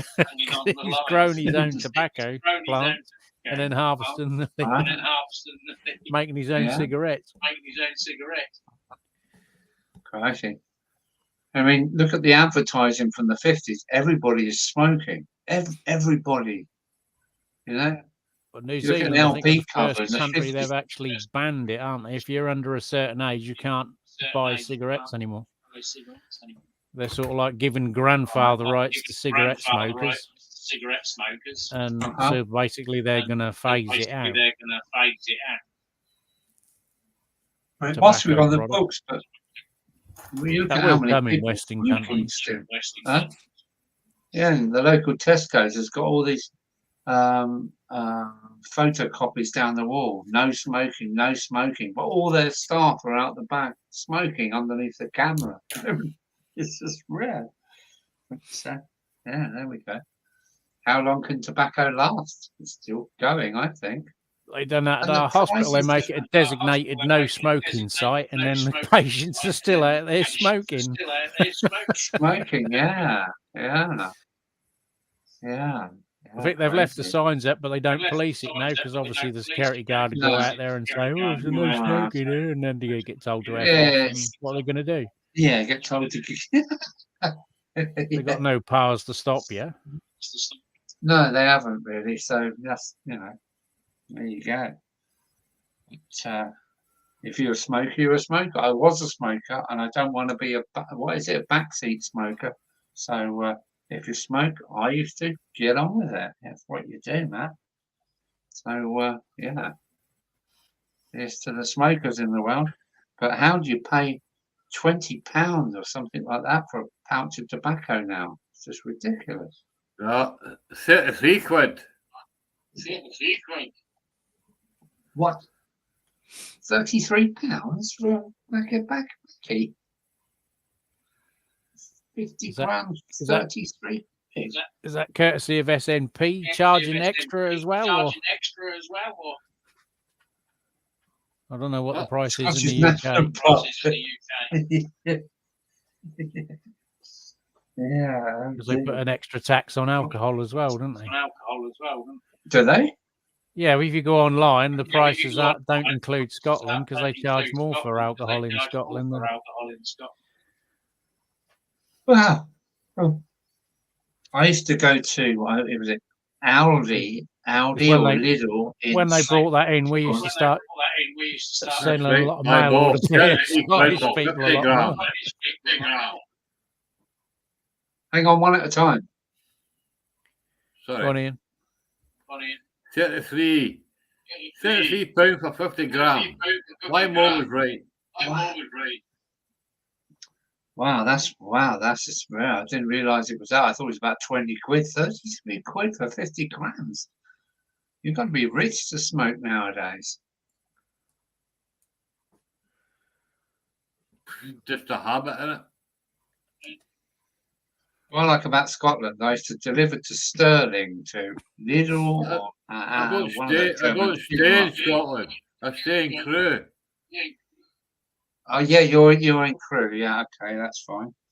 I used to deliver to Stirling at 7 o'clock in the morning, and then go in the pub at 8 o'clock in the morning, and the pub was open. There was people in there. It was like, hang on, it's 7 o'clock in the morning, but it seems like 7 o'clock in the evening. Everybody's on the rouse at 7 o'clock in the morning in Stirling.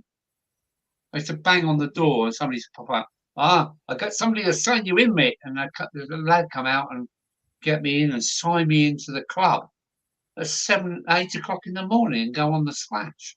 It's just wonderful. Scotland's so good with its pubs and opening times. We don't have any, do you, in Scotland? Just stays open 24 hours. It's just amazing. I couldn't believe it.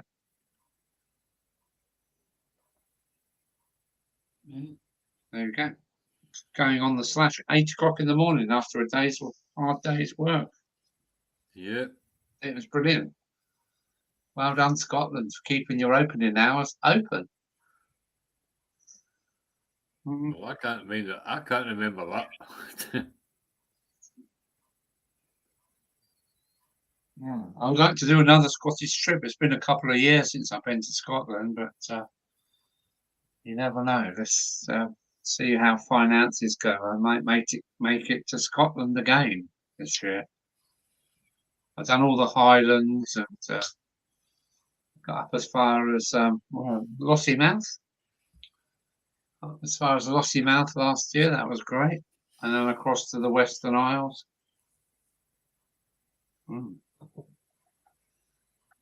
So there's still 11 of us in. Let's see what's going on. We had players in Stirling, and I don't know what's WD and HO, Wills and in Glasgow.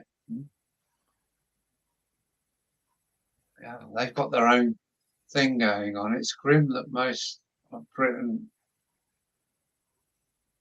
What's that being said? Okay. Well, I'm just chilling, watching the screen.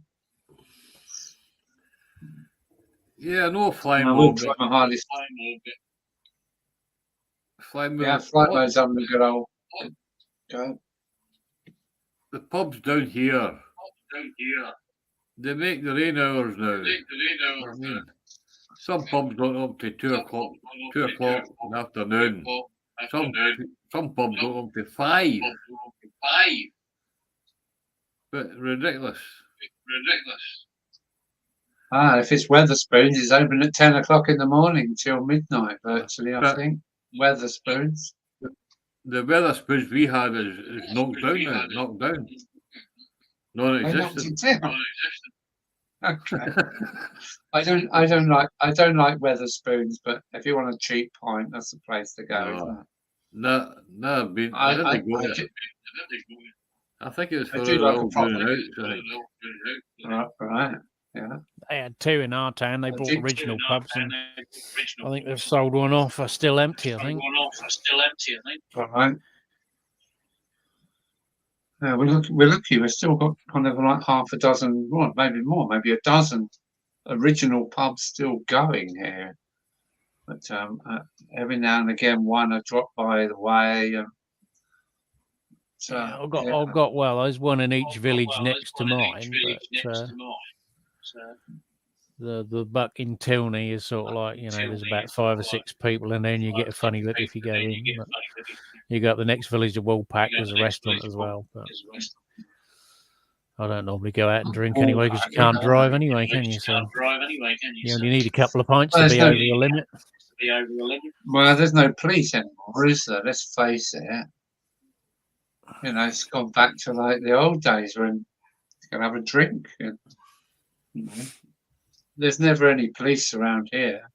Police are very thin on the ground.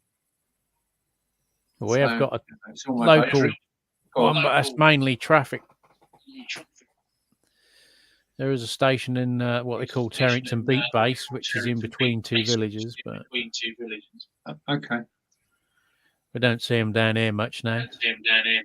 No. I mean, when I was kind of like 17, you'd find one outside the dock gate, up on top of the hill, at Buckland Bridge. Every evening you couldn't.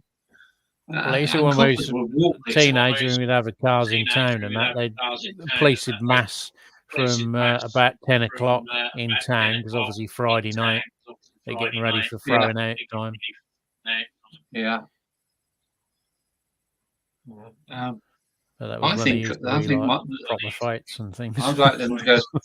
I'd like them to go back to what they were, because if you was chopsy to a copper, you used to get it. I mean, I've been dragged by the hair, but now they don't seem to have any bollocks anymore. But You know, I watched the young lads today taking the piss out the coppers while they're trying to mess around with them. While they're dealing with one, the other ones are sitting on the bonnet of the police car. Well, you wouldn't dare do anything like that in our day, and you would get it, you know. When the police turned up, everybody like panicked, you know. If he was chopsy to them, they would actually be brutal to you. And I think we should go back to it. But then you used to have a size requirement to become a cropper, didn't you? You had to be an imposing figure to be a policeman, not a girl that looks about 15 in an armoured vest. And you're supposed to take notice of her, and half of them don't even know what the law is they're supposed to be dictating to you. Yeah. And all this, what is it, harassment, alarm and distress and all that. Or if I go and get my gollywog out of the loft, they'll come around and arrest me. Well said, well said. Yeah, well said. You know, and bar black sheep, that should still be how it is. I don't know what it is now. Bar sheep or something, isn't it? Bar ethnic minority sheep. Black sheep matter. It'll taste the same. Yeah, we've all gone a bit soft, isn't it? Eh? So, never mind. Chris is out there still giving it some. What's Chris saying? Gauloise? Wow. Oh man, have you ever smoked a Gauloise? But smoking a bale. It's like smoking straw. Gauloise. Oh, Gitanes. The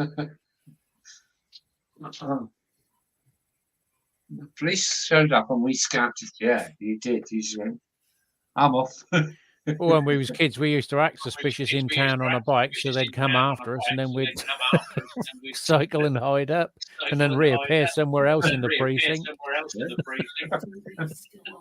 It was all okay. Give them the run around for an hour and then disappear down the back alleys. Yeah. Cheap guns. Yeah. Oh. Nowadays, you can't move around our town because everywhere's watched. We were the first town to pioneer CCTV in the UK. Okay. Right. Yeah, now you're really under surveillance, aren't you? But I gather there's so many cameras, and you know, who really is watching anything anymore? I don't know. I go to the pub on my bike. and have a couple of pints, and I can see the CCTV in the car park. I wonder if I can get home to 2 pints. And I've never been challenged yet, thank God. So there's not too many cameras to really take too much notice what's going on. I don't know. Maybe it's self-defeating. There we go. Here we go. My dad was a constable in Glasgow, Mary Hill Division.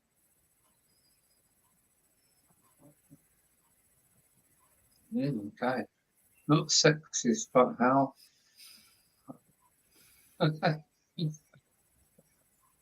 Oh dear. Yeah, the chat's going well on its own now. My favourite toy was a toffee. You can't say that anymore. Well said, Chris. I had that, and I used to have like a little Mickey Mouse. It was a plastic face that looked like Mickey Mouse, but the actual teddy sort of side of it was all complete black. That was my favourite one. That was my sister's, I think, so she's got it back.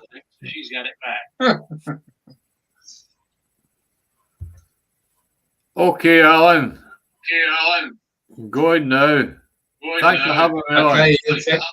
Yeah, thanks for coming along. No problem. Trying to do a run session next week.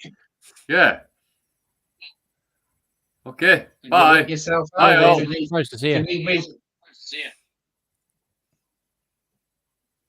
Yeah, take care, Ian. Take care, matey. Thank you.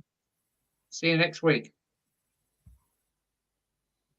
Oh, he's done it. He's shut himself out the door. That's cool. Oh, so we're down to 11. Wow, it's become a talking shop. Look at the chat going. It's excellent.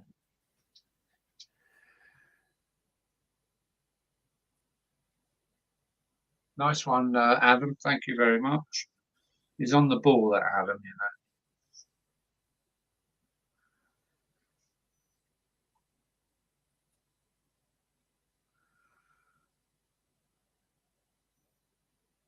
Yeah, I'm going to try and do a run session next week. Because all this in the hobby room is okay, but it's not as good as running, is it? So I'm trying my best to do that next week. No, you haven't derailed the milk train for ages.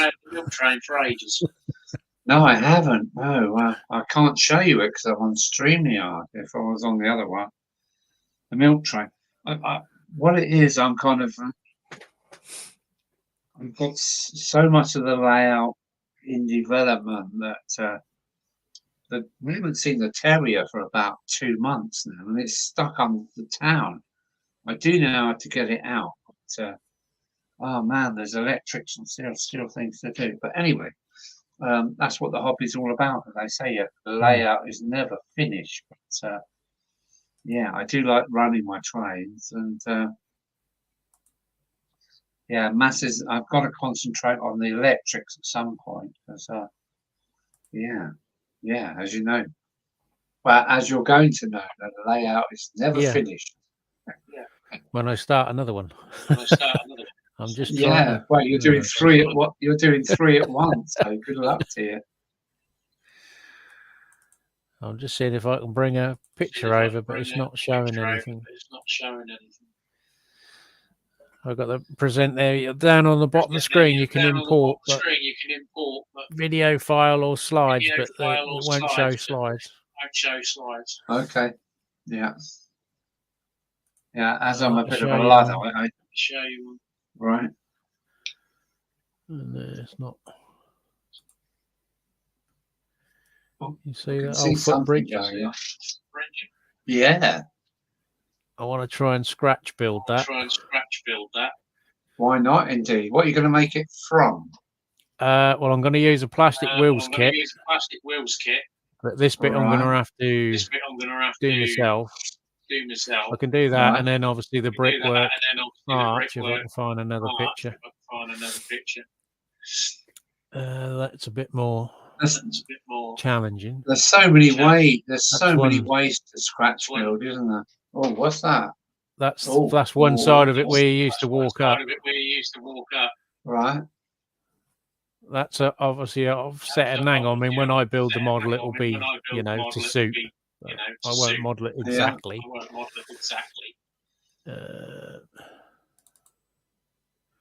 In the model, in the real world, nothing is square.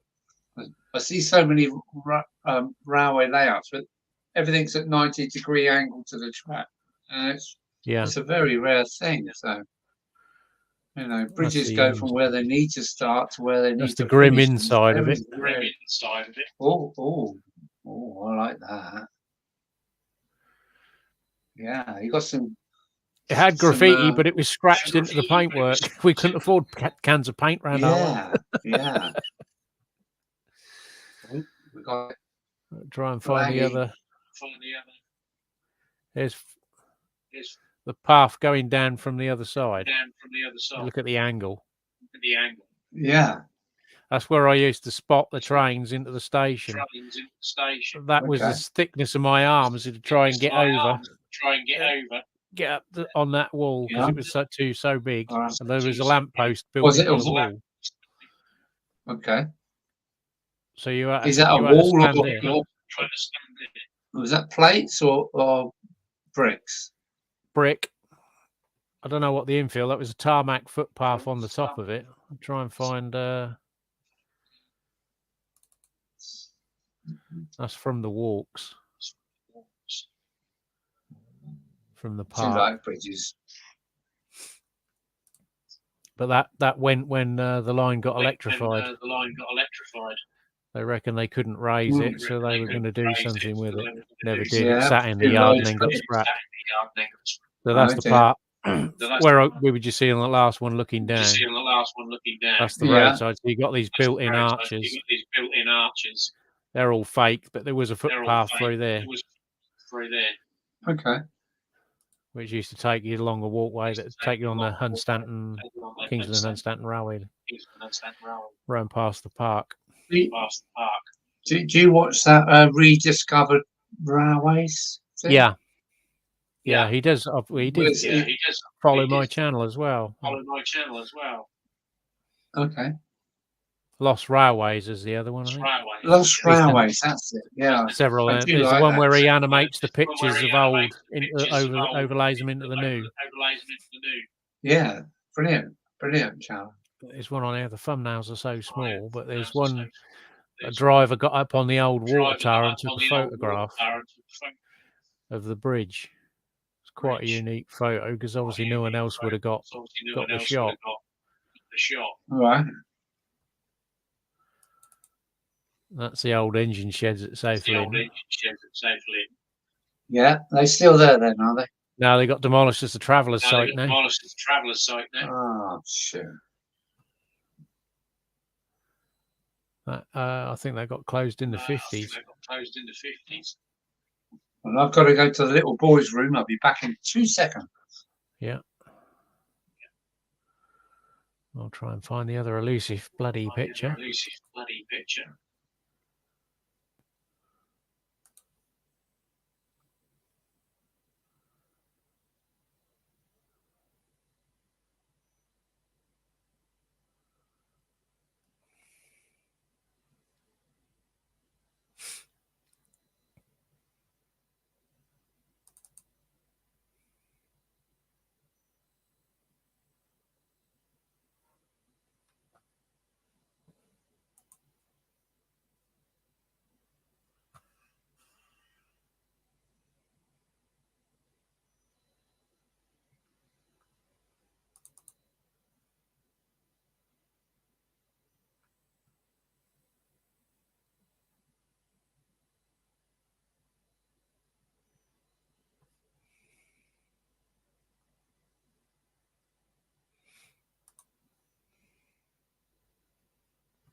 Where are we now?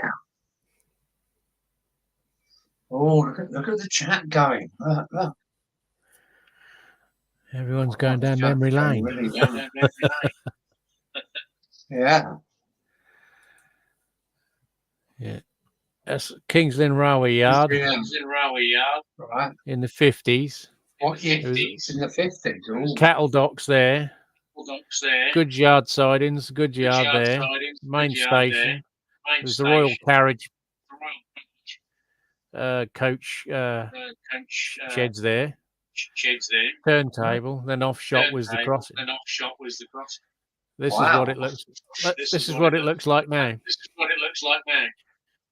Tesco's. All the goods yard is gone.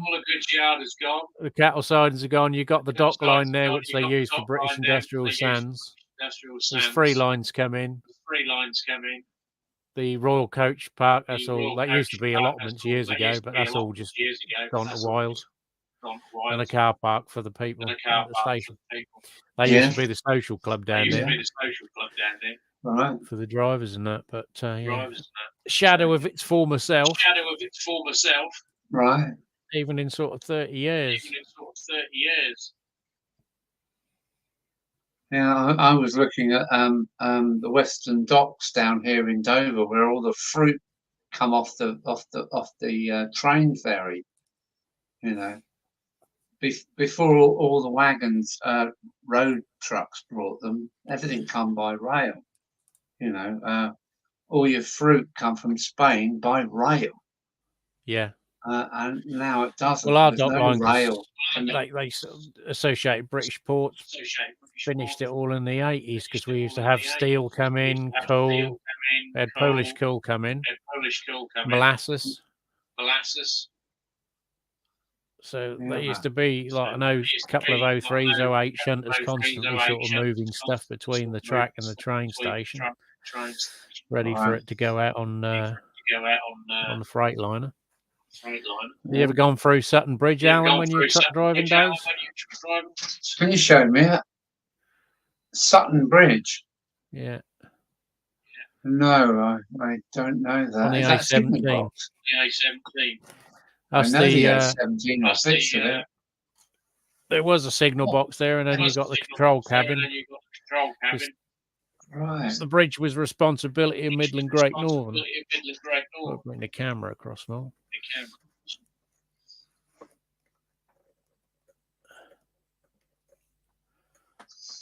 You know, on my travels, I travelled wide and far, and as you cross a railway crossing, you've only got 2 seconds to look either way, just look down the track and see what you can see, you know. Yeah, well, that became a And, road crossing. Then it was road one side and track the other.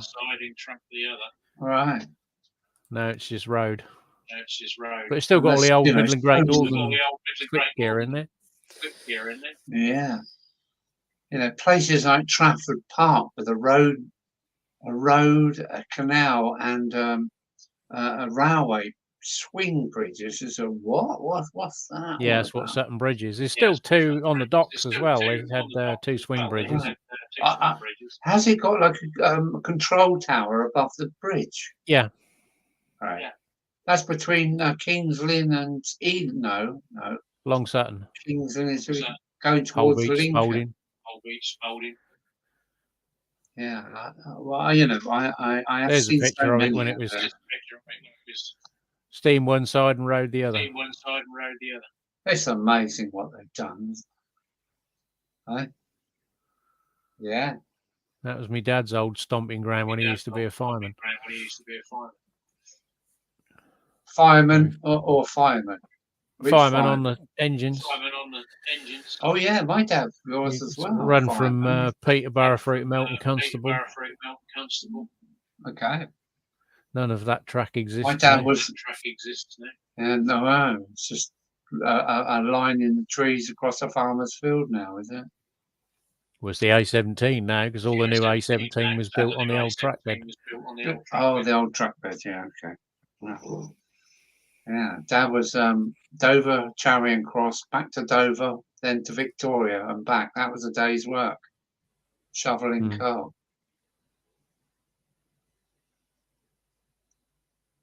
That was before my time, but the Lynn sheds. That was a car park in my time. Really?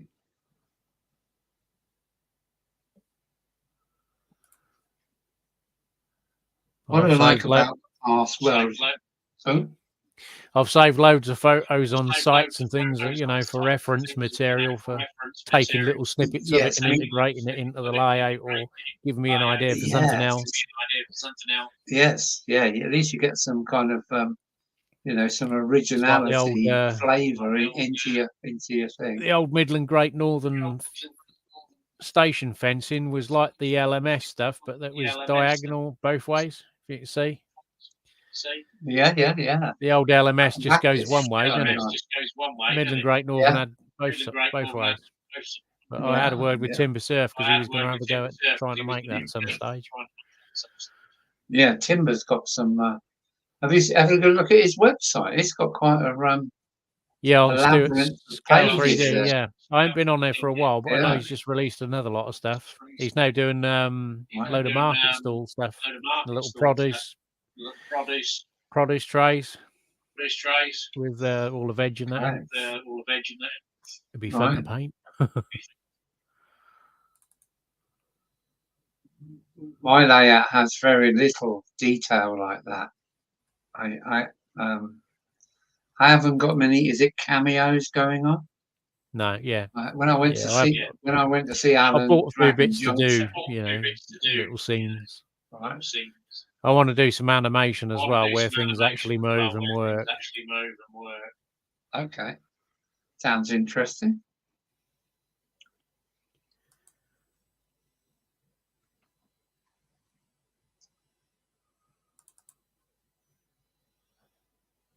Good That's the night, old Chris. Is it Chris? Chris is going. Right, Is Chris going?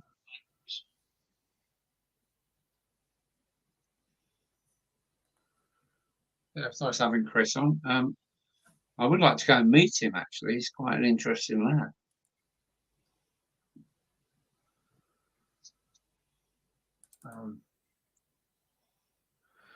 There's one. Campbell's soups with the sidings. Wow. They didn't last very long, but I noticed the tower. What's that tower? that's the Campbell's cooling tower from the soup factory. That's just outside. I think I've Used been to be there. the landmark. Yeah, I think I've Came been off to the that. bypass. Yeah. That's not there now. It's not there now. Now they blew it up. Oh, that's sad. Right. Yeah, 2,000 those bricks kind of in there. landmarks I recognise, you know. Yeah, the grain silo tower's still there. You can't miss that. The one Yeah, on the they're all docks. awful concrete structures, though, aren't they? Massive, great column in it, and on the dock. I've never Yeah. seen another one in the UK like it. Okay. See if I can get a picture of it.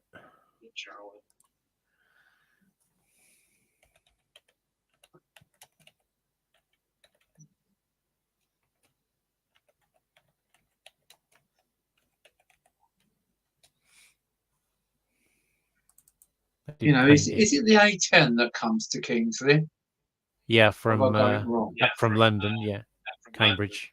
Yeah, yeah. I used to come all the way up the A10, and then what you showed me, that tower, weren't far off a roundabout near the Hardwick roundabout. just outside of King's Lynn. I'm going back about 25 years now, so it's all a bit sketchy in the brain, but I'm sure at the time it was Findus, but I might be wrong. Yeah, that was just off the roundabout, which is used to be called Frigoscandia. Frigoscandia, yeah, okay, yeah, yeah. You can see the bulkies coming in with peas and empty them into the hopper, and they were being frozen, as they say, as it was being instantly uploaded to the factory. Huh? That was Frigoscandia. Air freeze it, yeah. Yeah.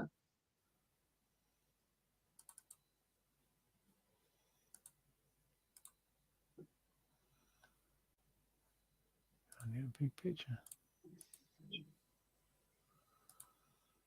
I have been up there a few times.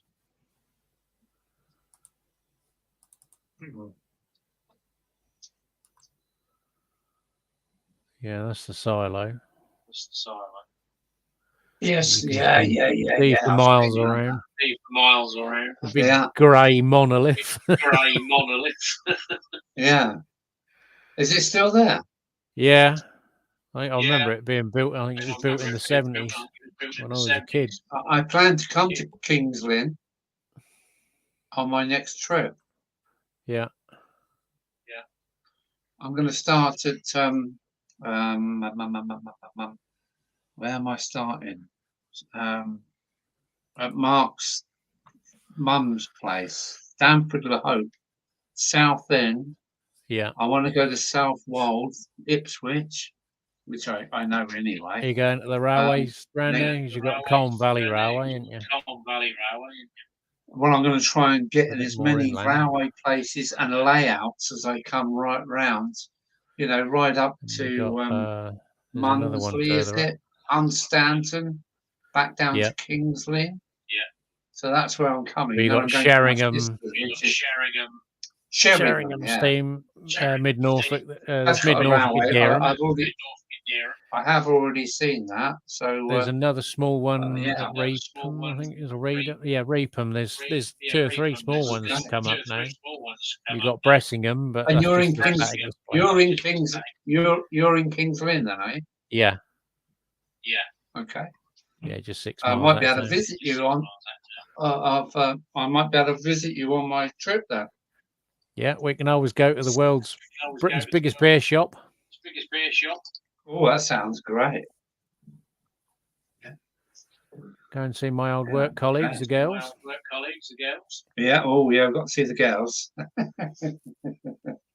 Yeah, they'll put a twinkle in your eye.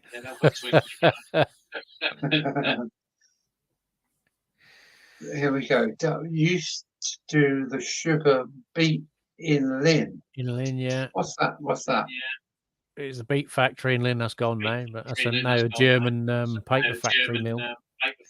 Paper mill. Oh, no. The There only you one go. left So now you get is my Bury dad's. St Edmunds, because they shut the one in Peterborough as well, didn't they? They what? There was a big sugar place in Peterborough as well. All right. There's only Cantley in near Norwich, and Bury St Edmunds, Okay. and the one at Wissington. It's not too far away from me, about 15 miles. So they've all been sold off to the. Yeah, they've got that certain smell, haven't they? Yeah, we used to get it in Lynn. It used to smell. Because when I worked at the truck hire, our yard was just underneath.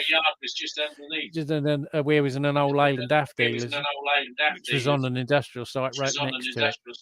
And if they used to overcook it, you'd get like a soot on the cars. Yeah. Or it smelled like burnt toast. North Norfolk Railway, Sheringham to Holt. Yeah. Okay, got that on my list. I think I have got been there Mid in the Norfolk as past, well. haven't you? You got the Mid Norfolk in Dereham. Yeah. Yeah, so I'm going to follow the coast all the way around, right up to There's another little Munsby, small is one. there? You got Bovington, Yeah. not Bovington. Muckleborough Collection as well, just past Sheringham. Okay, Largest private military collection. nice. All the old tanks and All gone to Wissington now. they grow marijuana there as well now. So what, they grow it there, do they? In Wissington, yeah, they done an experiment using the heat from the to heat loads of greenhouses, and they grow marijuana there. They was doing tomatoes before, but I don't know whether they still do them. But It's obviously more lucrative. we used to rent a car to an engineer that used to go and service their turbine because it's based on an F-16 fight jetter engine, Oh, okay. which is that they produce their own electric. Excellent stuff. Here we go. Sugar beet gives. Okay. I mean, the French are mad on sugar beet, aren't they? They're baking say, is it? The Belgians grow a lot, Baking don't say? they? Yes, they do. Yeah. Beet. It's mostly what's grown around here is beet or wheat. Not well. There is a field near when I used to get to work. They used to grow barley on rotation, but mostly as corn or rape. Right. Cash crops. Yeah, rapeseed. Yeah, crops. Amazing.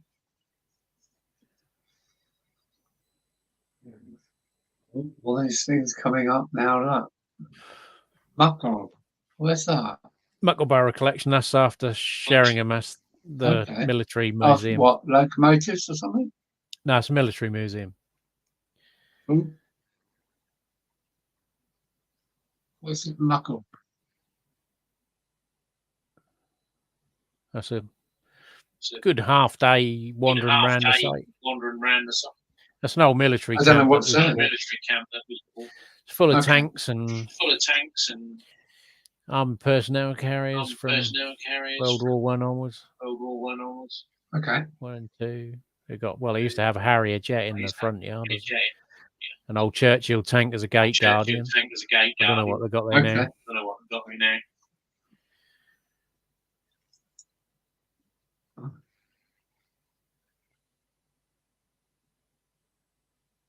Simon SJ Dusty is off to bye-bye, so take care, Simon. No, not Simon.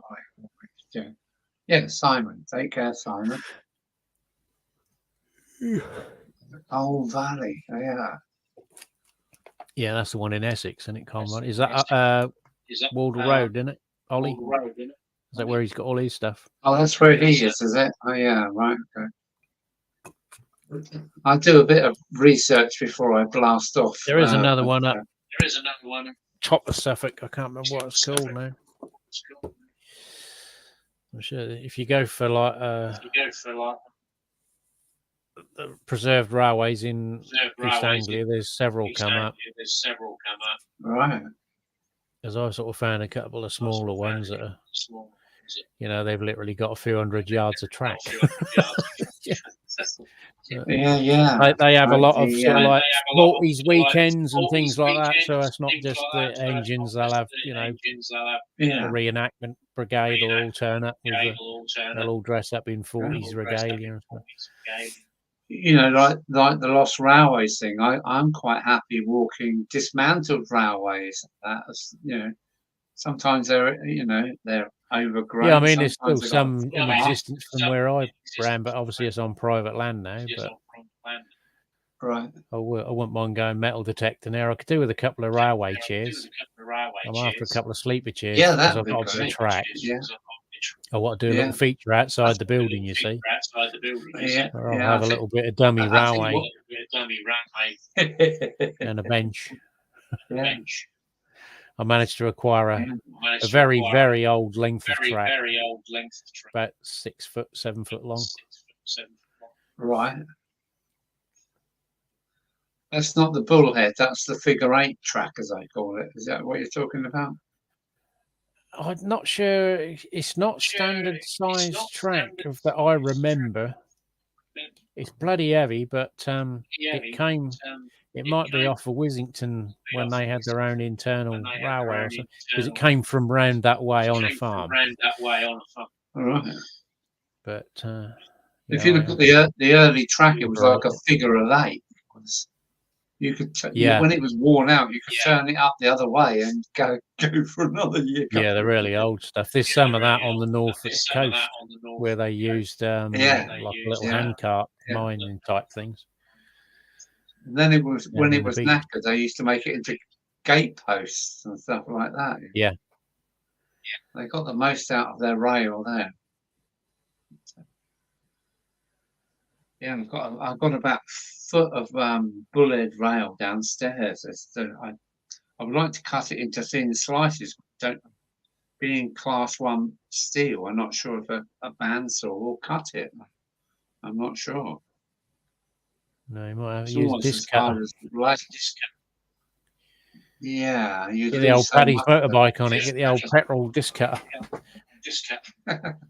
Yeah, I would have done in the past, but I'm not ready for that anymore. Larry's going. No, Larry's not going. He's saying goodbye to SJ Dusty or Fusty. Simon. Yeah, I got a few old railway sleepers. I got the length of track, so I was thinking of maybe cutting it in half and then just doing a short section. I was originally going to have it as like the entrance to the doorway, but that's going to come too far across the railway. Piece of track. Yeah. I'll excavate the garden with my digger and then backfill it with some railway ballast, put some sleepers in, and have it as a track going into the into the shed. It sounds like a nice entry, yeah. Might not be very wheelchair friendly. Use of the caterpillar tracks, that's all. Yeah.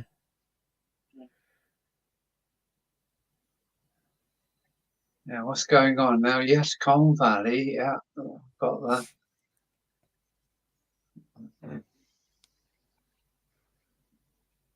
Yeah, too much. The good thing is there's so much what do they call it? Reinstated railways going on and preservation stuff going on. When I went on that trip 2 years ago, everybody was just coming out of the COVID lockdown, and went to the what was it, Mid Lincolnshire Railway, but they were all in there building their stuff, repairing wagons. It was interesting. Yeah, I mean, some stuff, of them they could and, afford to do it. They used that downtime for maintenance, didn't they?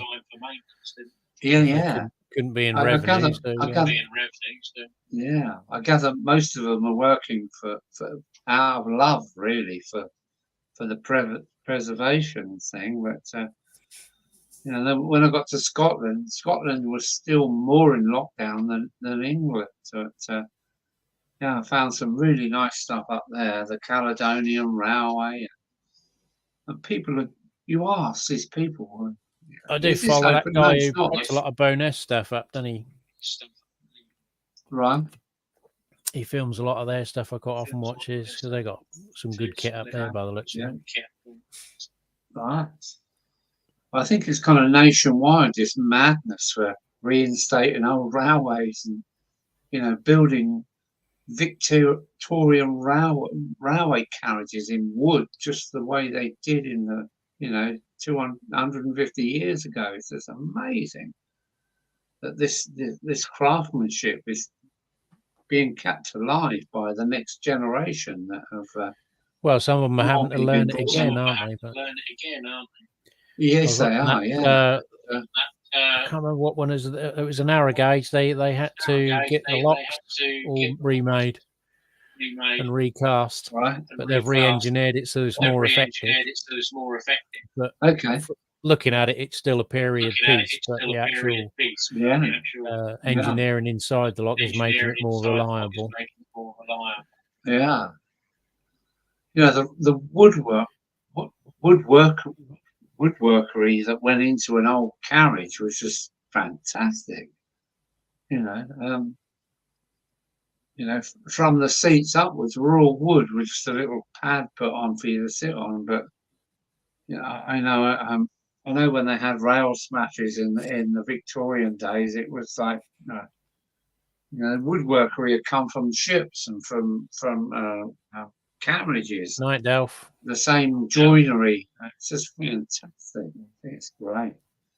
You know, when you look at the you know, the railways come into, well, I think into the south coast here in 1680s or something. I might be wrong. It might be 1780s. But it's just such a long time ago. I just can't. I can't believe what the Victorians managed to do, and look how long it's taken us to build a railway line from London to Birmingham. What is it? The HS2. HS2. I mean, it's just taken. Yeah, we've got bloody great diggers and mechanical machines, and they done it all with wheelbarrows and horses. Amazing! It's just amazing. So there you go. And it didn't cost them billions of pounds. And you can see, you know, you show this project and the bridge, and it only cost 1,700 quid. And you think, how can you do that for £17,000? It's just bonkers. But there you go. I went and had a look at some good viaducts that are still running. The Welling Bridge and another one. It's like 8 million bricks, and they're still being used today. It's just amazing. I think we should reinstate some of these ways, get people out of their cars and back on the rails. It is the way to travel. It is the way to travel. Well, there is a consortium with the Mid Norfolk Railway. They call it the Norfolk Orbital, where they want to link back up with the Sheringham and have it going round as an orbital railway. But I don't think it'll ever happen. Well, fingers crossed, maybe. For a start, Chris Maltins own the site right in the middle of where the track would need to go. Okay.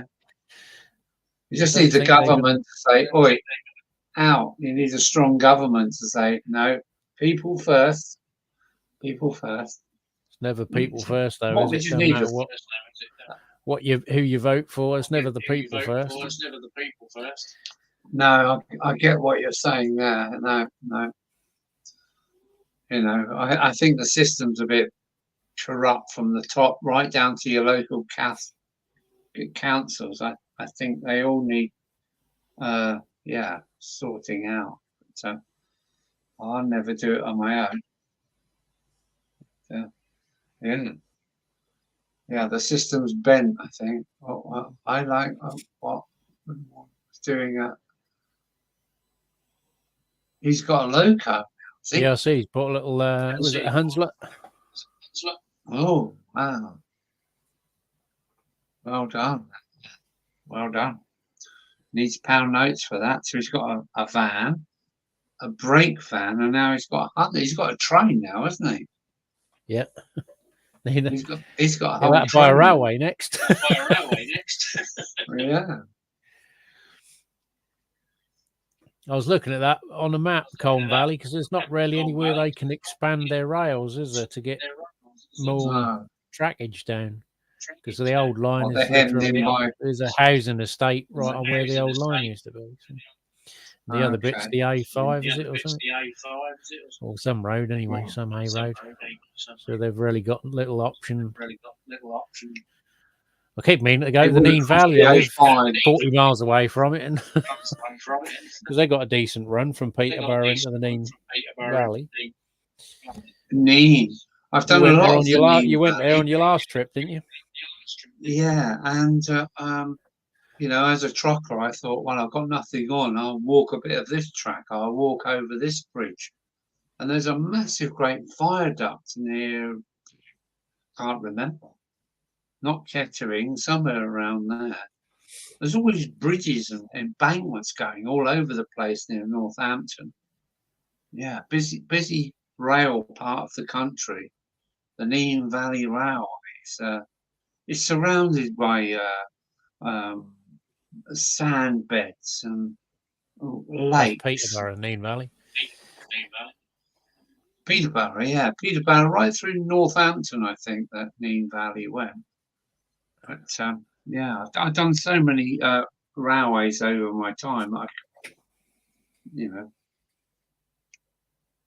around Yorkshire, there's so many walks that you can do over massive viaducts, and the way they managed to cut these things through the hills, it's bonkers.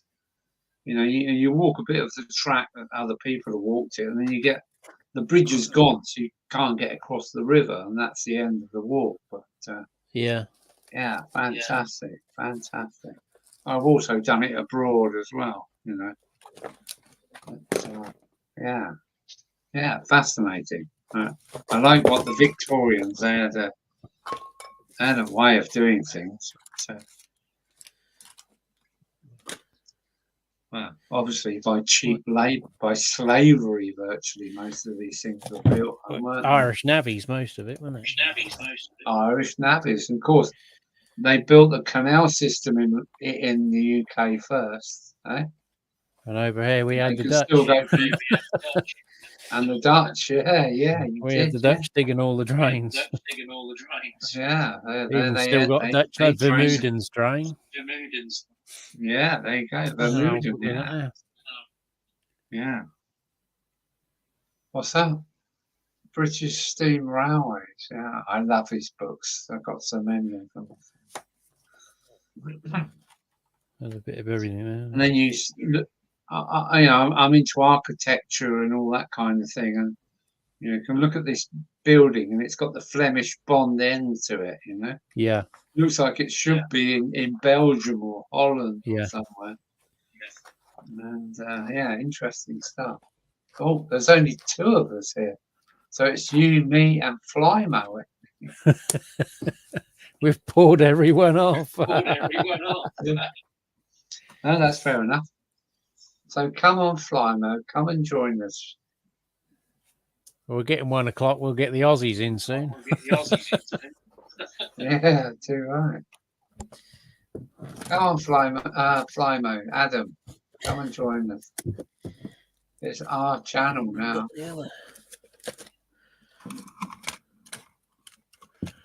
I must still have some railway books that I ain't got back out. I had one with the navvies, stories of the navy. Really? These are all advanced model railways, practical electronics for model railways.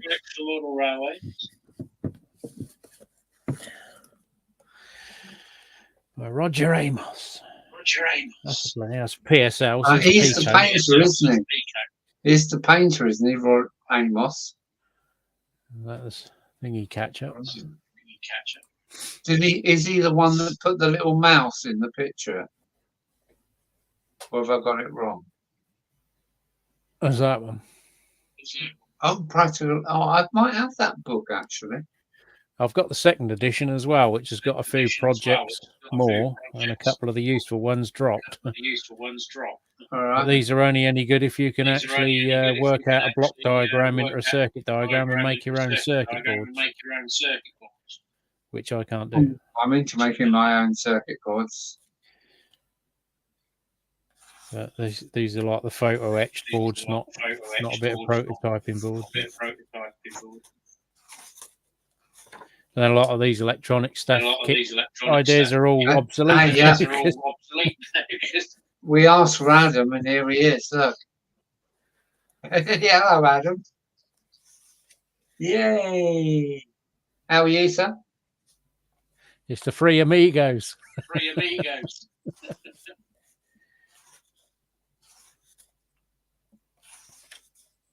Can't hear you, Adam. Oh.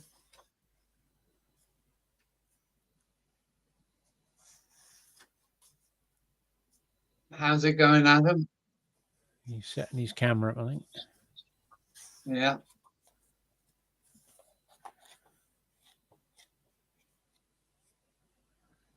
Yeah, the early edition's not so good, but the second edition's better. But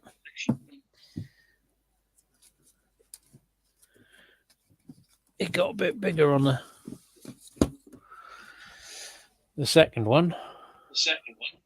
Yeah, I'm not sure which version of it I've got. I have got it, This and is I've read second it. edition. That other one's the first edition. There's more on signalling and block detection and stuff like that. Protection, yeah. Using infrared circuits and things. Yeah, the good thing about it is kind of like on my level. Yeah, Hello, flashing Adam. yellow Hello, aspects for HST trains. Making your own 4-aspect signals. Oh, Using a 555 Adam timer. backed out. Hopefully he'll come back. Yeah. Route setting with a diode matrix.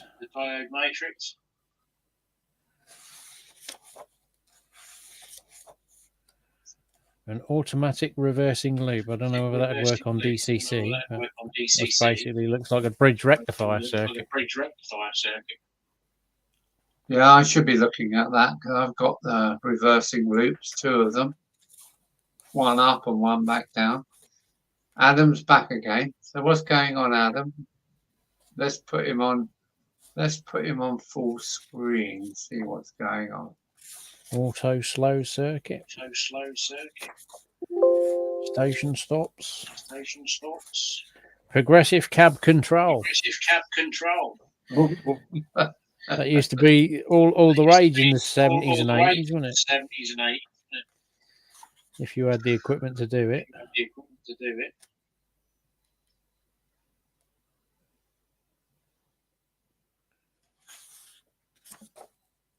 I can see you, Adam, being busy there. I'm not sure what you're up to. You typing. Can't get your sound going. Can't get the sound going. Oh, sorry, mate, about that. So he's got a bridge in the background on the table.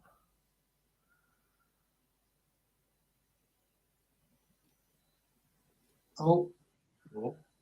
There's a little network Southeast 08 in the front.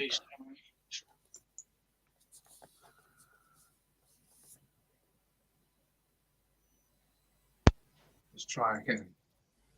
Hello. Hello. We have sound. Bit quiet, but. Was there? Hang on. I've got to set the camera up.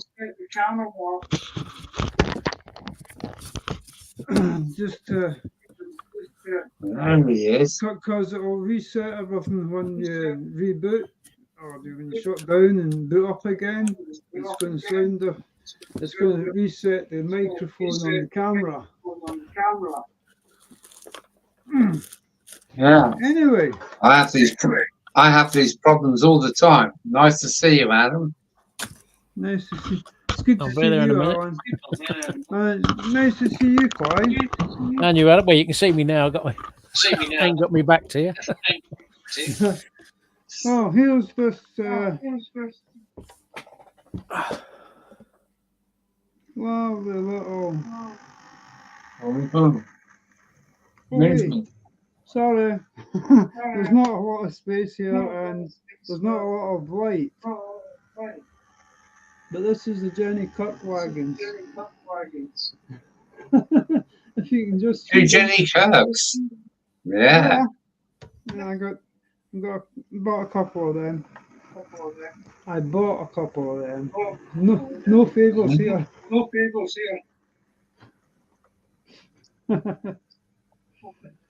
But yeah, that's a little Bachman 08 that I got last year. And it's been one of the better running little locomotives I've ever had. You know, you don't have to go and poke it to get it to move once you've turned the power up. A 6-wheel pickup and a flywheel, I guess. I think so, yes. It's all a bit of a Locos with flywheels are so reliable. It's all a bit untidy around here, but hey! And off round the corner, prototypical speed. Sorry, I'm a bit loud tonight.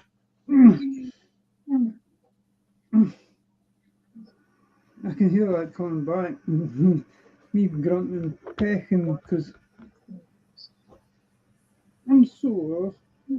But hey ho.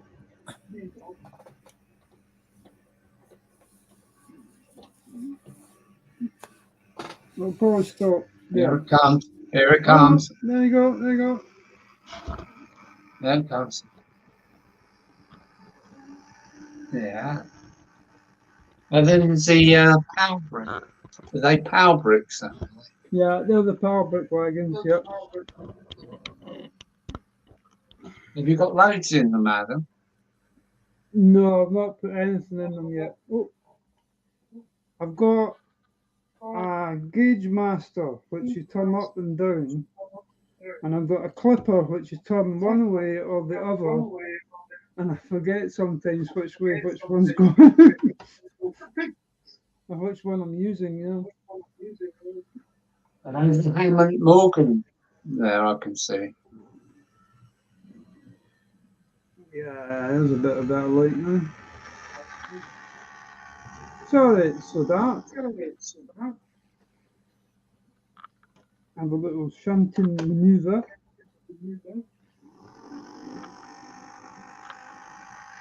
We go into the siding. Nice one. And that goes all the way back.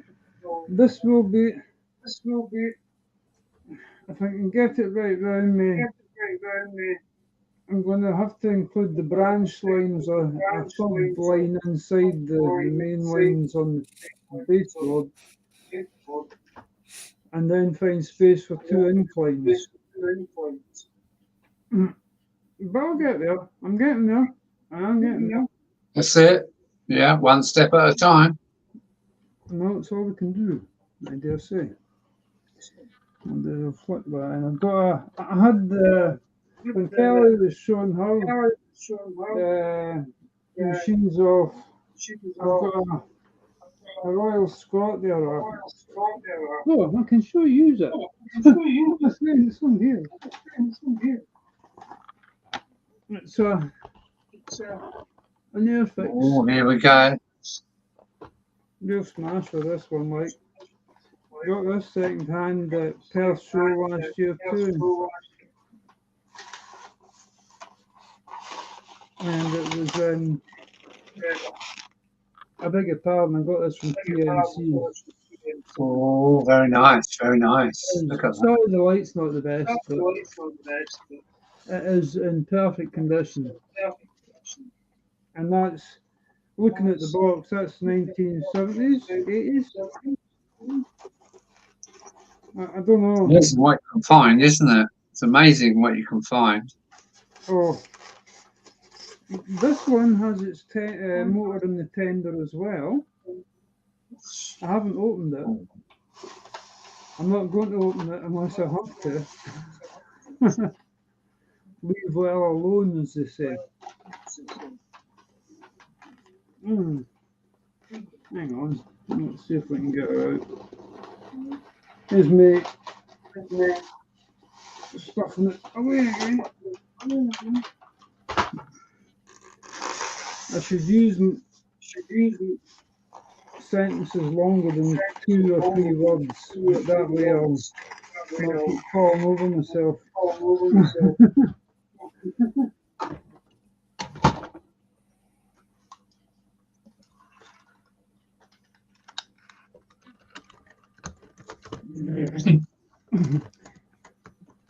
How many people do you moderate for, Adam? It's not so many now. But I was thinking it was coming up to, during the pandemic, it was 2 live streams a day, 6 days a week. Right. Sometimes more. If Rachel jumped online, you know, we're all Digger and myself and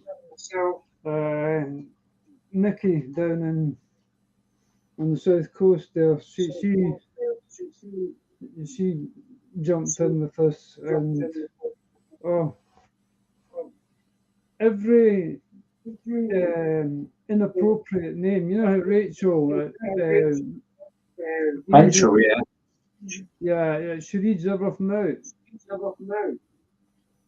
She was reading out all these, you know, Mike Hunt and Hugh Jazz and all this stuff. They even tried it in Jenny's stream one night. Ollie gave me a row for putting the guy out. His name was Harry Ascrag.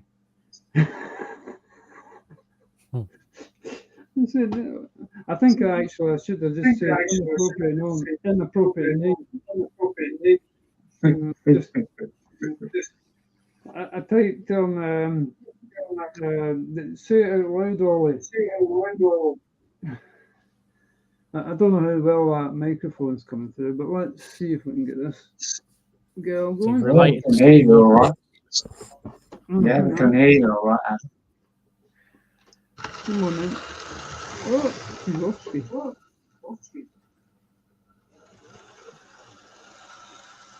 I'm not going too far out of sight before.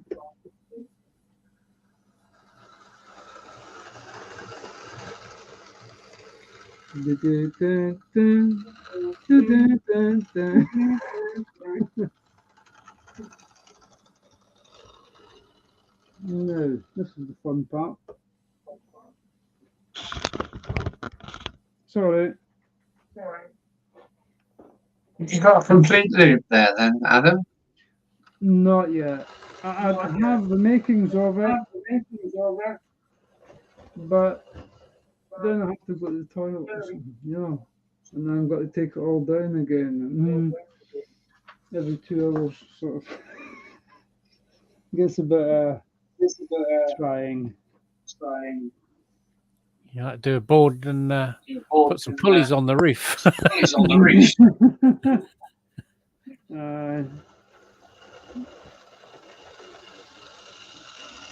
Oh, there we go. Oh, she's not getting much light, is she? Sorry. My best boy grip skills are not that skillful. And that's on the inside line. So I've got first, second, and third on this level, and hoping to get third and fourth up on a higher level.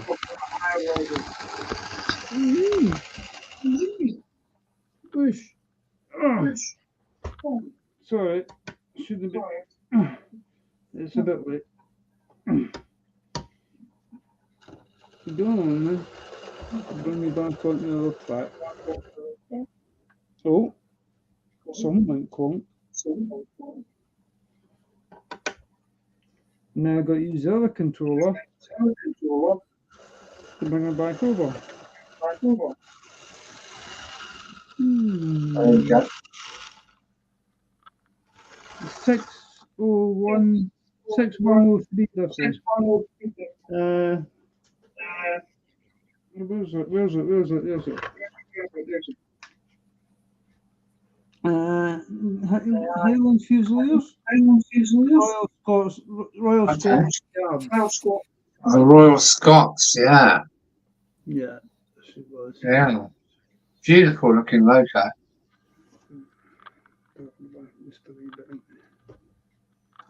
It's screaming of Swindon, isn't it? They had a lot of detail for the time, didn't they? In the 70s. Oh, yeah. And it must have been treated well at that model centre. And I'm trying to turn the camera with the light. That's not going to work, Adam. I've got an Airfix Class 31 and it's a lot better model than the Hornby. Unfortunately, someone dropped it. So it cracked the chassis. I've repaired the chassis. There's no front coupling on it because it was broken off. And when I got that all fixed, I found out that one of the carbon brushes is missing from the motor. Oh, no. They're very similar to the Hornby XO4 ones, but they're slightly longer arm. Right, I've got you. Yeah. So the Hornby one won't fit in them. I think I've got a Airfix Royal Scots chassis here. Have you? Very nice.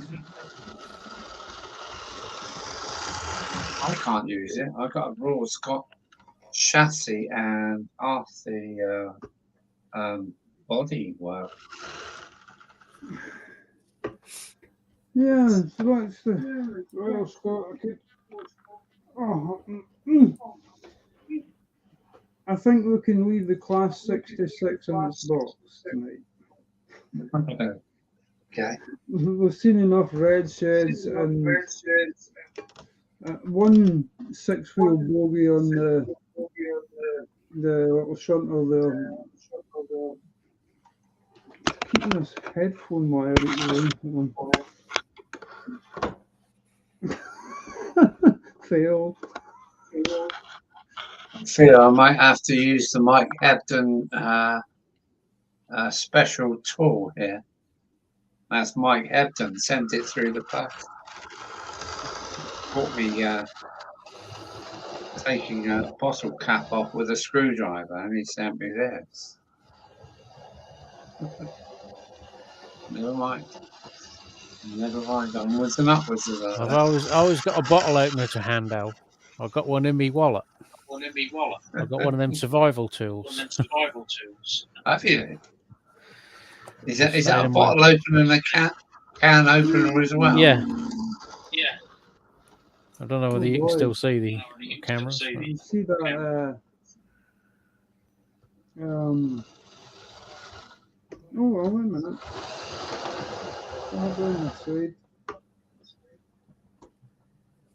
We'll get one of Do it again, Clark. Do it again. Is it the little tin one? Yes, the tin one. Yeah. About the size of a credit card. All right. Yeah, that's what you need as a survival So you got tool. the bottle opener there, your tin opener, which is a bit like the old British Army one.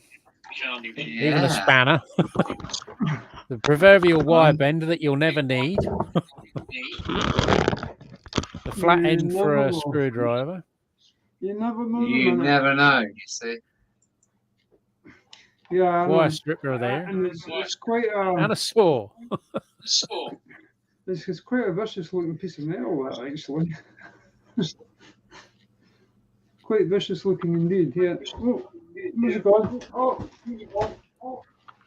Oh, I think it could get you out of trouble, that piece of kit you got there. That's open more than one tin of beans at dinner time. Yeah. And it's amazing how quick you can whiz around a can if you know what you're doing. Yeah, I've got one of the old British Army ones you get in the mess kits yeah. and the ration packs. The I've still compo got a couple of them kits. kicking about. Compo rations. Yeah. They were a bit better than the old American ones. The tweet, tweet, tweet, tweet, tweet, tweet, tweet, tweet, tweet. Keep going. A bowie knife if you have to, you know. That works. I've got one deliberately case hardened overnight in the file, and then I've never been able to get the surface back on it properly, but it's it's usable. I can eat with it.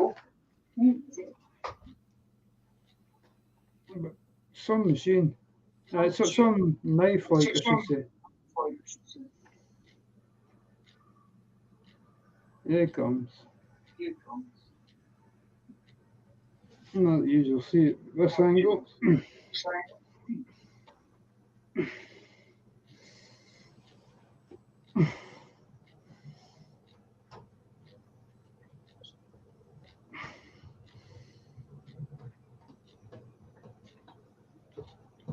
So I'm just going to bring these in and park them.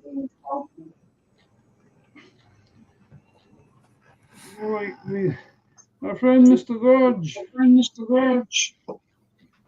Parks everything up at the end of the night. Mr. Dodge? That's Anthony then, isn't it? Yeah. Auf Wiedersehen and Tschüss.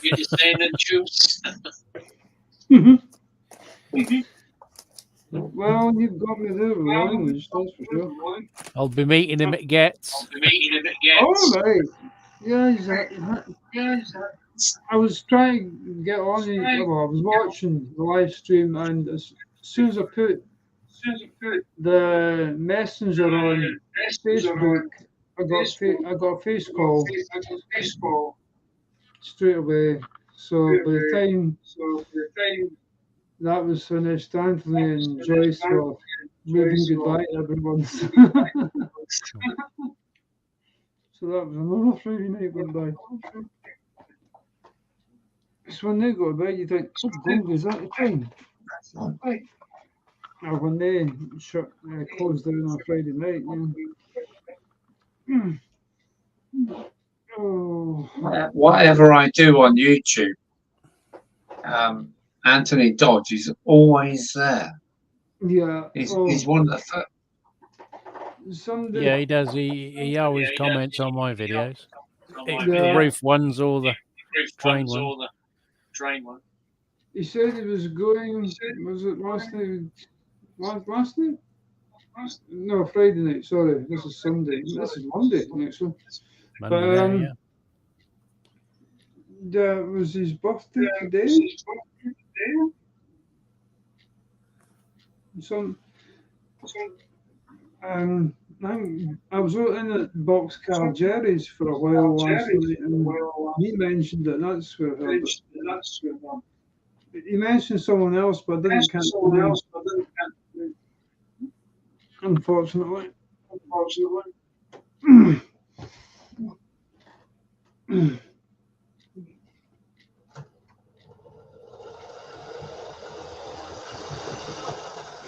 I don't like taking them in and out of their boxes all the time, you know? Anthony went on to meet Alan at Dragon Junction Mark II, didn't he? Yeah. Yeah. And he come up, him and Joyce met Chris Whittingham up in Edinburgh here. Well, Edinburgh's that way from here. In fact, more that way actually. But yeah, and he caught up with Lee as well, and the border puddling boy, and apparently Anthony's 6'4", and Lee isn't. I saw the picture. Anthony's up there, Lee's. He's about half his height, and Head and shoulders above Lee. I think Joyce is taller than Lee as well, but it didn't tarry. I was trying to get down to Edinburgh that day. But it would have been a hit in the dark. It's a long way to go in a field. Unfortunately, the bus journey and then the train journey and another bus journey, and then we've got to come back again. So if I can make it to Perth show this year, because of cutbacks, this may be the last Perth show at Viewers Ice Rink in Perth. It's quite serious. It's like the Glenrothes show, because I think they've closed the Rothes Hall. The Rothes Hall was quite a venue. In fact, Glenrothes itself was actually built, wasn't it? The coal industry. That's how the story goes. It's where the mining college is.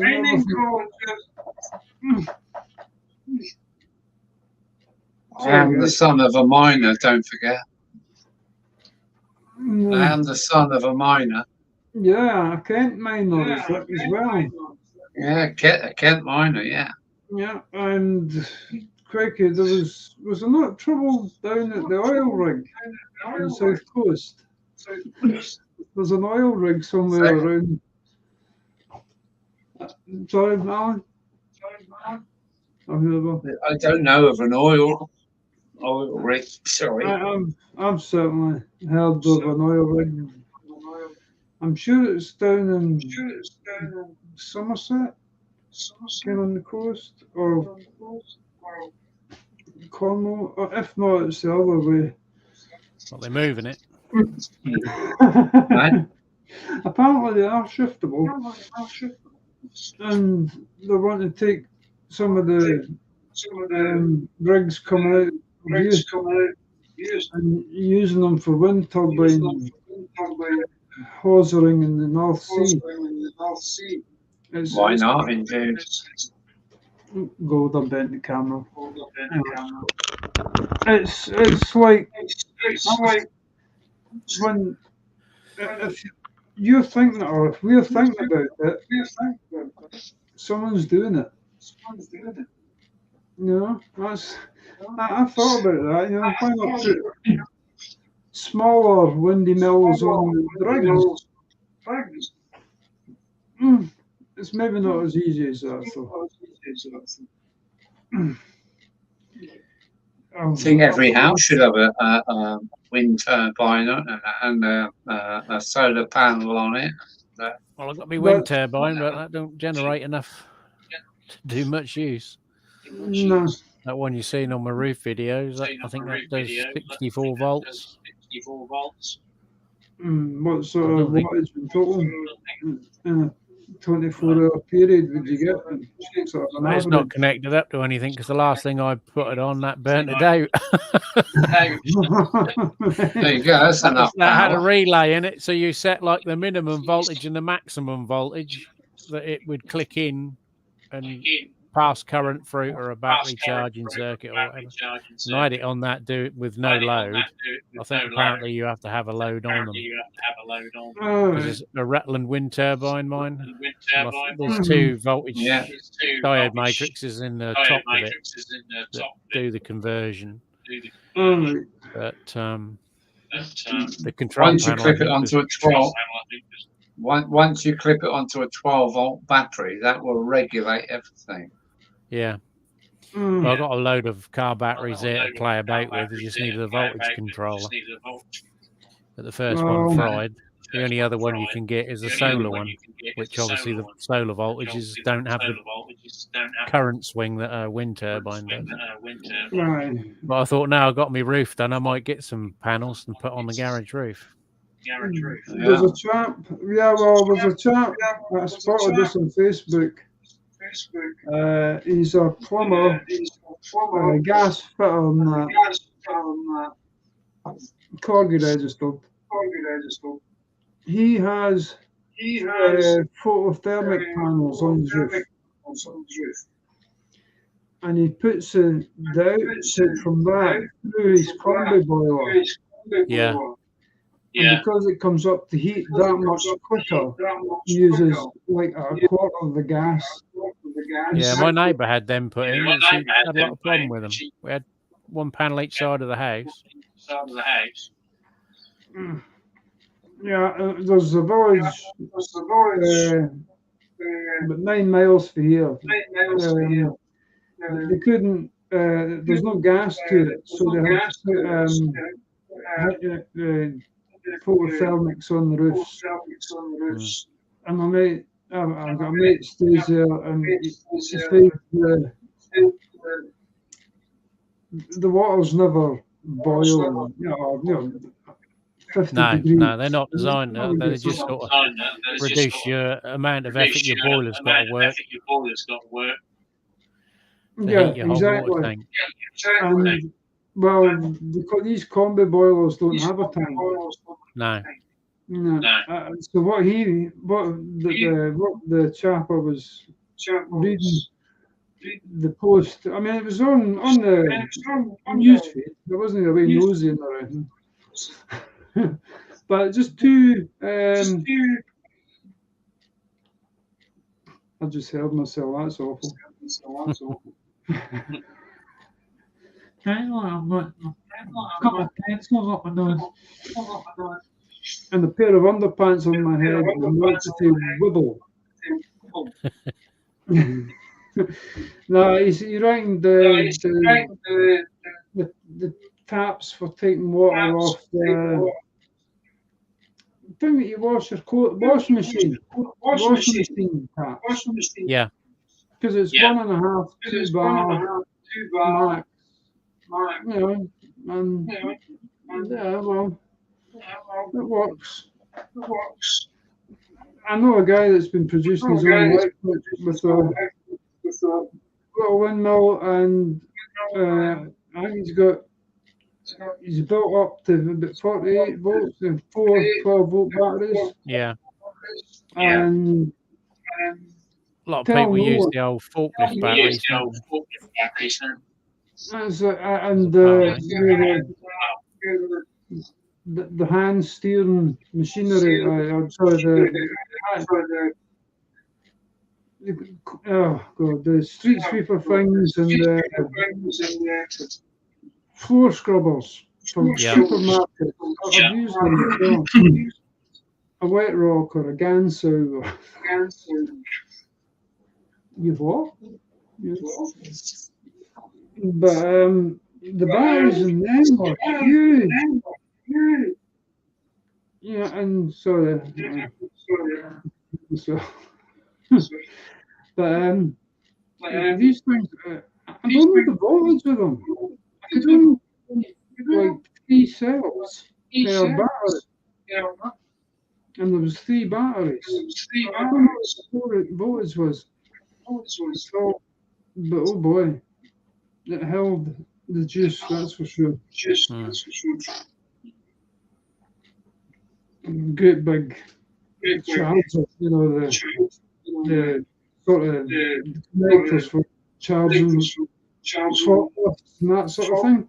Yeah, I was thinking just like doing the inverter, just put electric into the house during the daytime rather than have a battery bank that'll run at night, you know, where you're charging your batteries and then that's running the inverter.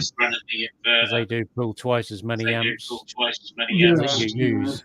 Because I had a little car inverters and they'll kill a car battery.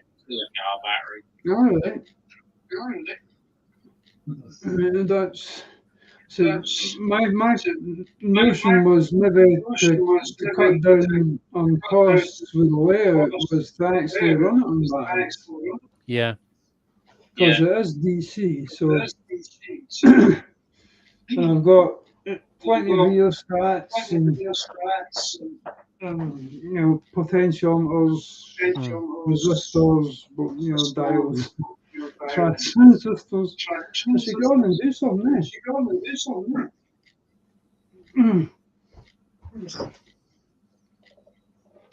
Oh, the cups I was quite, Sorry, Alan. Beg pardon. sorry. Yeah, I was quite amazed that when I went on my trip around Europe, that I just run off a 100 watt inverter that run off my 2 batteries, and that gave me enough power to keep my laptop going, kept my phone charged up. Everything I wanted to do was only on a 100 watt inverter. Unless you want heat or big power, you really, in today's world, you really don't need much power. I kept my laptop and my phone charged up on a couple of hours on a 100 watt inverter. Yes, it does punish your battery, but I was amazed on how little power I needed to survive. That's what I was looking at, and instead of going with inverter, just go straight DC. I've got here now. It's right here. Where's it? Come on. This lamp. Hang on. See if I've got the fumble fingers for this. I reckon I should survive on 4 foot of solar panel per day. See if I can get this to hold there. Have you thought about putting any on the van, Al? A lot of people put them stick-on ones, don't they? You charge up your leisure battery. My van's all wired, and it's got an entry point for a solar panel, but I've never joined a solar panel onto it. And, I should do, really. So, I've only had it 15 years. Why I haven't got a solar panel on the roof, I don't. I can't ask myself why. It's too easy to plug into the grid, isn't it, somewhere?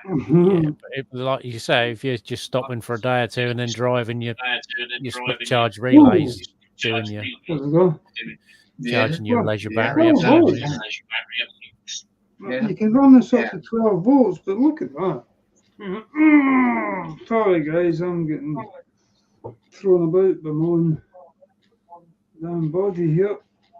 But that's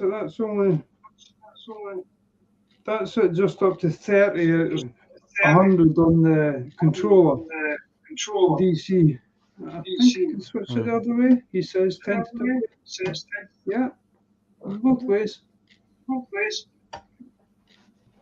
Quite something else. I picked that up in a pound shop in Crieff, and I just saw it. I was just looking. It was in the batteries, so I grabbed it.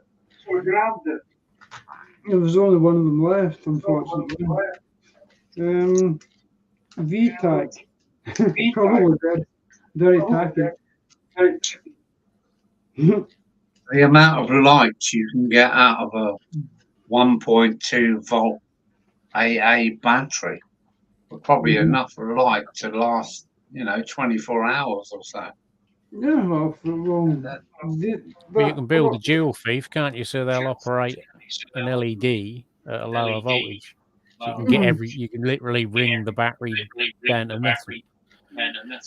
Where normally you'd discard a 1.5 AA battery when it reaches sort of 1.2 volts has had it, isn't it? Yeah. Look at last year's technology. Let's take a little dashboard light of a 2 watt 12 volt bulb incandescent. That is big power in today's world. You could run 15 neons, LED. I call them neons, sorry, LEDs. This one dashboard light from the 60s, it was 2 watts, will run 20 LEDs now, probably for twice the amount of time. That's how far we've come. This is a 30 watt equivalent at 3.2 watts. And I didn't have it turned right up to 12 volts there. So, I mean, a few of these around the room. A diffuser, obviously, because they're a bit sharp on the eyes. Sorry about the glasses. Sunglasses after dark. I'm trying to do. There's Andy Warhol or that. I'm just wondering about my dark with glasses on, black glasses. But no. Yeah, this is that one. Oh, that's nice. Yeah. I use that when I need a little bit of extra light for videoing. Exactly. Spot on. That's lovely. All the What back power is is that aluminium. then? I can't So remember what power is it? 8 watts. I don't think Hang on, it's that's got a not it. wattage on it.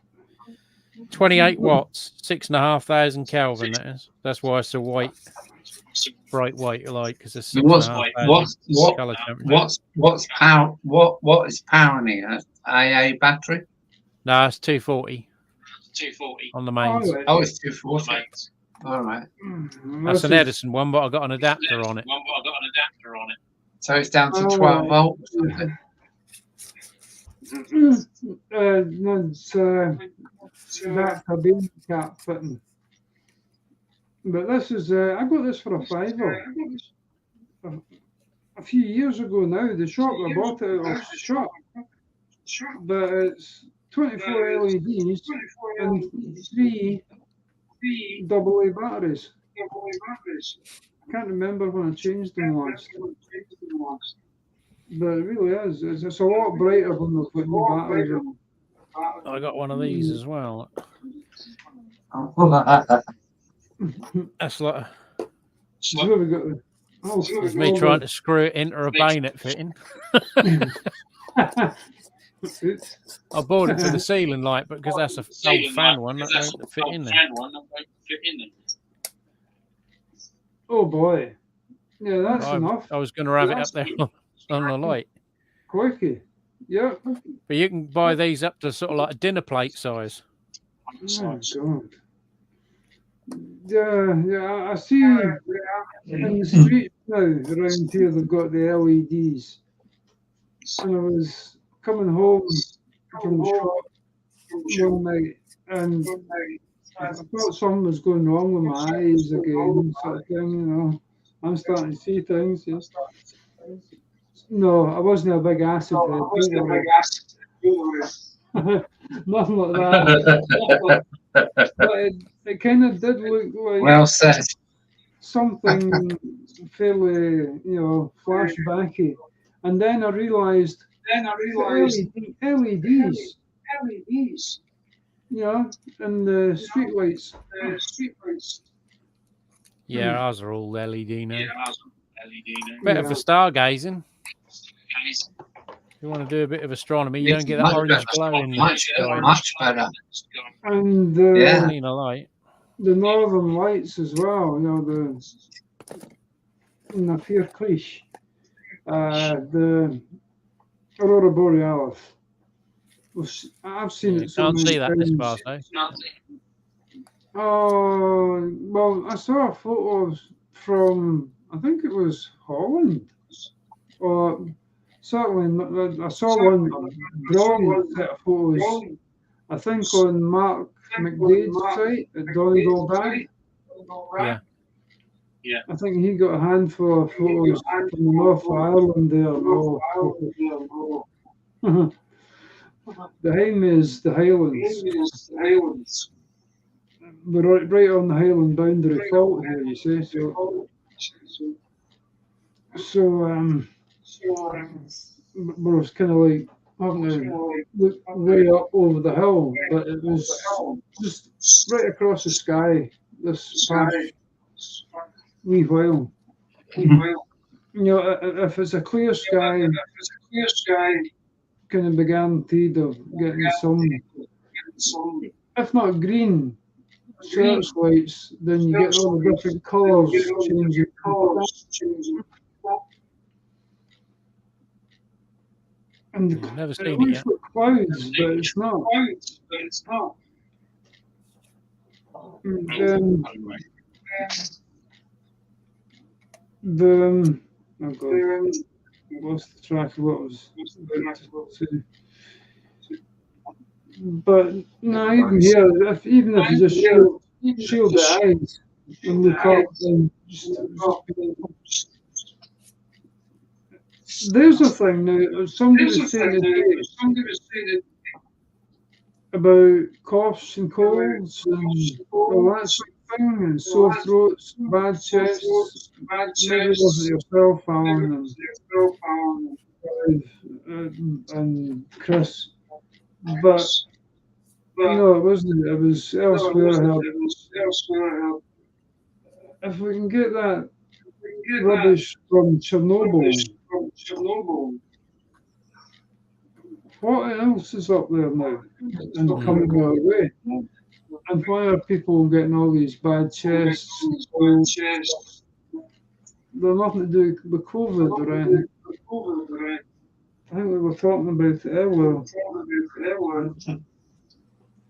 But It's the dirty diseases. It's the dirty diseases. yeah, I hope that's all it is.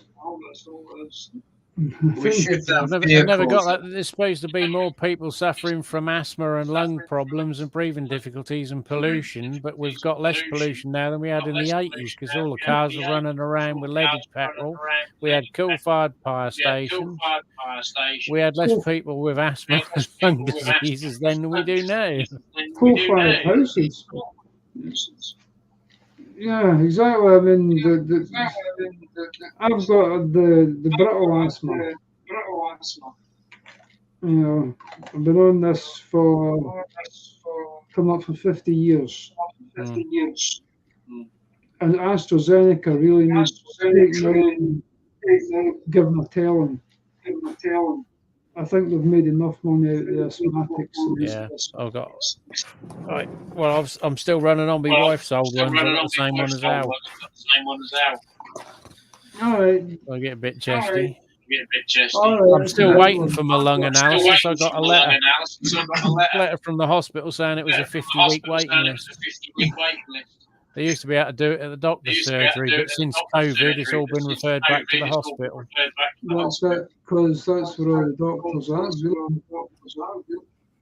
It seems to be locums that have taken over the surgery here, and specialists that practice out here kind of specialise and then they go into general practice. But he's had to be, my GP had to be called into hospital in Perth and Dundee as a skin specialist. You know, he's got asthma and eczema as well, you know. Oh, asthma doesn't come alone, especially when you're having to share a room with a twin. My brother wasn't the tidiest of people. But yeah, the house does. That's it. The sealed in. The dust doesn't get a chance to be moved out. No. In the same way, We get a lot here because, like the fields, farm fields, you get that fine mud, that's it. dust everywhere. I've bought one of them air circulators now with a HEPA filter in, but Yeah, that's good. it's made it a little bit better. You'd need about 6, I think, in this room. Yeah, well, that's half jokingly about people weathering locos and wagons and stuff. Minor house weather, thick layer of dust and everything. No quite, but well, I've not been up to the top of those shelves that this is all sitting in. Since I built it. 22 years ago.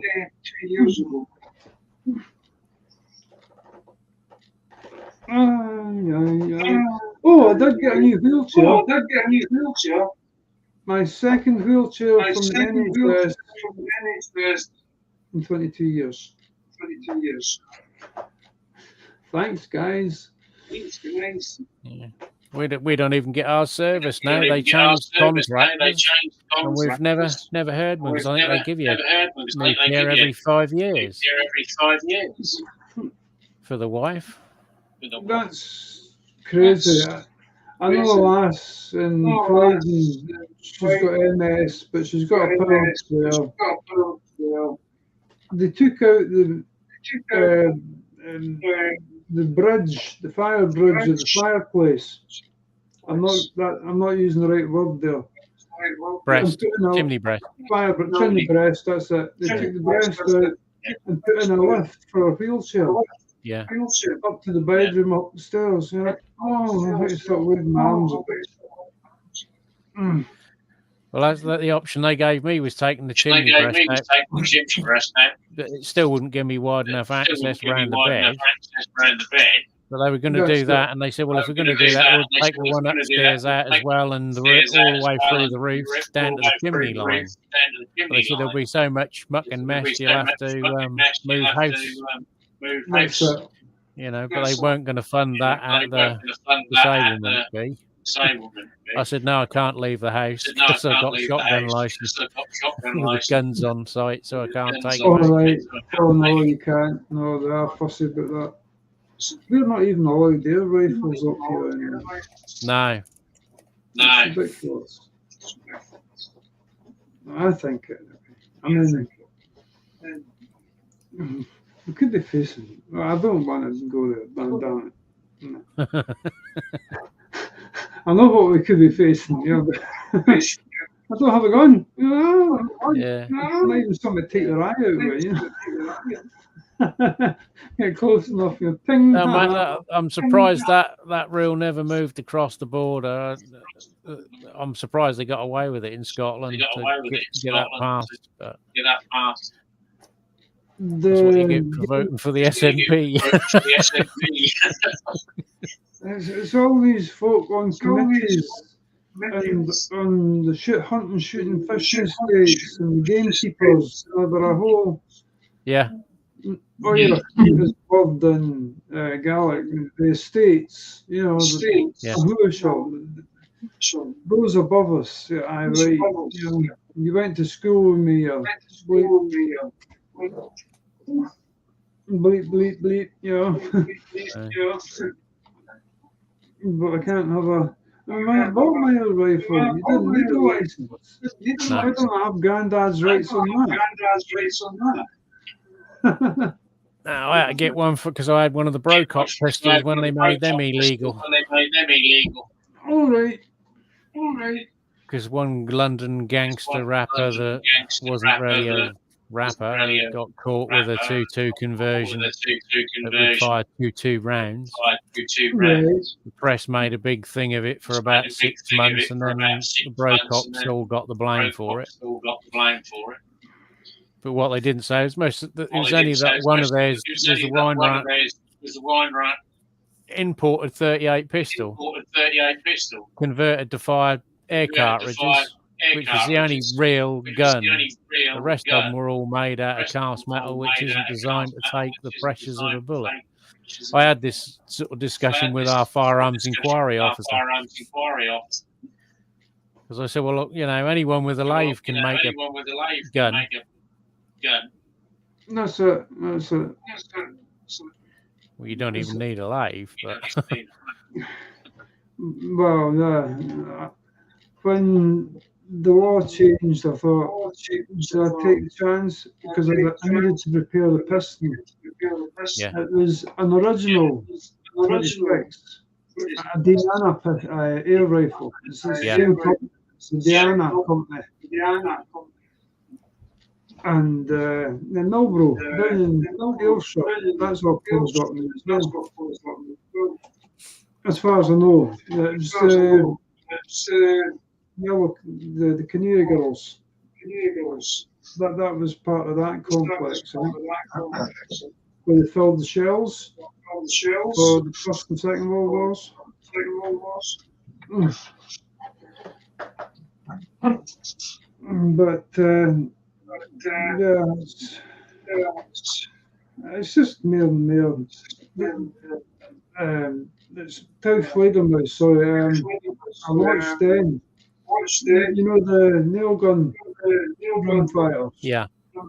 The old Hilti guns. The breech loaded just a 2-2 lead slug and put the it was one of the longer ones, the yellow top. Yeah. Apparently it's got a little bit of concrete or cement in behind it. Give it a bit more kick. It went supersonic. It went over the speed of sound. They reckon it's because they'd rifled it, breech loading it. But anyway. Well, they're little. That's a nail gun cartridge now. That's it. They're fatter than a 2.2. All right. You can buy the 2.2 blank still. That's my 9mm. That's a 9mm shotgun.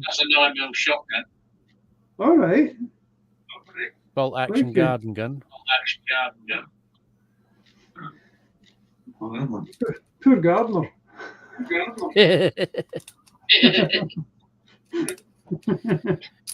Well, actually designed for like if you were going around a farmyard or something, you can shoot pigeons on the tiled roof. You'll kill the pigeon, but you won't damage the roof.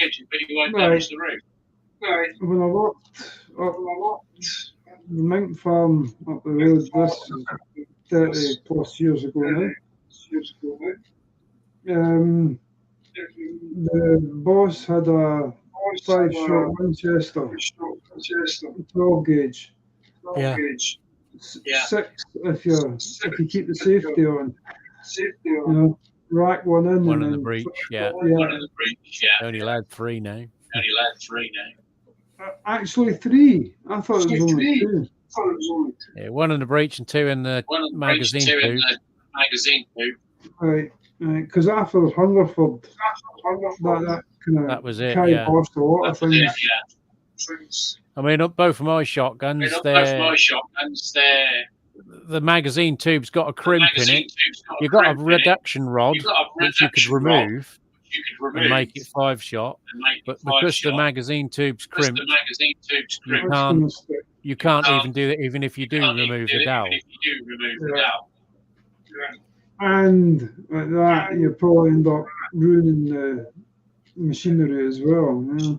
Yeah, it's either that or just import a 5 magazine tube, because obviously you can't buy one without a Section 1 firearm. That's it. Back to the lathe again. Well,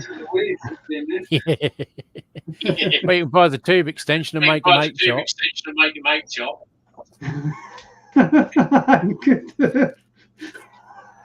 8 of them. Is that enough and over? No. No, it's not enough and over. What was that, Clive? That's Pigeon Clare. All right. Yeah. I just used the buckshot and just aimed over the sheds. Number 6. 32 grams. There's lead in there. Yeah, double up box shot. They don't really do it over here, do they? He mate has that in Austin. In Texas. for his All home right. defence gun. He has the old rock salt. Uh-huh. His son-in-law caught someone breaking into their workshop, and he shot the lad with rock salt, and his mother tried to sue him for shooting him. And the cop said, "You're effing lucky that he chose to use rock salt." He said, "Because if he'd have used buckshot, he said you'd have been burying your son." Right. Right. And the courts threw it out. I can quite imagine some of the things they try and get away with, you know. But you pulled the trigger. You know. I'm in the army. I'm meant to pull the trigger. You know. And even the police and the reports, I suppose they have to write out. When my dad was in the police, he had to. It was all locked away in Central. You'd have thought it'd have been in the old barracks, but not Mary Hill, no. No, not in Glasgow. But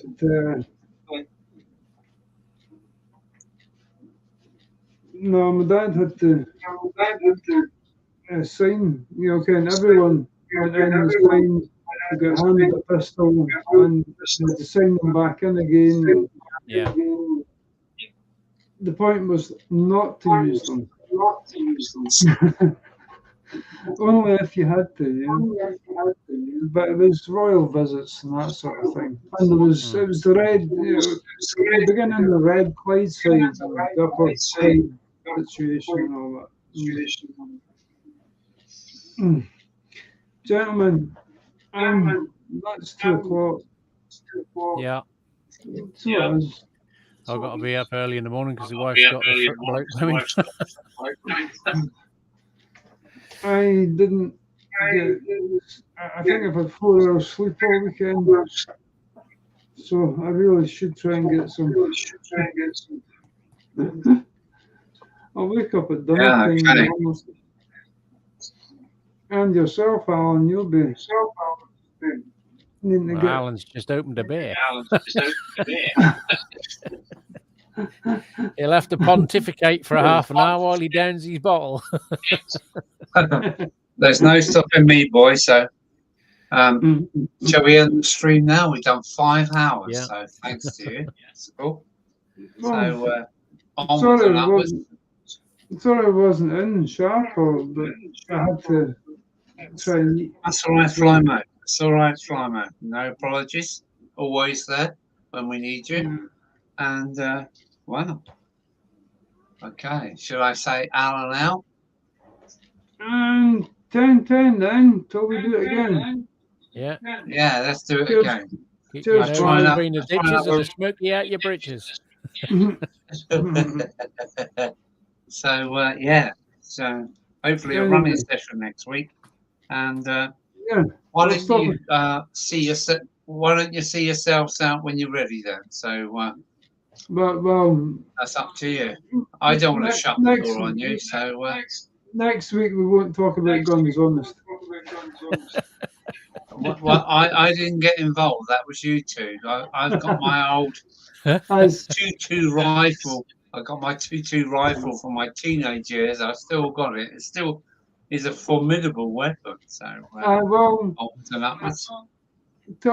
got a Czechoslovakian one, and honestly, mine's a jelly. It's a Russian. I've got a jelly. It's a Russian. Right. Gun. So we're more than 12 years. Yeah, I've got the old BSA Scorpion pistol. Yeah, mine's a Russian copy of the BSA Meteor. Right, I know the one that you mean, yes. Which is very similar to the original Indiana 45s. But anyway, we're talking. Usually we end up talking trains, never talking guns. Well, guns and biscuits and cars and trains. Whatever else. So, and the price of tobacco.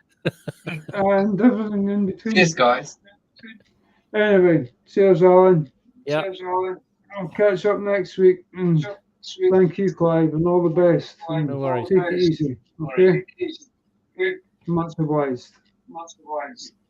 See you when we see you. Good night. Hi, Kaba. There we go. That's me on my own now. So take care, everyone. No, it's take care me. So bye bye from Al. Yeah, take care. Hopefully running trade in the loft next week.